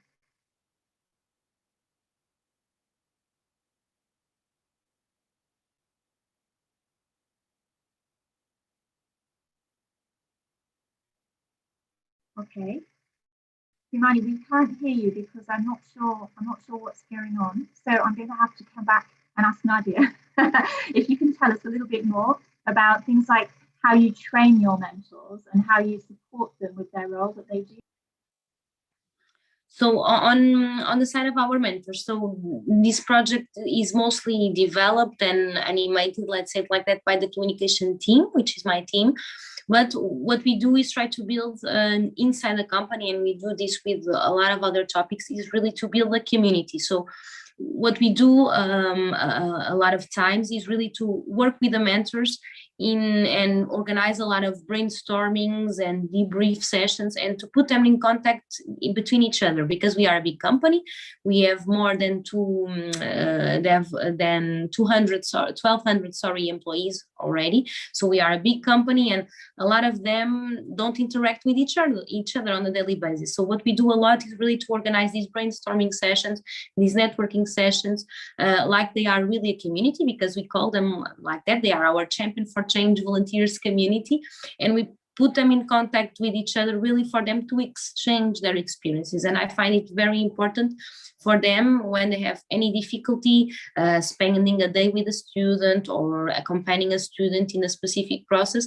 I think that sharing these very specific cases and examples is super important among them. We have also already, we are working to have a very wide training for all our communities, not only to Champion for Change, but also to all our communities, also in terms of communication skills, how to really work the sense of belonging of your target, how to work all these kind of topics. For us is also very important, specifically in the communities of our company that really interact with an external audience. But I would say the main takeaway in terms of preparation and training, I would say that networking and sharing of experiences among volunteers is one of the key takeaways.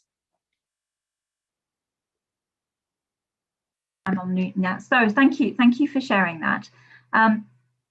We're still trying to connect Humani in. I think she's listening to the recording on YouTube rather than here in the sort of the live room. So if you can hear us, Humani, if you can connect into the Zoom room, then we'd really love to hear about the work that you've been doing to develop some mentoring in South Africa. But at the moment we can't connect to you. So we need you to join us in the Zoom room, which we can see you, but we can't hear you at the moment. have you had a chance to look at the resources, Nadia, that have been produced by the I Belong project? I wondered if you thought any of those might have any relevance to your context, which I think is a really interesting application of these ideas. Yes, and especially looking at the Fumani is here. Just finish your sentence, Nadia, and then we'll let Fumani come in. Do you want to finish your sentence, Nadia? No, I was just saying that I've done a lot. I've done some reading. Sorry, not explored very deeply, but especially after today, especially after watching the three presentations before, I will definitely look for more inspiration on these projects, and I'm really looking forward to keep in touch with all of you, so we can try to have more takeaways and more inspirations to really develop our project. So while you were presenting, I was really thinking, okay, so there are some things we really need to start structuring more and measuring better, I would say. And this was very inspiring because of that. Oh, thank you so much. And it's great to see it working in a different context. And I'm sure people have got ideas from the work that you've been doing too. Fumani, I'm so glad you've managed to join us here in the Zoom setup. I know it's a bit complex, and some of us have the advantage that we did it a couple of months ago for the first time. So it would be really lovely if you could just tell us a little bit about the mentoring scheme that you're developing in your university, and anything that you might think that you might take away or have learnt from the I Belong community mentoring that we've been talking about. Thank you. Thank you so much. The whole issue has been overwhelming, listening, getting excited and getting frustrated and wanting to implement the I Belong now and then. So again, thank you so much for the invitation. My name is Fumani Khanare. I'm from South Africa. It's quite cold now. It's winter in the province of the Free State. But to cut the story short, have taken so much, but what we have currently, and I must state that I'm quite very new in the current university, but being somebody who's passionate about learner success, I had to go all out and exercise my agency and find out what has been happening. So mentoring is actually conceptualized from the strategic leadership of higher education from the DVC's point of view. So we have the Dean of Student Affairs as the body which oversees all the issue of students. So the mentoring programs, they start from the Dean of Student Affairs. And there are actually different activities done. For example, there is mentoring specifically for residents. And this is what happens when the first year join the university, they come earlier. They used to come before the pandemic. They don't come a week or 2 weeks earlier so that they get used to the culture of the university. They are taught about the strategic plan and the ethos and the principles of the University of the Free State. So in each race, they identify the leaders from the previous years, second years, so they become mentors. And then they compete according to the residents. And they compete based on the principles of the strategic plan of the university. And they have to also produce products. It's a huge event. Fortunately or unfortunately, it's so limited because if I was not somebody who always go out, I wouldn't know. Because I remember one time I was traveling on the street and then the whole street was blocked, the main city. So the campus is within the main city. And there were police all over, simply because the first year we're demonstrating what they are bringing into the university and what they've learned and how they're going to integrate with the community, which is within the university. So they need to demonstrate even before they start the classes, the understanding and the principles of the University of the Free State, for example. And the DVC or the Vice Chancellor has the priority. And I remember this from last year. One of the projects that came from the Vice Chancellor was Project Care. So the mentors in the first year, they were working on the Project Care. And try to link it to other principles as enshrined by the Constitution. How do we care for one another as students from different backgrounds? And they will have to show even object products that they can demonstrate, and those projects, they become part and parcel of the landscape of the university. As I speak, we still have an ocean, animated ocean, which is standing somewhere next to the residents' life, and they win competitions, and then they got funding. So it's about culture, it's about understanding the language of the university, and before the classes starts. So besides the Dean of Student Affairs, there is a dedicated scaling up or project, which is called Scaling Up for Impact. And this is again run by Center for Teaching and Learning. So there is a specific center which focuses on the scaling up impact, particularly the student learning and success. So that center has got a director, an assistant director, and the staff working within that, purely working with the student to ensure that they don't only get integrated, they don't only belong, but they learn to succeed. And that is the highest or the largest body in the university that provides also employment for the student. Because currently we have about 352 students working as mentors, stroke tutors. And I think I learned a lot today because those programs are already there, but we know them as tutors, not as mentors. And of which, to me, it's something that I took from today to say, to what extent are these concepts used and implemented in various universities. But Center for Teaching and Learning, it's responsible for the tutors / mentors. And the same processes like I've seen from the Belong toolkits, they apply. So the adverts is sent out. And teachers ourselves will also have to provide or write an expression of interest to say, are we interested in tutors? Do we want to work with tutors? So we express interest, and those who want to be mentors or tutors, they also express interests before they can even apply. Then from that expression of interest, whoever is in charge, because every faculty has got a representative who links with the Center for, or the head of the Center for Teaching and Learning department. And each faculty will identify lecturers or teachers who express interest, and you got to be interviewed by the departmental representative to say, why do you need tutors, for what? And do you understand the programs that I've offered? How all the questioning, so you are taken through that process, and you have chance to reflect to say, do I really need them? Do I really, is it replacing my teaching? Because there was kind of like reports that you get after the first initial interview. So those are some of the processes that take place. Then the advert will go to everybody because it's about giving opportunity to all the students. And based on the certain criteria, again, they use what they call the supplemental instruction principles.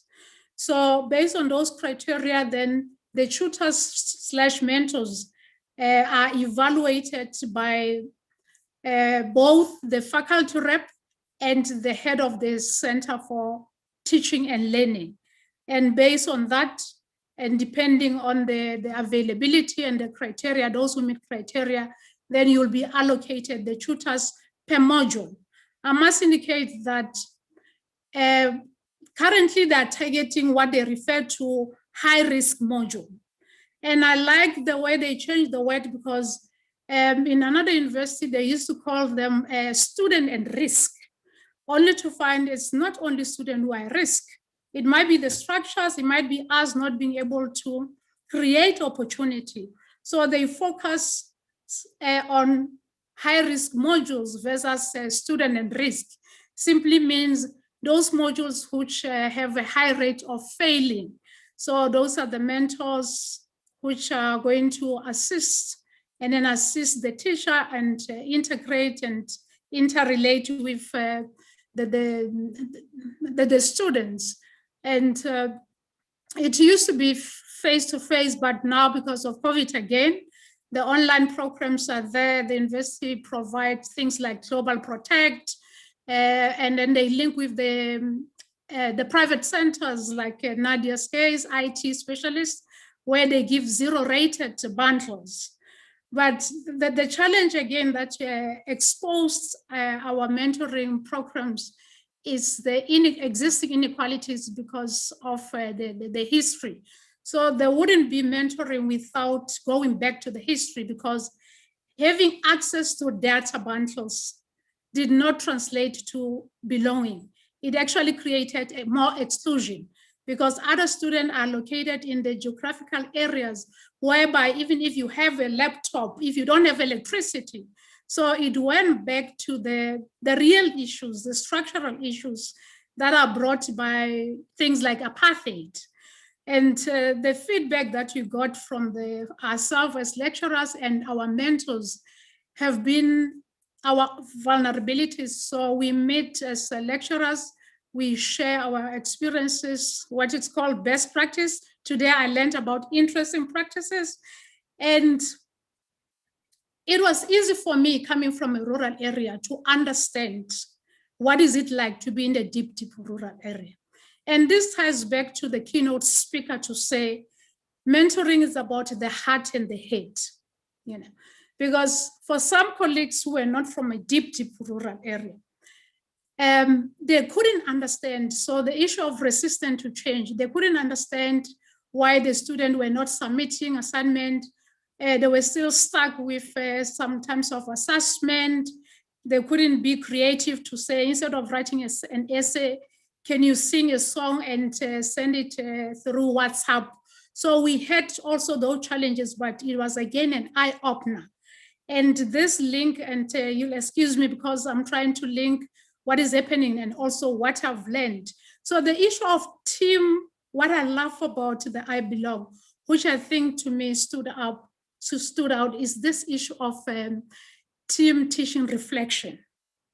Because it is at that point where you go to reflect even about our own insecurities, our own privileges. Because I had to, at some point, play a devil's advocate, remove myself from being a lecturer and go back to my roots as a deep rural girl to say, I still don't have electricity. Right now, if I were to go to my original place, I would still not be able to teach my learners, my students. This is a really good way to connect into the next session. Thank you for drawing attention to that idea that we really need to step into other people's shoes, and that mentoring provides that opportunity for students to have a voice. But we also have structural changes. And I think there are lots of issues that came out of what you shared with us, Fumani. I think the idea of the leadership being supportive is really significant, and we perhaps haven't talked enough about that in this conversation today. And I like the way that as Marika talked about at Erasmus, you've been connecting the academic and the social through your mentoring program. But we have to wrap up this session. So thank you both to Fumani and Nadia for sharing your experiences. Thank you so much. Thank you so much. And I think this is just the beginning of one of those global engagements. Thank you so much. Thank you to colleagues for sharing their experience too. Thank you. Thank you all. Bye-bye.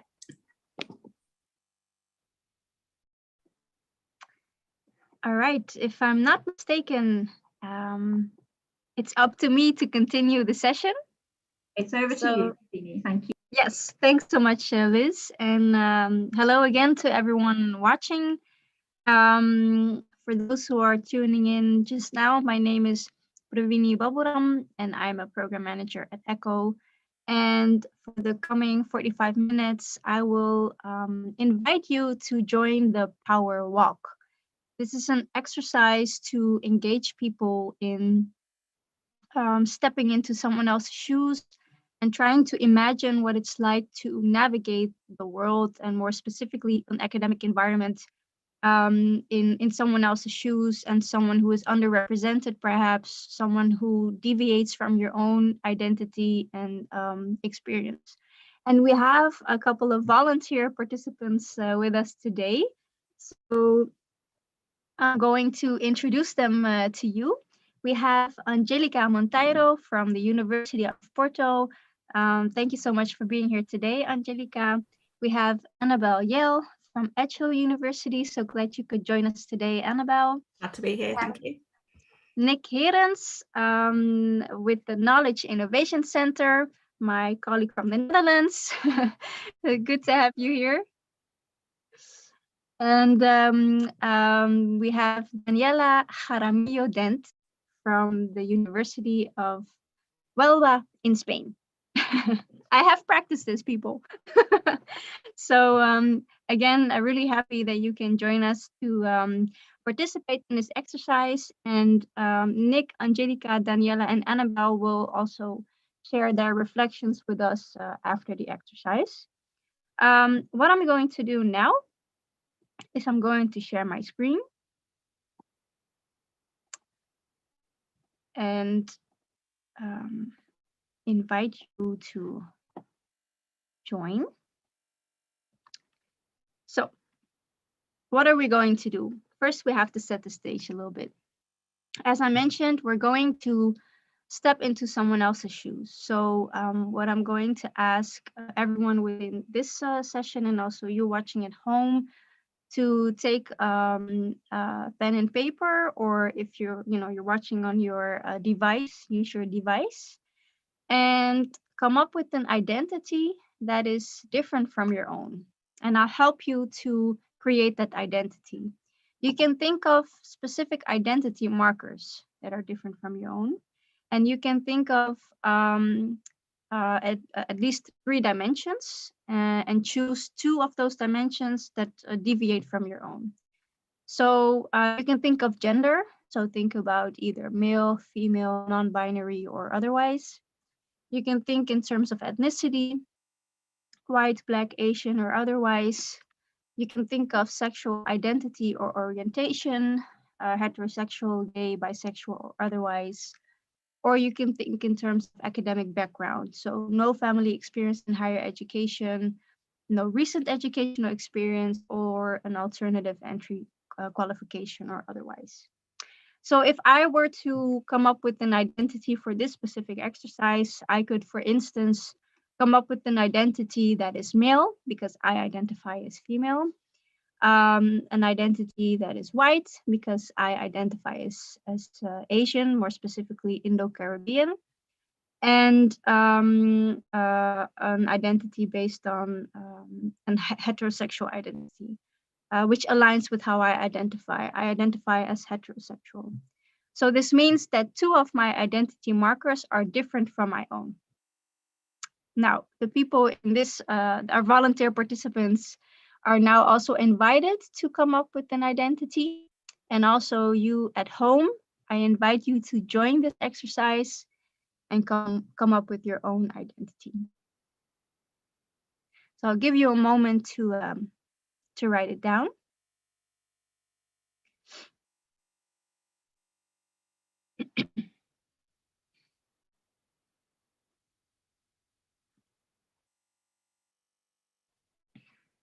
What we're going to do is I'm going to present you 10 statements.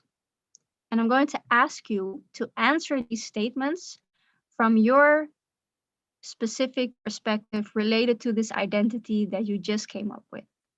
So you won't be answering the statements from your own perspective, but from someone else's perspective.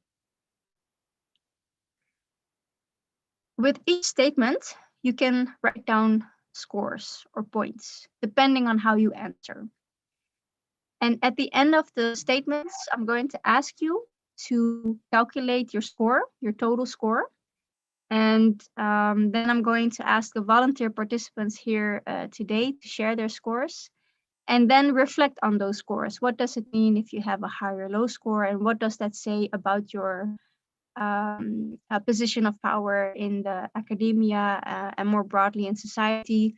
And what can we learn from that in relation to sense of belonging? So that is the exercise we're going to do. And I'm going to check with the volunteer participants. Are you all set to continue? I ask you about the scoring. Is 10 a high score? Yes, you can. If you agree with the statement, you can write down 10. But with each statement, I'll repeat how many scores and what does that, how many points, and what does that mean for your calculation. Great. So you can just go with the flow, and if you have questions during the flow, then let me know. Thank you. All right, we're going to start, and I'm going to present you with the first statement. Oh, and before I forget to mention, you can answer the statements in relation to your context and specifically your institution. So you can take your institution, your higher education institution as the context for answering these statements. All right. I have to quit something, otherwise I'm going to hear this. My apologies. And now I'm going to go back. Here we go.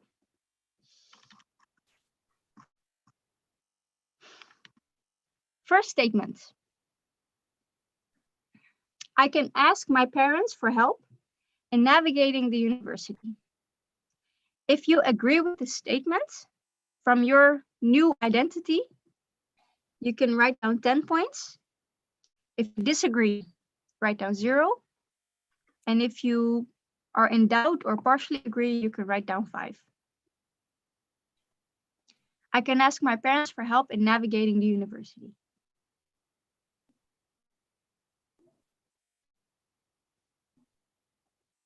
The second statement.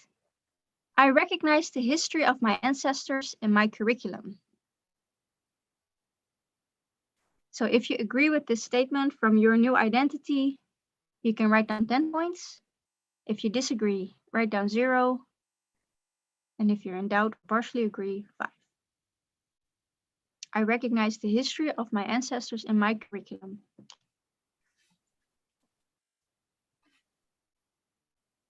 Third statement. My voice and experiences are represented in the student bodies of the university.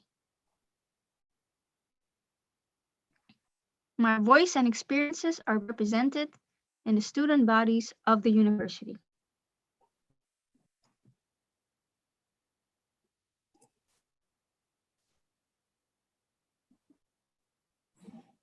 All right.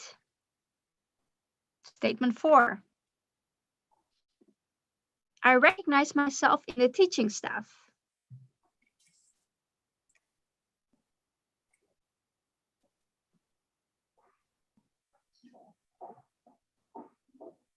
I recognize myself in the teaching staff.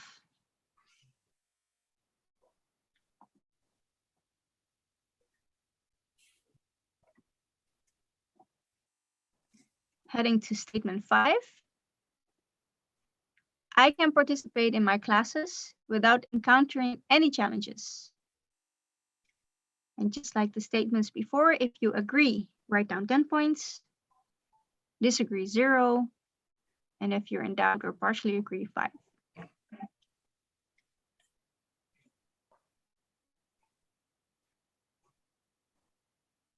We're halfway there.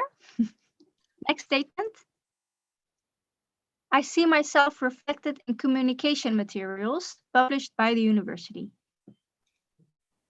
I see myself reflected in communication materials published by the university.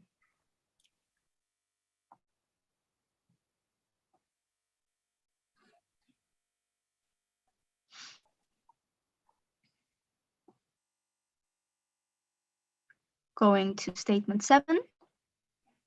I am seldom confronted with stereotypes about my community. I am seldom confronted with stereotypes about my community.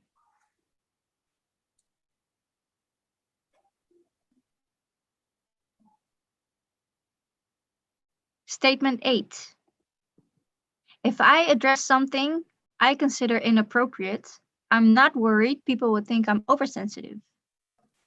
If I address something I consider inappropriate, I'm not worried people will think I'm oversensitive. If you agree with this statement, 10 points. If you're in doubt or partially agree, 5. And if you disagree, 0 points. Going to statement 9. I know where to go within the university if I need support. I know where to go within the university if I need support.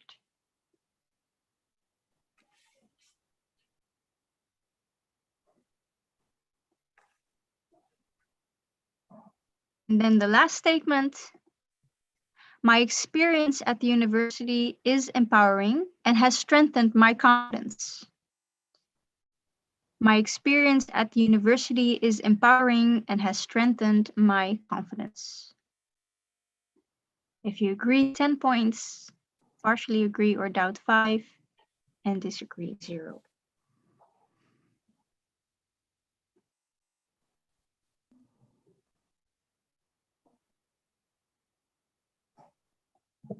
All right.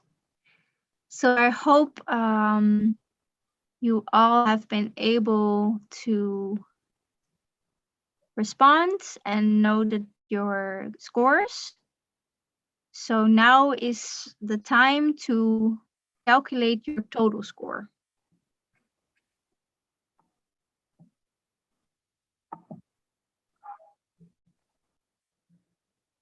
And actually, for those who are joining the exercise at home, you're also, if you want, you're also invited to share your scores and reflections in the chat, and see if there are people who maybe recognize the reflections of our volunteer participants.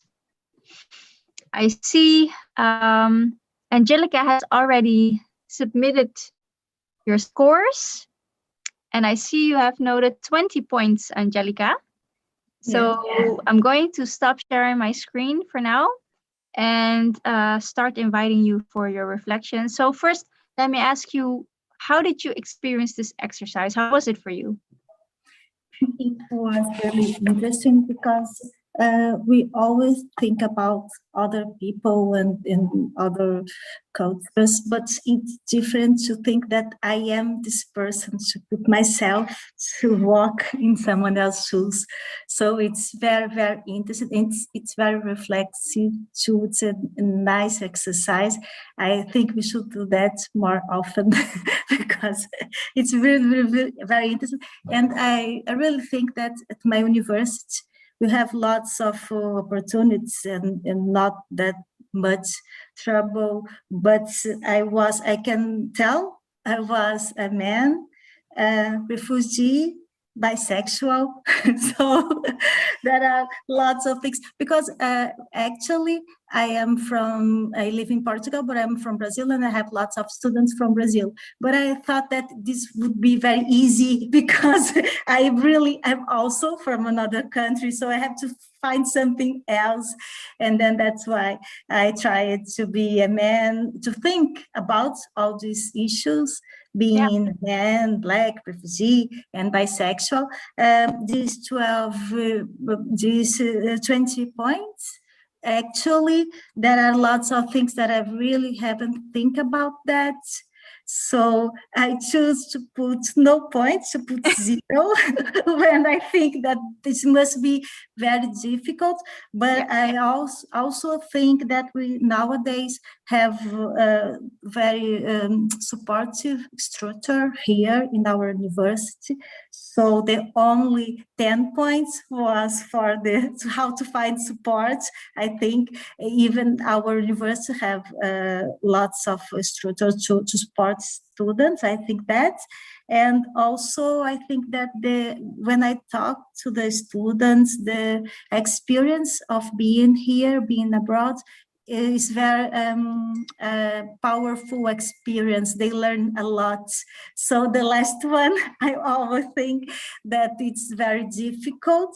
There are lots of difficulties. I think most of them can't talk with their parents about academic issues because they have other problems, because of the language, because it's another word, completely another word. Some of them with low classifications, low qualifications, low education levels. So I don't think they can talk to their parents, but I don't think they see themselves in the teaching staff, not at all, and not on the communication materials, not of them. But actually, it was the first time that I was confronted to think that way. So this law qualifications, because I haven't to think about that, and I am sure that I have to think more about that. It was very, very, very useful and very interesting experience. Thank you. Great. Well, Angelica, you covered so much already in your reflection. That's amazing. Thank you so much. So just to summarize, if I understand you correctly, you chose to step into the shoes of a man with a refugee background who is Black and bisexual. Bisexual, yes. You have all these different elements, these intersectional elements, that show how difficult it can be if you have that specific combination of identity markers. What I also heard you say was that even though you talk a lot about these issues and about these experiences, it was a whole nother level of understanding by actually trying to imagine what it's like to navigate the university with that specific identity. And also that even though you yourself come from abroad, it was still hard to see what it must be like, with that specific. So even when you think you actually don't know until you have to answer those specific questions. So thank you so much, Angelica. I think it was really, really rich. And I'm really curious also, obviously, to hear how the other participants experienced it. So I see Nick has submitted 39 points. And I see also the rest coming in. So I'll start with Nick. How was it for you, this exercise, and which identity did you choose? I find it very interesting. I find it also quite complicated to some extent to juggle the different parts of an identity. So I think I might come across as more positive than others, but when I did the scoring, I actually felt very negative about the scoring. But I did not want to give too many zeros. I've had a lot of 1s and 2s, and in 2 occasions an 8 as well. Well, I tried to stay very close to myself, because I imagined a former colleague of mine. Before this job, I was working for a charity where we worked with deaf people, and one of my colleagues was a deaf woman. And she was the first person in her family to go to higher education. So those are the identity markers that I kept, that I changed. But then I also had my own identity markers, which was gay, coming from a single parent family, and obviously a white man. So white will still be there, obviously, not men. So I tried to juggle a little bit, not completely losing also my own issues that I've had, but focusing mainly on my former colleague and friend as a deaf British woman. So my scores were a bit of a mix. So obviously, being a white woman studying in Britain, I would recognize quite a lot in the curriculum, and I would also I certainly feel very empowered, because it is, as is the case with her in reality, She never expected that she could go to higher education. When she grew up, her mother is deaf, which is also true, and she never even had a chance to go beyond primary school. And for my friend, it actually was quite liberating that with a lot of struggles, having to go to Open University and doing courses there, that was the only opportunity to really prepare herself for higher education. But once she was in higher education, of course, it was already very empowering in itself. So in some ways, the experience of being there was super positive. And also the university, which I looked at my own university here in the UK, actually, they were quite good when it comes to offering support. There was a lot of support available, but on the same time, it's not very easy for a student or for her to actually know what support is available, and to having always had to find her own way. She doesn't always appreciate that you can get more support and more like exceptional circumstances, having extra time, etc.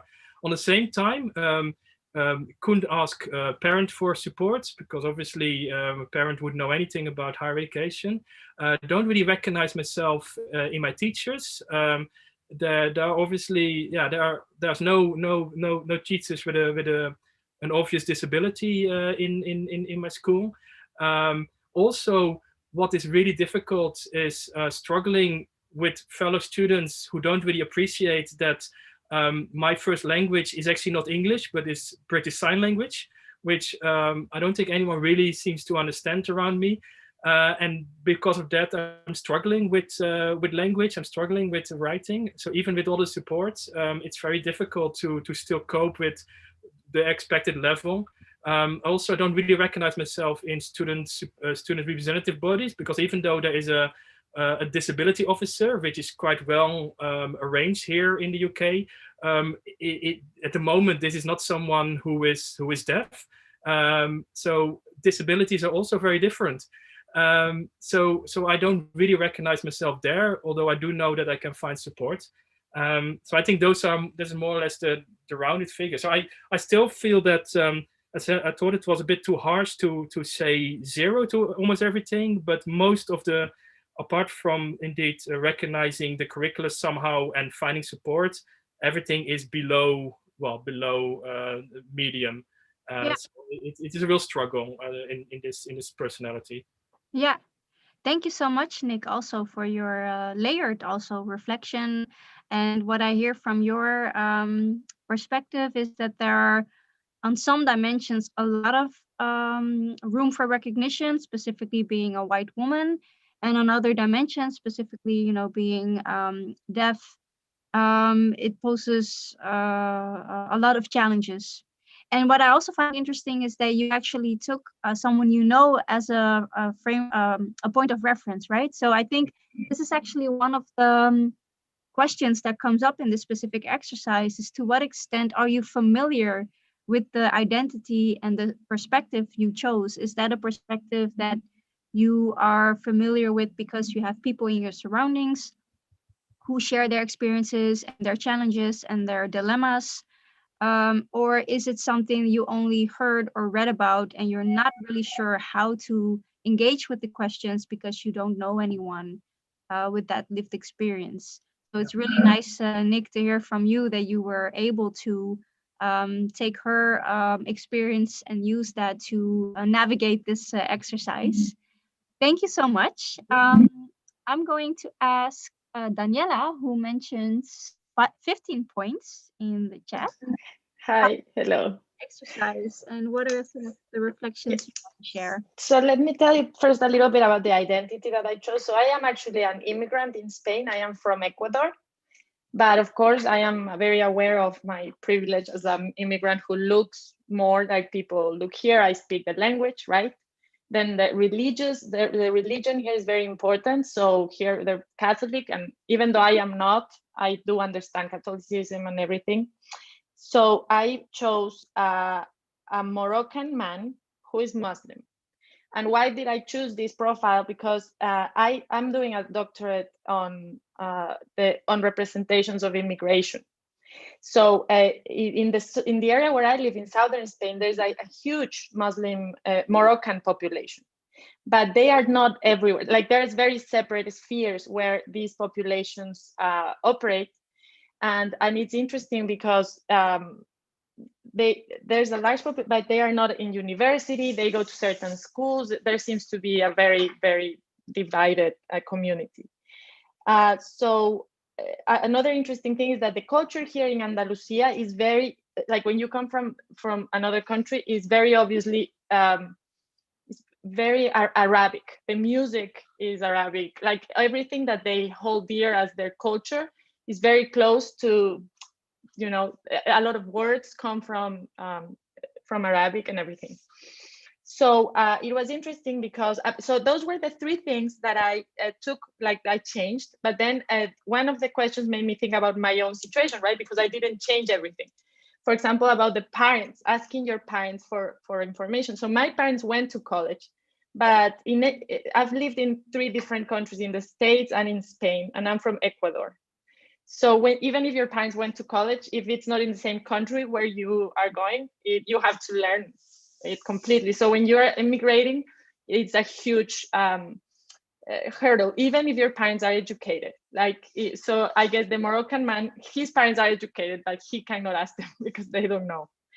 And then also about the history, right? If you get their perspective. So I would say here in Spain, they would give you some history about what Morocco is, but they'll give you the perspective from Spain, because Spain is a very colonialist country. So here they tell you their story. So they actually tell me the story of my country. I'm like, no, but they tell me. So I can imagine that would be really, really strong. There are no professors who look like me. There are no students who look like me, very, very few. And the materials do not apply to anything. No one looks like me there. People look like me. They could look like me, but they're Spaniards. So this is another interesting thing. Spain racially is very mixed, but nobody accepts that could be from the centuries of of Arabic ruling, right? And then there was a question who said, is there somewhere where you can get help? And I thought, yes, I know there's a department where they is supposed to help me, but I don't know if they would be able to help me, because I don't think they would understand, or they would be trained. They haven't been exposed to people like me. That's what I thought. And then about being oversensitive, that was interesting, because right now in Spain, the thinking is that everyone is oversensitive. So women are oversensitive, people who want inclusive language. So there's a huge, so everyone, so we just have to keep it as it is, right? So I would say, yes, definitely, I would be oversensitive. They help.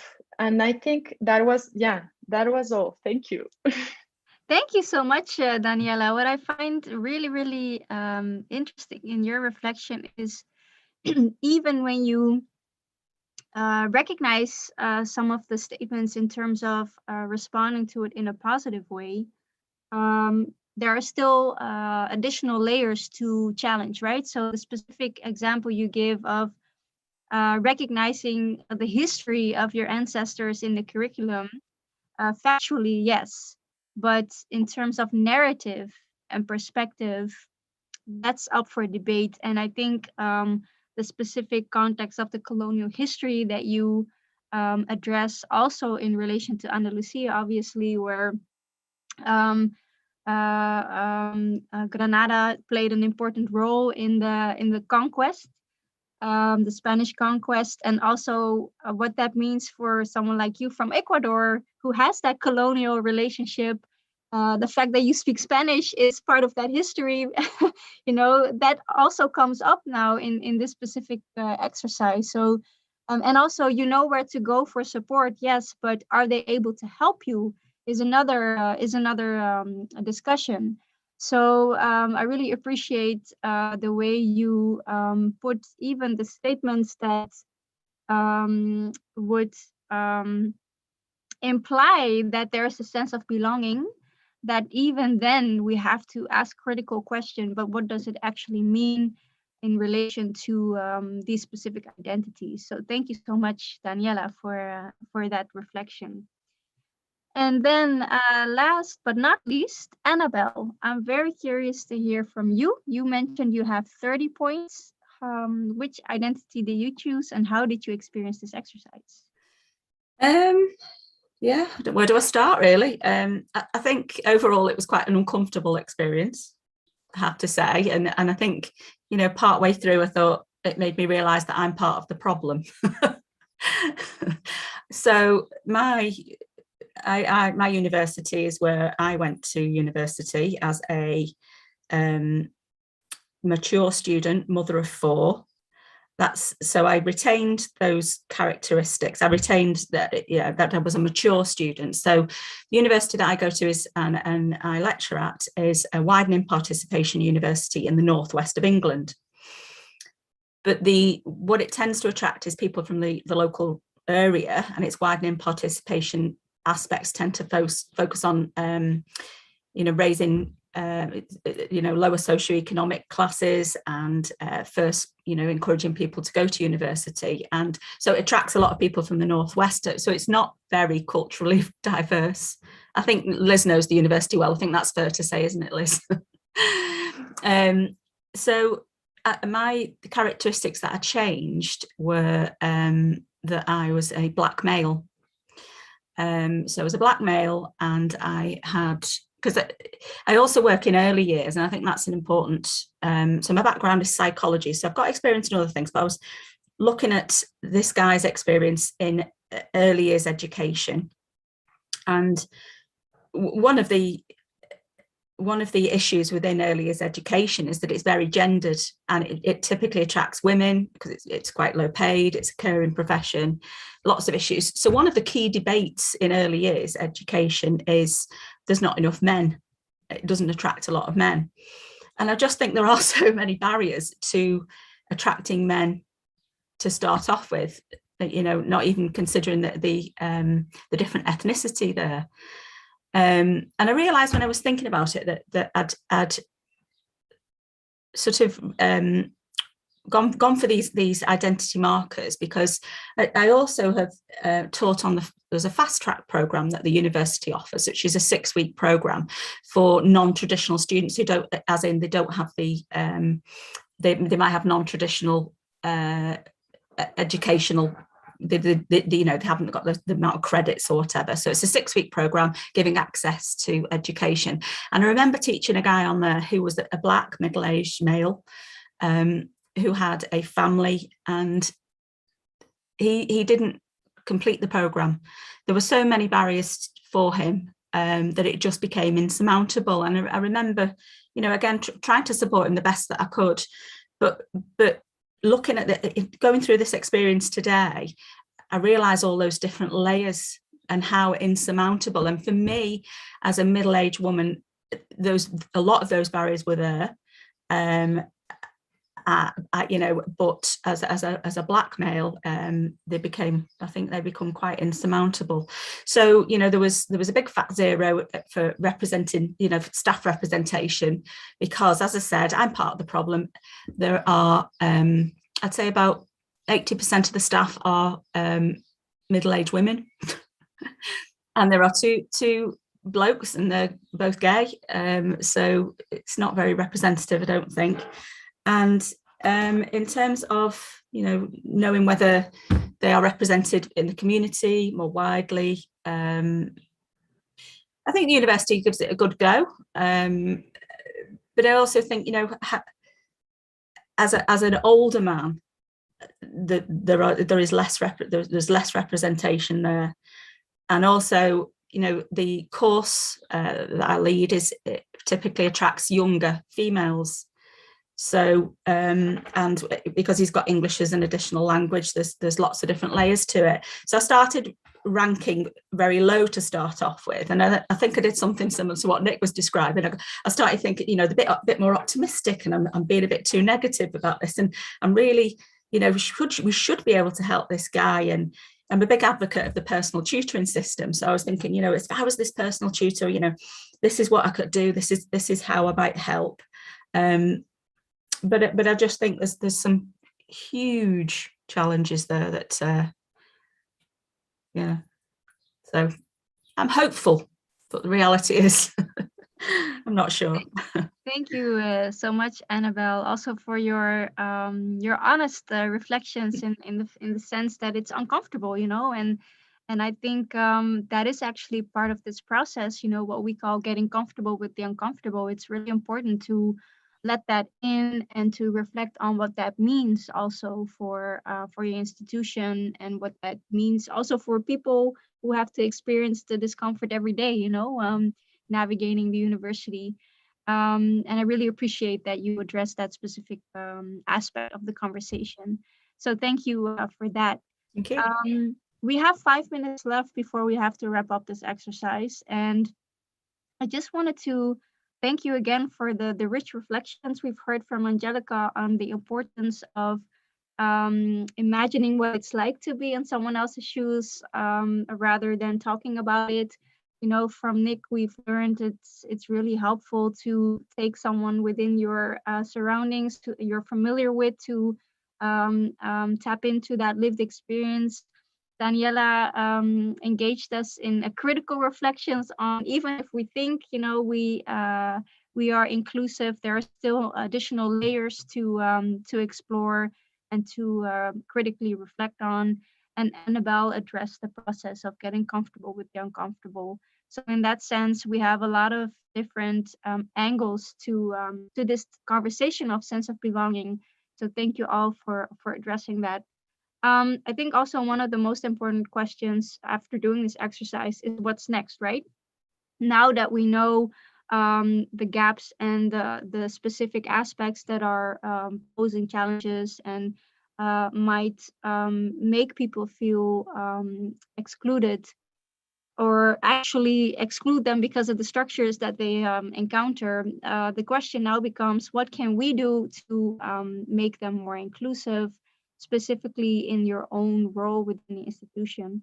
And with the 5 minutes we have left, I want to ask everyone in this session, that the Angelica, Annabelle, Daniel, and Nick, what your thoughts are on this. What can you do in your own context to contribute to sense of belonging, specifically after reflections with this exercise?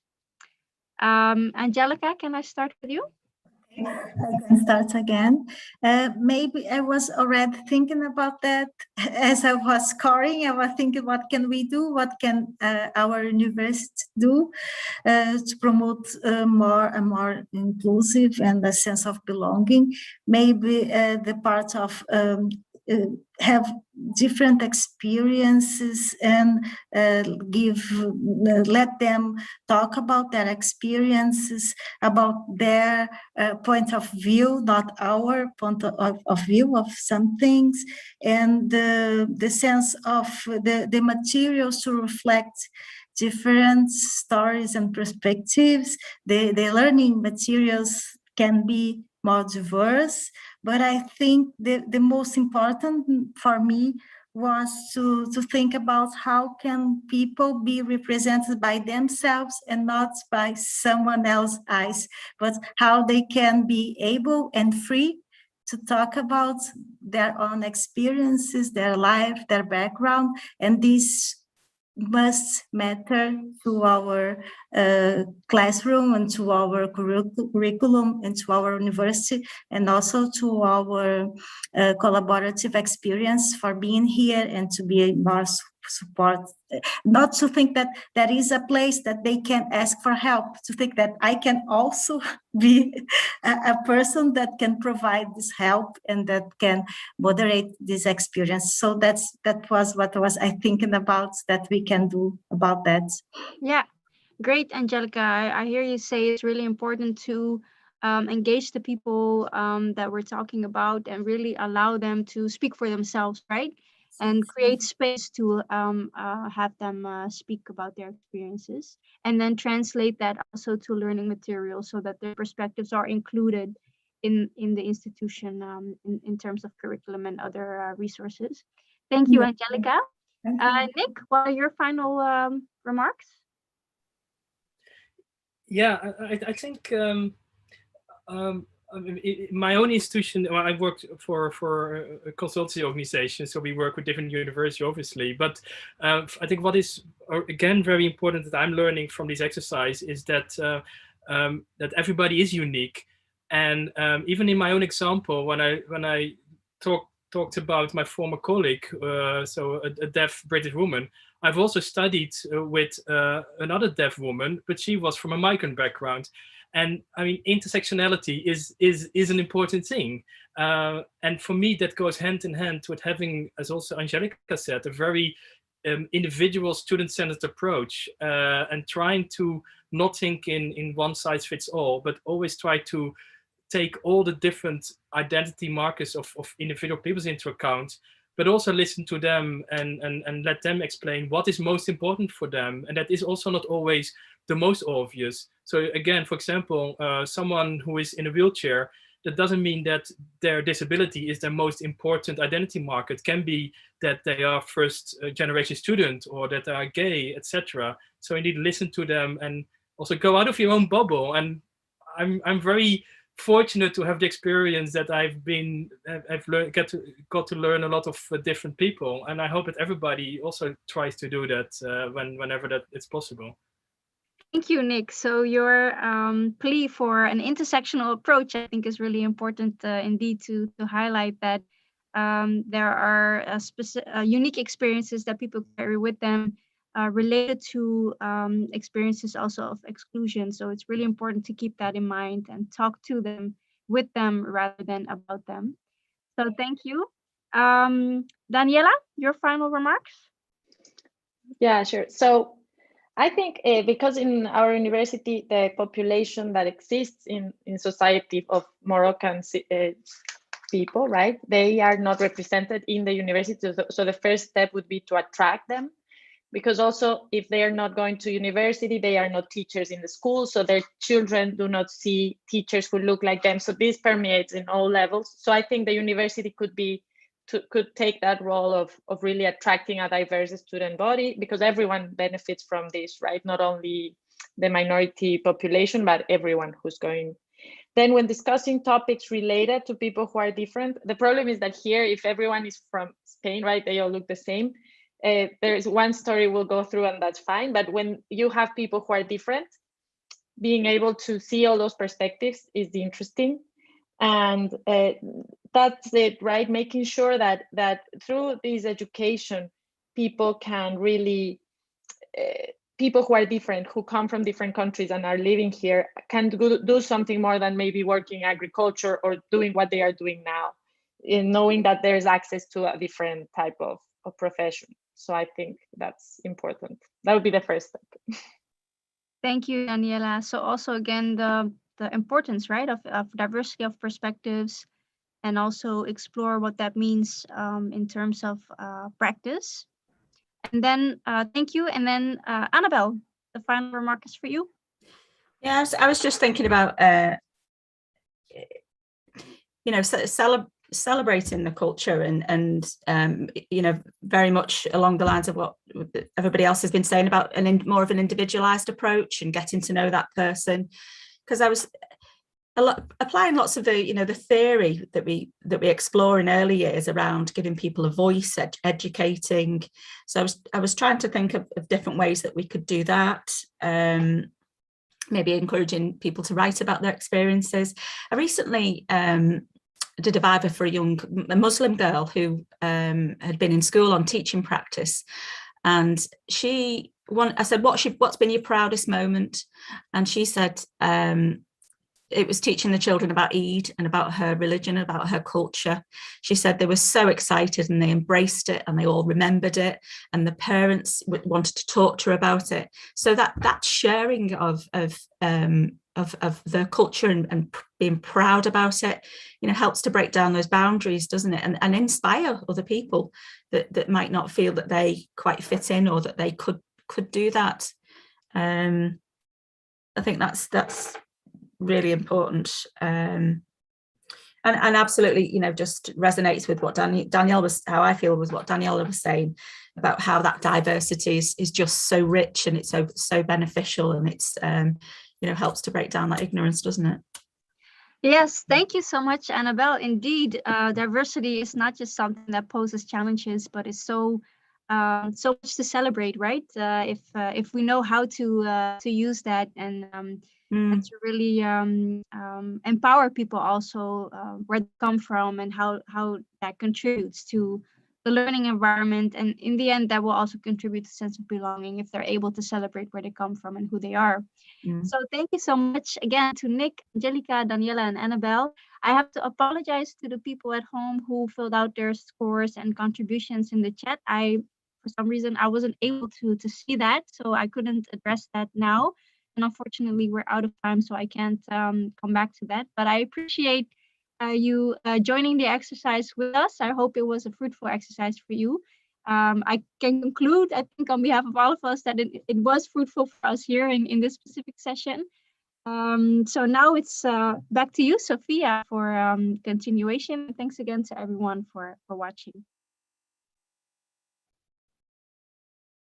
Thank you very much, Pravini. Thank you, all of you that participated in this exercise. It's always amazing to see your reactions, and we already did this before, and it's always so interesting to see how people react to this exercise that Pravini is facilitating. Yes, Angelica, we should do this in our faculty more often. I think it could be interesting to do this with our colleagues and students as well.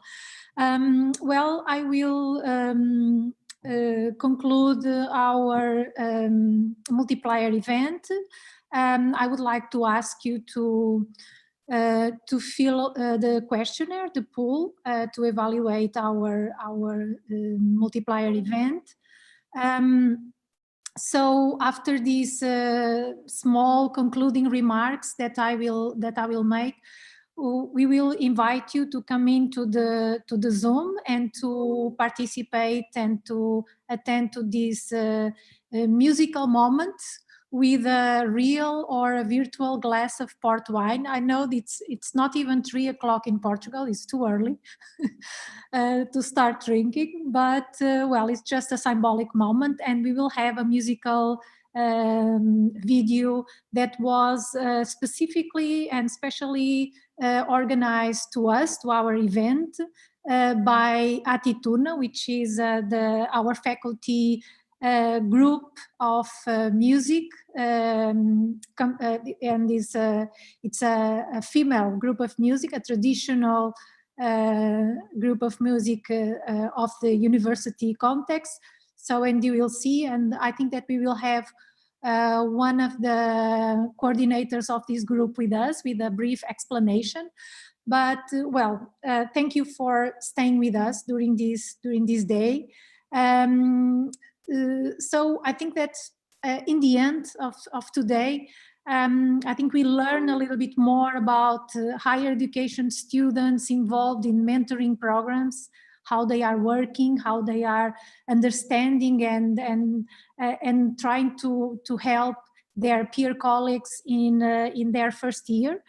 We also learn a little bit more about expectations of students that are finishing their studies in secondary education, and how are they seeing their lives in a near future in the universities. We are also, as a team, a little bit more aware about the potential of I Belong activities, our outputs, and what might be improved and what can be transferred and scale up to other contexts. So we also discuss a little bit more different mentoring programs in different stages of development, as we could see in the afternoon. And we found similar challenges among very different universities from very different geopolitical contexts, and it was really inspiring in our perspective. So one question that Fumane brought to us was, how can students care for one another?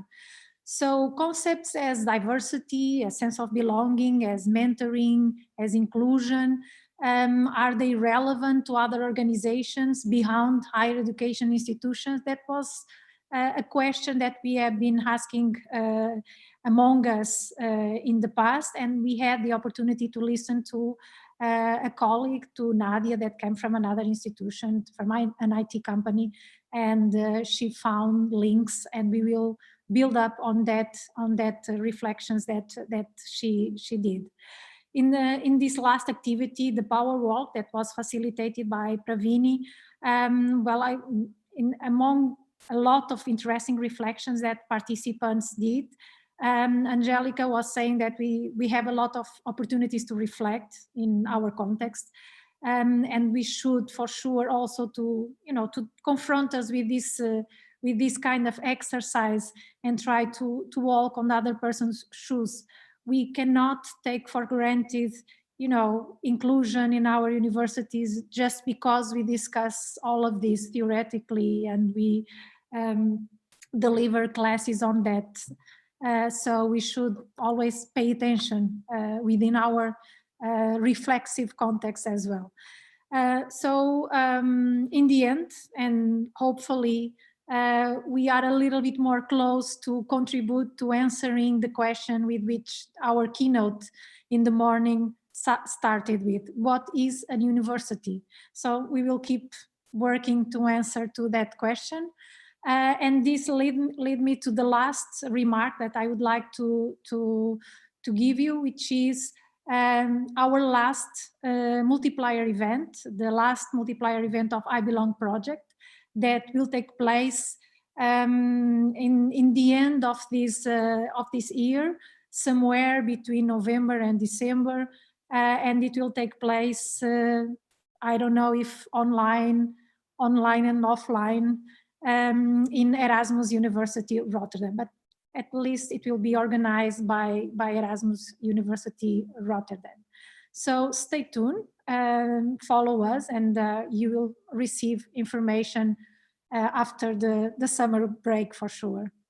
So after this, I think that Ivana is ready to let you all come in to our Zoom room. It's Marieke. Sorry? Marieke will talk. Oh, okay. Okay. The floor is yours, Marieke.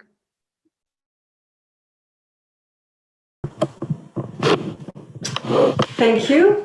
Well, I would like to thank all participants of and contributors to the I Belong meetup today. So students, staff, and management from our partner universities, and very relevant for today's topic on scaling up, students and representatives of other universities and organizations beyond universities in the world. I hope that you were all inspired by the interesting I Belong practices. And I can assure you that we were very much inspired by your stories and experiences. I would like to end with some key takeaways for me and my work as a higher education researcher and program director in higher education.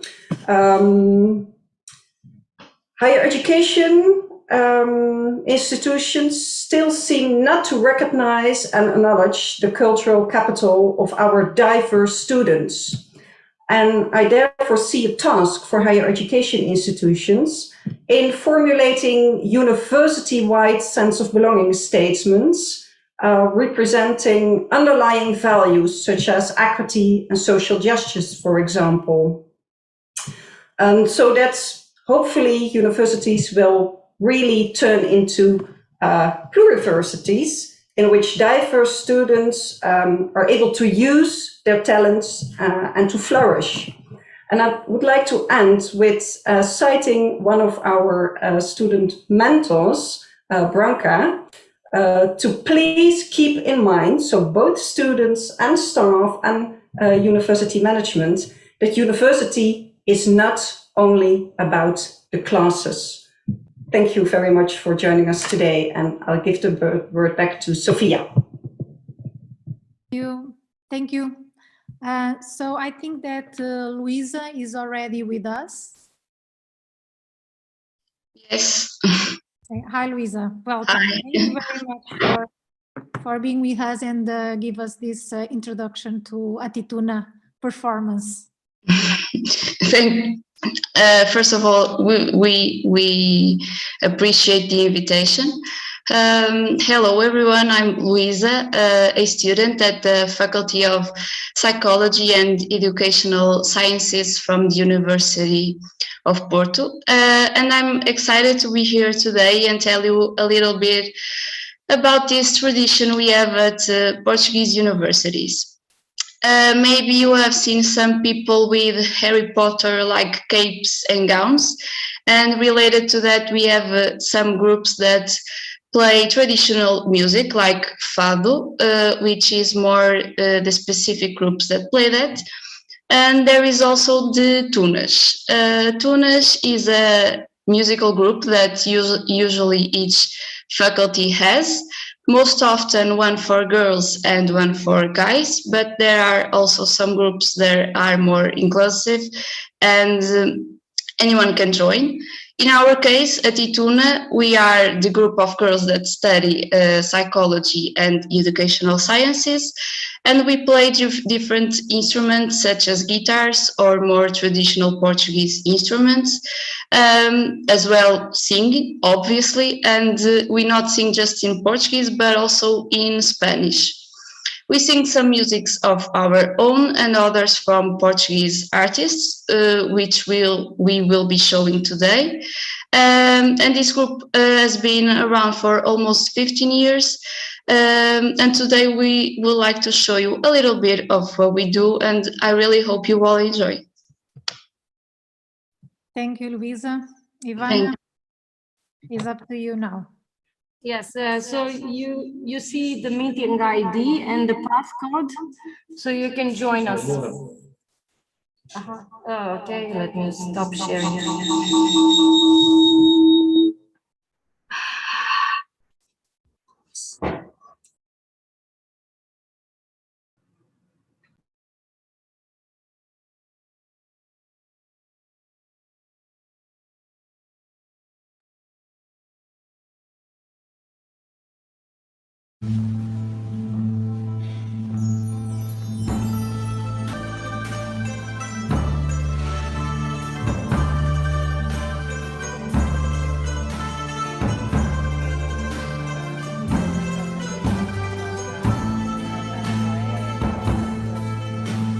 Maria,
Thank you very much.